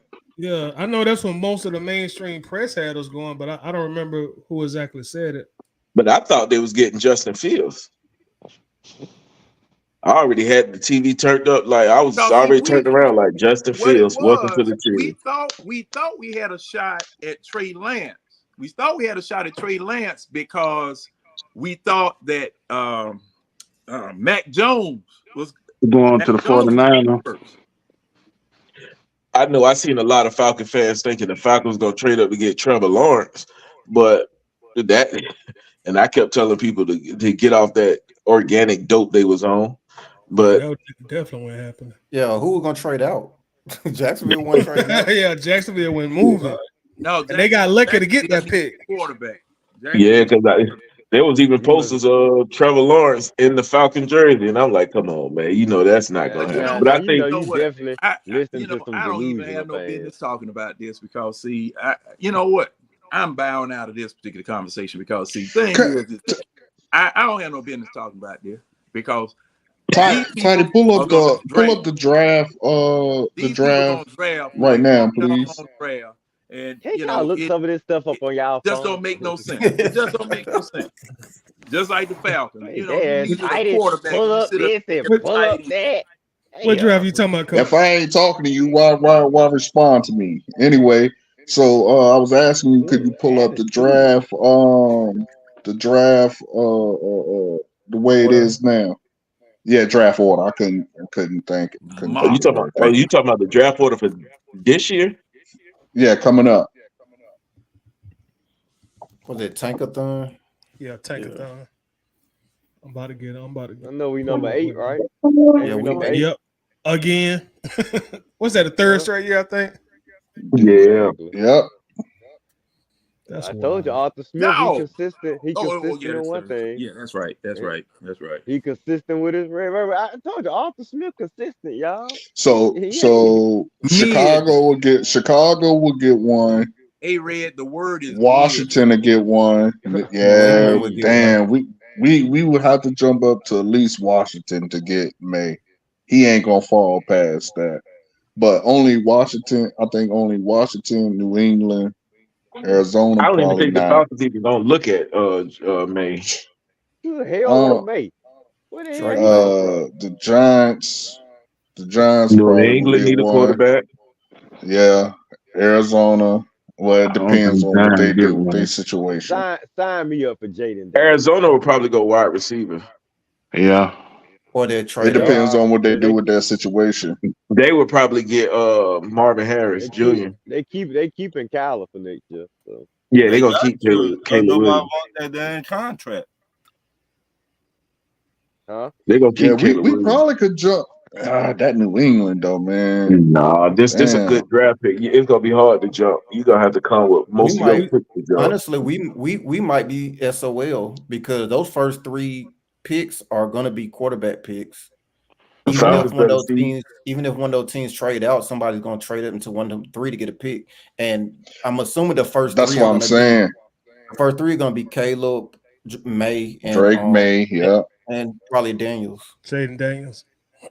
Yeah, so I think the Falcons' better choice is to figure out who's going to be available in free agency. See what goes there. Nah, give up them picks. Why stand on them picks, man? Go get your quarterback of the future. They need to either be talking to Chicago or Washington because New England not moving. Yeah, I don't think New England gonna move. It's gonna be moving to Chicago because Washington gonna look like they ain't gonna move out of that pick. They ain't gonna move. They ain't moving. Do y'all really think New England gonna trade? Do y'all really think New England gonna be like, hey, y'all, we gonna give up our opportunity to get a franchise quarterback so the Falcons could get one? No. They need a quarterback. That's why I said like New England not moving. But that's why I just said they need to talk to them. No, I said talk to Washington. To I don't think Washington moving though, Coach. Washington needs a quarterback. They need a quarterback badly. They did Sam Howell and he totally backfired. He was worse than Ritter. Bears might. Yeah, but they also need a whole lot of pieces too, though. Ron Rivera just got fired. Ron Rivera just got fired. But Washington needs a whole lot of pieces too, though. So you can entice them with they just fired Ron Rivera. But if they bring a new quarterback in there, if they bring a new head coach in there, he's gonna want to go get a quarterback first. He's not gonna want to go get no build around. He's gonna build around his quarterback. Wait a minute. Not necessarily. He may be able to entice him. Not necessarily. You see what we did? Yeah, exactly. Yeah, the Falcons is an anomaly though. The Falcons is just like this here. Everything that works, the Falcons say, "Hold my beer. We're gonna go the other way." We are in a passing league. The Falcons all those teams need a quarterback. That's crazy. Airbnb might be off the market, right? You can trade with the Bears. Try to get up to number 1. Hell no. We might be stuck. But what do we? Wait a minute. I think we can trade. If nothing else, we can trade with Arizona. So let me ask you this then: how many picks? Just a number. How many picks would you give up to move up to get a Drake May, or I won't even say Caleb Williams because he's already off the board, or Daniel. Daniels. Whatever is necessary. Whatever is necessary. I don't know. Whatever's necessary. Nope. See, a pick is a pick. The picks don't mean nothing if you don't use them for what you need to use them for. Use them to get the quarterback of the future. You sound like what's his name? Yeah. The one with the Bears. He gave up all those picks to get that running back, and it completely failed. Or it could be like the Rams who said F them picks and want a ring. It Right. depends Exactly. on how many. But the Rams also with mayhem and free agency. Okay, and we have the money to go mayhem and free agency. No, we only got 37 million. Either way, it can work. Either way, it can fail. There is no, there's no correct way way to do this. That's not correct. That's not correct because we have 1-year contracts that can come off the books this year. So it depends on if we re-sign those 1-year contracts. I think our best bet move up is going to be to go talk to Chicago. Yep. Thank you, Tidy. You better, hey, Tidy, you better bring TD Jakes with you. You better bring a power bottom. Man, you ain't gonna need all that. I'm just saying. Already said he want to come here. I'm saying from a realistic standpoint, based on the teams, the need, and what they already got right now, they not for the move out there. They not for the move out that one spot. I think you can talk to Arizona too. Arizona too, but you may be too bad. They said that last year about not trading out to get Bryce Young. But they also said that they was going to stick with Justin Fields before the draft even started. They may say that this time too if the price is right. Yeah, like I said, you better get TD Jakes. We moved up and got Mike Vick one year. We moved up and got Julio. If the price is right, the team will sell. The only other can't come half stepping. The only other team is if you can convince Washington to stick with Sam Howell. That's the only other way to get in that top 3. You do what? Okay. I said the only other avenue to get into that top 3 is if Washington somehow we're gonna give Sam Howell another try. That's it. I got this question now. They got to get a new head coach. You know they're gonna want a new quarterback. I got this question now. Right now. Well, I can't ask that question because of what you just said. Because see, you don't know what the head coach is going to determine the direction of the team. And we might be SOL though. Yeah. Your best bet is to try to trade with the Chargers and hope that a quarterback is still available at that spot. Well, you're not going to trade. That's all you're going to be able to do because these other teams got quarterbacks. Well, unless you the Chargers going to want a quarterback. The Chargers want a quarterback too. You can trade with Arizona. No, Chargers ain't getting no quarterback. Look, unless you get Arizona 4-5 and not getting a quarterback. The way that works is you're hoping for a draft day trade in which somebody drops, but the likelihood of that happening is slim. I don't think any of those guys fall out the top 3. Those top 3 quarterbacks aren't going to fall out the top 3. I don't think. The Falcons always in a position where they're gonna fall out the good. They're gonna not be able to get a good quarterback, and then they're gonna fall just into a position to where they're gonna barely miss out. Let me say this real quick. Let's say hypothetically speaking, Jacksonville extend Calvin Ridley, which they're probably gonna do anyway. So now you got 2 second-round picks. You also got some tradable assets. It may hurt some fans' feelings, but you could, hey, Chicago, Kyle Pitts. Hey, Tyler Algier. Yeah. I don't think that'll happen though. But that's what you thinking. We thinking unconventional to move up to get our guy. I'm just saying what could happen. We got the draft picks, we got extra draft picks, and we got some assets that are still on a rookie contract. That's very attractive to teams. Yep, and think about this too. Think about the top 3 people. You have Washington as second and New England as third. Washington, what if they go and get Drake May? I don't think New England will take Daniels. I don't think Daniels fit the type of football New England likes to play. So he may fall. Hold It on, we also don't know. He depends on may the fall. coach. If Belichick gone, they're gonna go with Correct. a wait a completely minute. I different understand scheme, that. coach. I understand. I don't Listen, agree with I that. understand that. Football does New I understand England that. like to But play? What kind of football does New England like to play now? That's what I'm talking about do we their type know? of quarterbacks. Look at their type of quarterbacks they like to get. I understand that it was who Belichick got. I understand that, but you got to think about Robert Kraft likes that type of stuff too, though. But also, you also got to think about it. Like, also, you got to take in mind that you also got to get take this a into straight consideration. pocket passer type of quarterback. Yeah, but you also That's got what to I'm take into saying. consideration that New England is talking about parting ways with Bill Belichick, so a new head coach is coming I in didn't there. think. I just said that, man. Y'all don't listen. You make a good point, Keely. I didn't even think about that, bro. He did have Cam Newton, And he said he wanted a young Cam Newton too. And I guess he's hoping to rekindle I something didn't think magical. about that. Well, see, that's why I didn't asked think the about question. Really? That's We why don't. I asked the question. What does New England really want? Because see, they've been all over the map ever since Brady left. Because they trying everything. John. They trying All this everything too to hit. early. But the problem with Bill Belichick is his playbook is old. It's an And old Jacoby style Brissett. playbook.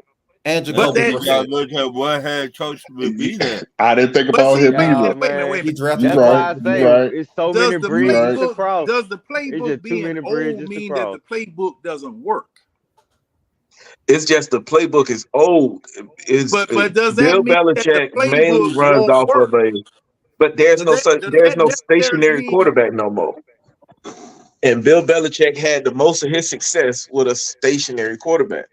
There is none of that no more. So this is why he's struggling with those mobile quarterbacks. Okay, don't think he cares about hold that. on. If you got a good He don't. line, He okay, don't. if you got a good offensive line,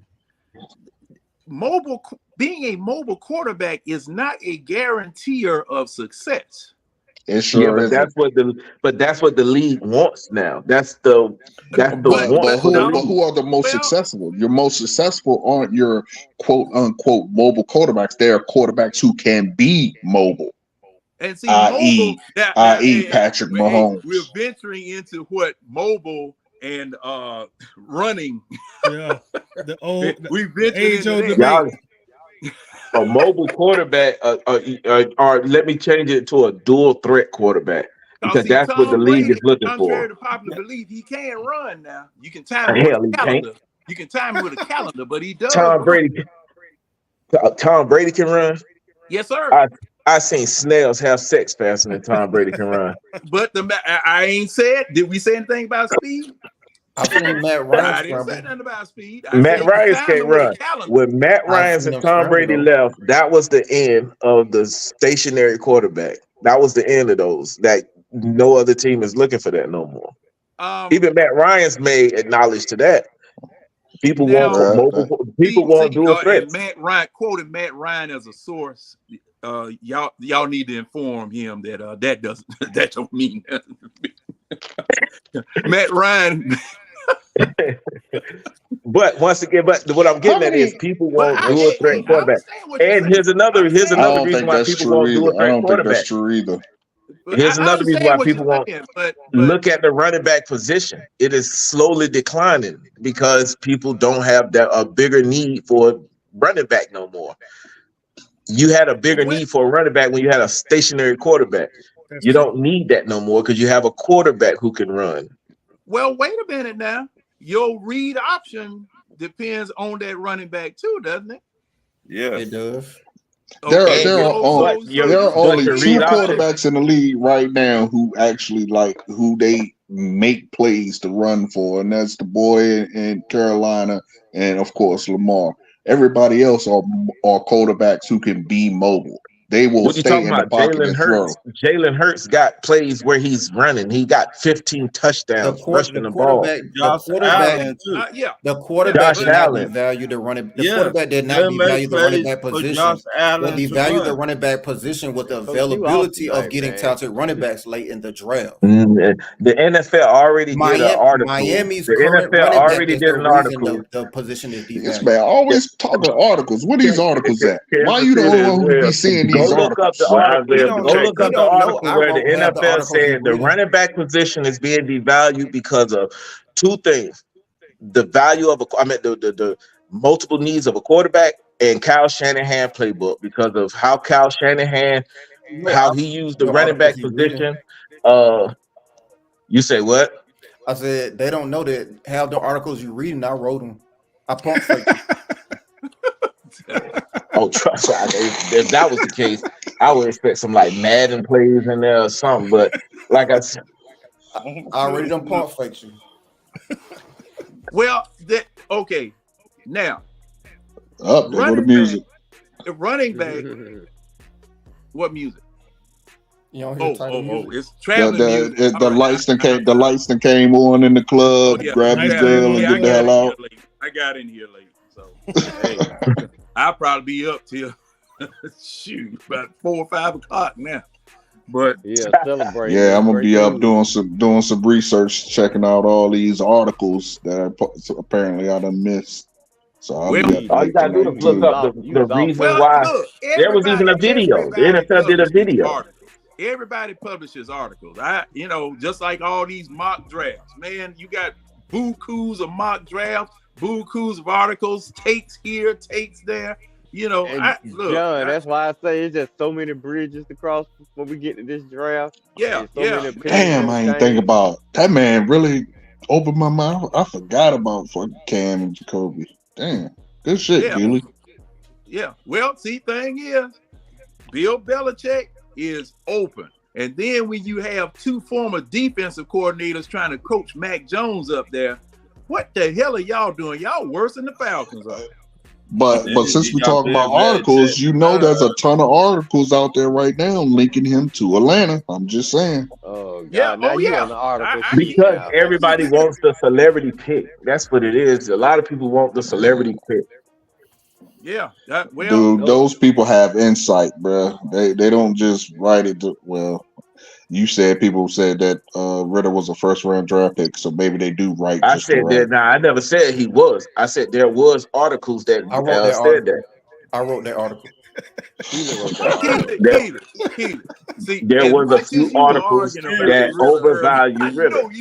Even Kurt Warner came out and said something about that. John, I just wrote the article to pump fake people like him. I just put it out there so people wouldn't know what they're talking about. I just you see it working, man. Yeah. You create the delusion, Keely. What name did you use? I use random names all the time to throw people off. Oh, Rod I knew it. Yeah. Rod Tankerson and Bob Lee. All that shit. Hey, Bob Lee said it. I started the whole Malik Willis as a number 1 draft pick thing. I started all that.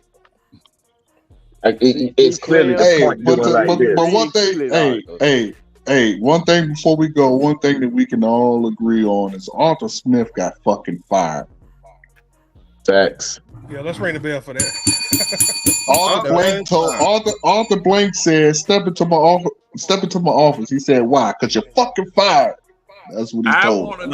I thought that's what Arthur Smith said to him. I really want to know if there was some cussing and stuff going on, boy. I got to find that. I got to find that out. They say AB a gangster, so you never know. Arthur Blank too old to be doing some cuss. If he cussed them out. I'm not celebrating until I find out who's coming in. When I find out who. Keely, you gotta celebrate him being gone. No, I'm not celebrating until I find out who coming in. He is possibly the worst coach that we have ever had. My fear is that I agree with that. And Arthur Blank tomorrow is gonna come out and Desmond Ridder's still our quarterback of the future. We believe in Desmond, and we're gonna bring in another coach.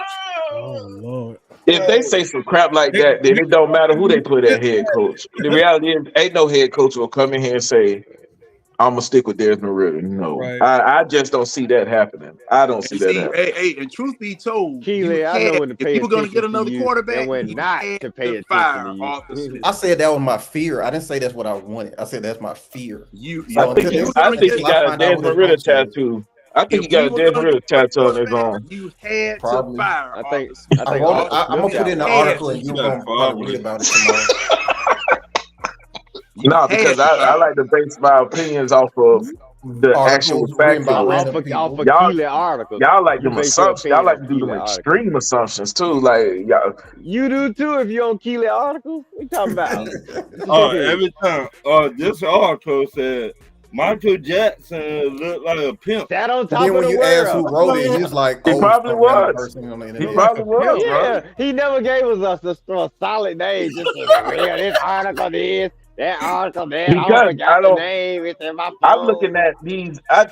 First off, with the Desmond Ritter thing, I never said Desmond Ritter was a first round draft pick. That's what y'all. I know that's what y'all getting at, but I just said there was articles who overvalued Desmond Ritter.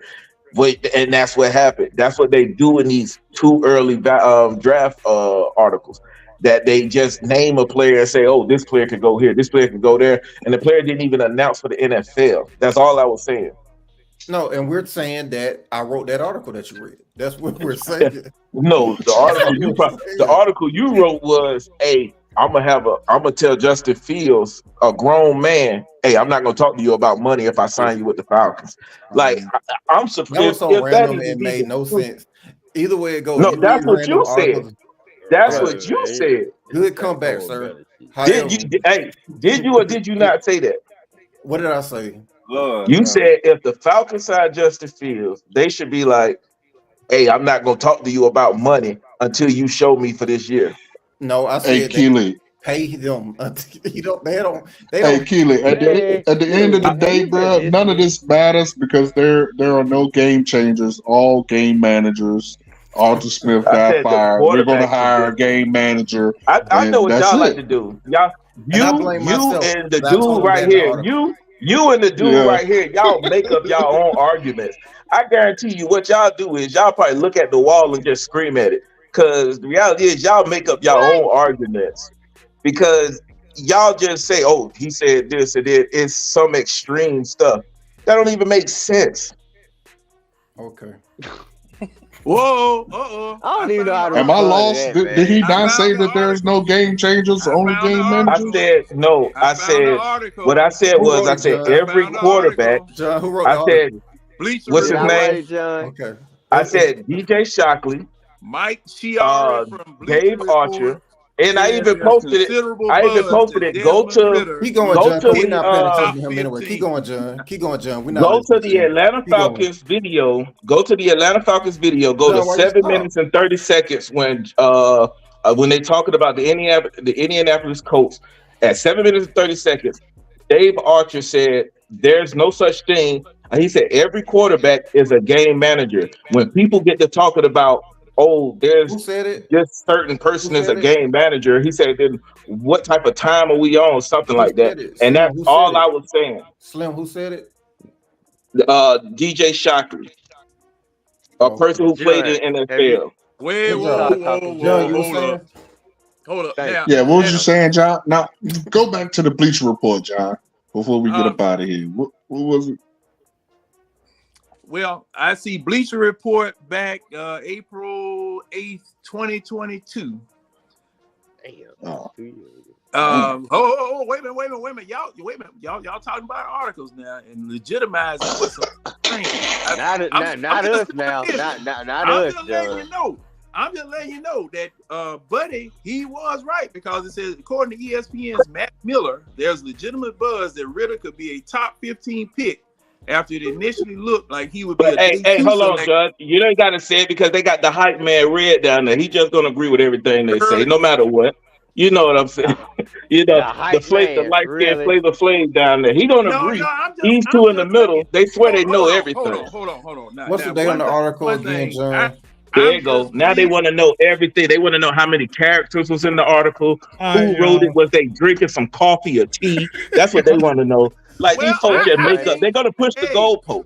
I can provide Coach been all of that disagreeing with me all so long, but now I'm he was drinking Taster's Choice. He put 2 scoops of sugar in it, 1 cream, and just gonna make up his own argument. But serious business though. This is okay. I don't care who says what. They can be right, they can be wrong. Whether it's the man sitting in the basement with one of those pot pies, TV dinner, or the man who has the hi-hat. They can say whatever they want to say, and they can be right, they can be wrong. And see, that's why I really don't like to get in these types of conversations, because see, we're all guessing. We're all suppositioning. We're all, trying to say this or that, and we bring our particular spin to it. Now, I like to deal in facts. And that's why I wait until that team, my team, goes and picks somebody, and then I do my critique on them after they've been picked. Because when they come into the league, they come in here 0-0. No wins, no losses, no ties. And what they did in college don't matter. True. You come in and here, how I pick. When you come in here, you begin it all over. And the thing is, the people that you played for in college are not here with you. The coaches that coach you in college, they are not here with you. You are with somebody else. You don't know what this fool gonna have you doing. Arthur Smith,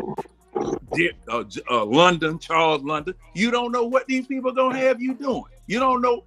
And a lot of first round draft picks, you're saviors. You got your job cut out in front of you.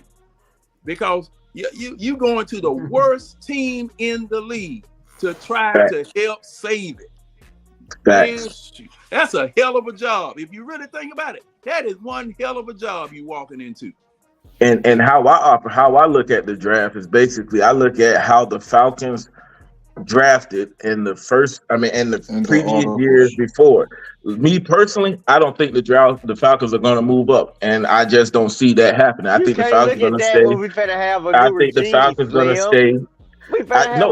This is what I said. I said I think the Falcons are going to stay at 8.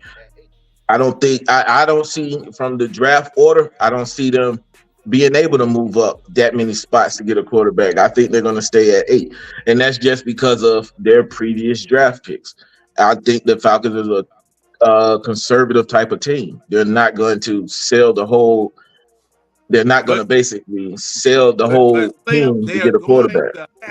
They are going to sell the whole team to get Julio Jones. They're gonna have to do it like Coach. They had a franchise quarterback. Like Keelan said. Now Keelan and Coach, both of y'all said something. It got me thinking, because see, number one, like Coach said, hey, you got to go get it, and we are in that situation where our most pressing need right now, where we've done one, we fired the coach. There was no way that you were going to go I would be comfortable going and getting the quarterback under this coaching regime. No way. God, you're right. Thank God we don't have that part. Now, your most pressing need on this team, because if this team had a competent quarterback, we could be, I would say, and this is just my opinion, we could have been in the NFC Championship game with a competent quarterback, because nothing out there in the NFC is blowing anybody's skirts up right now. Philadelphia looks mortal. San Francisco got blowed out. So the any given Sunday narrative is in full effect. Okay. So, but don't Philly play the Bucks? And the last thing I'm gonna say, John. Last call back home. Go ahead, Coach. You got it. You got it. No, you got to go. You got to think about it like this.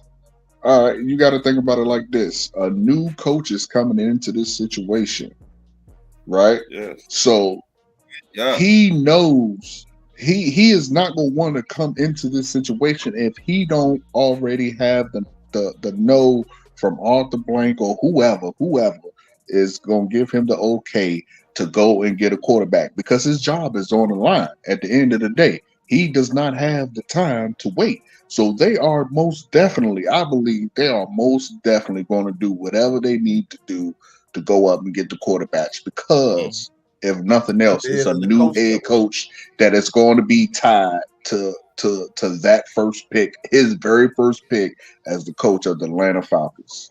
Dez already killed his first coach. And on that note, y'all, we are officially out.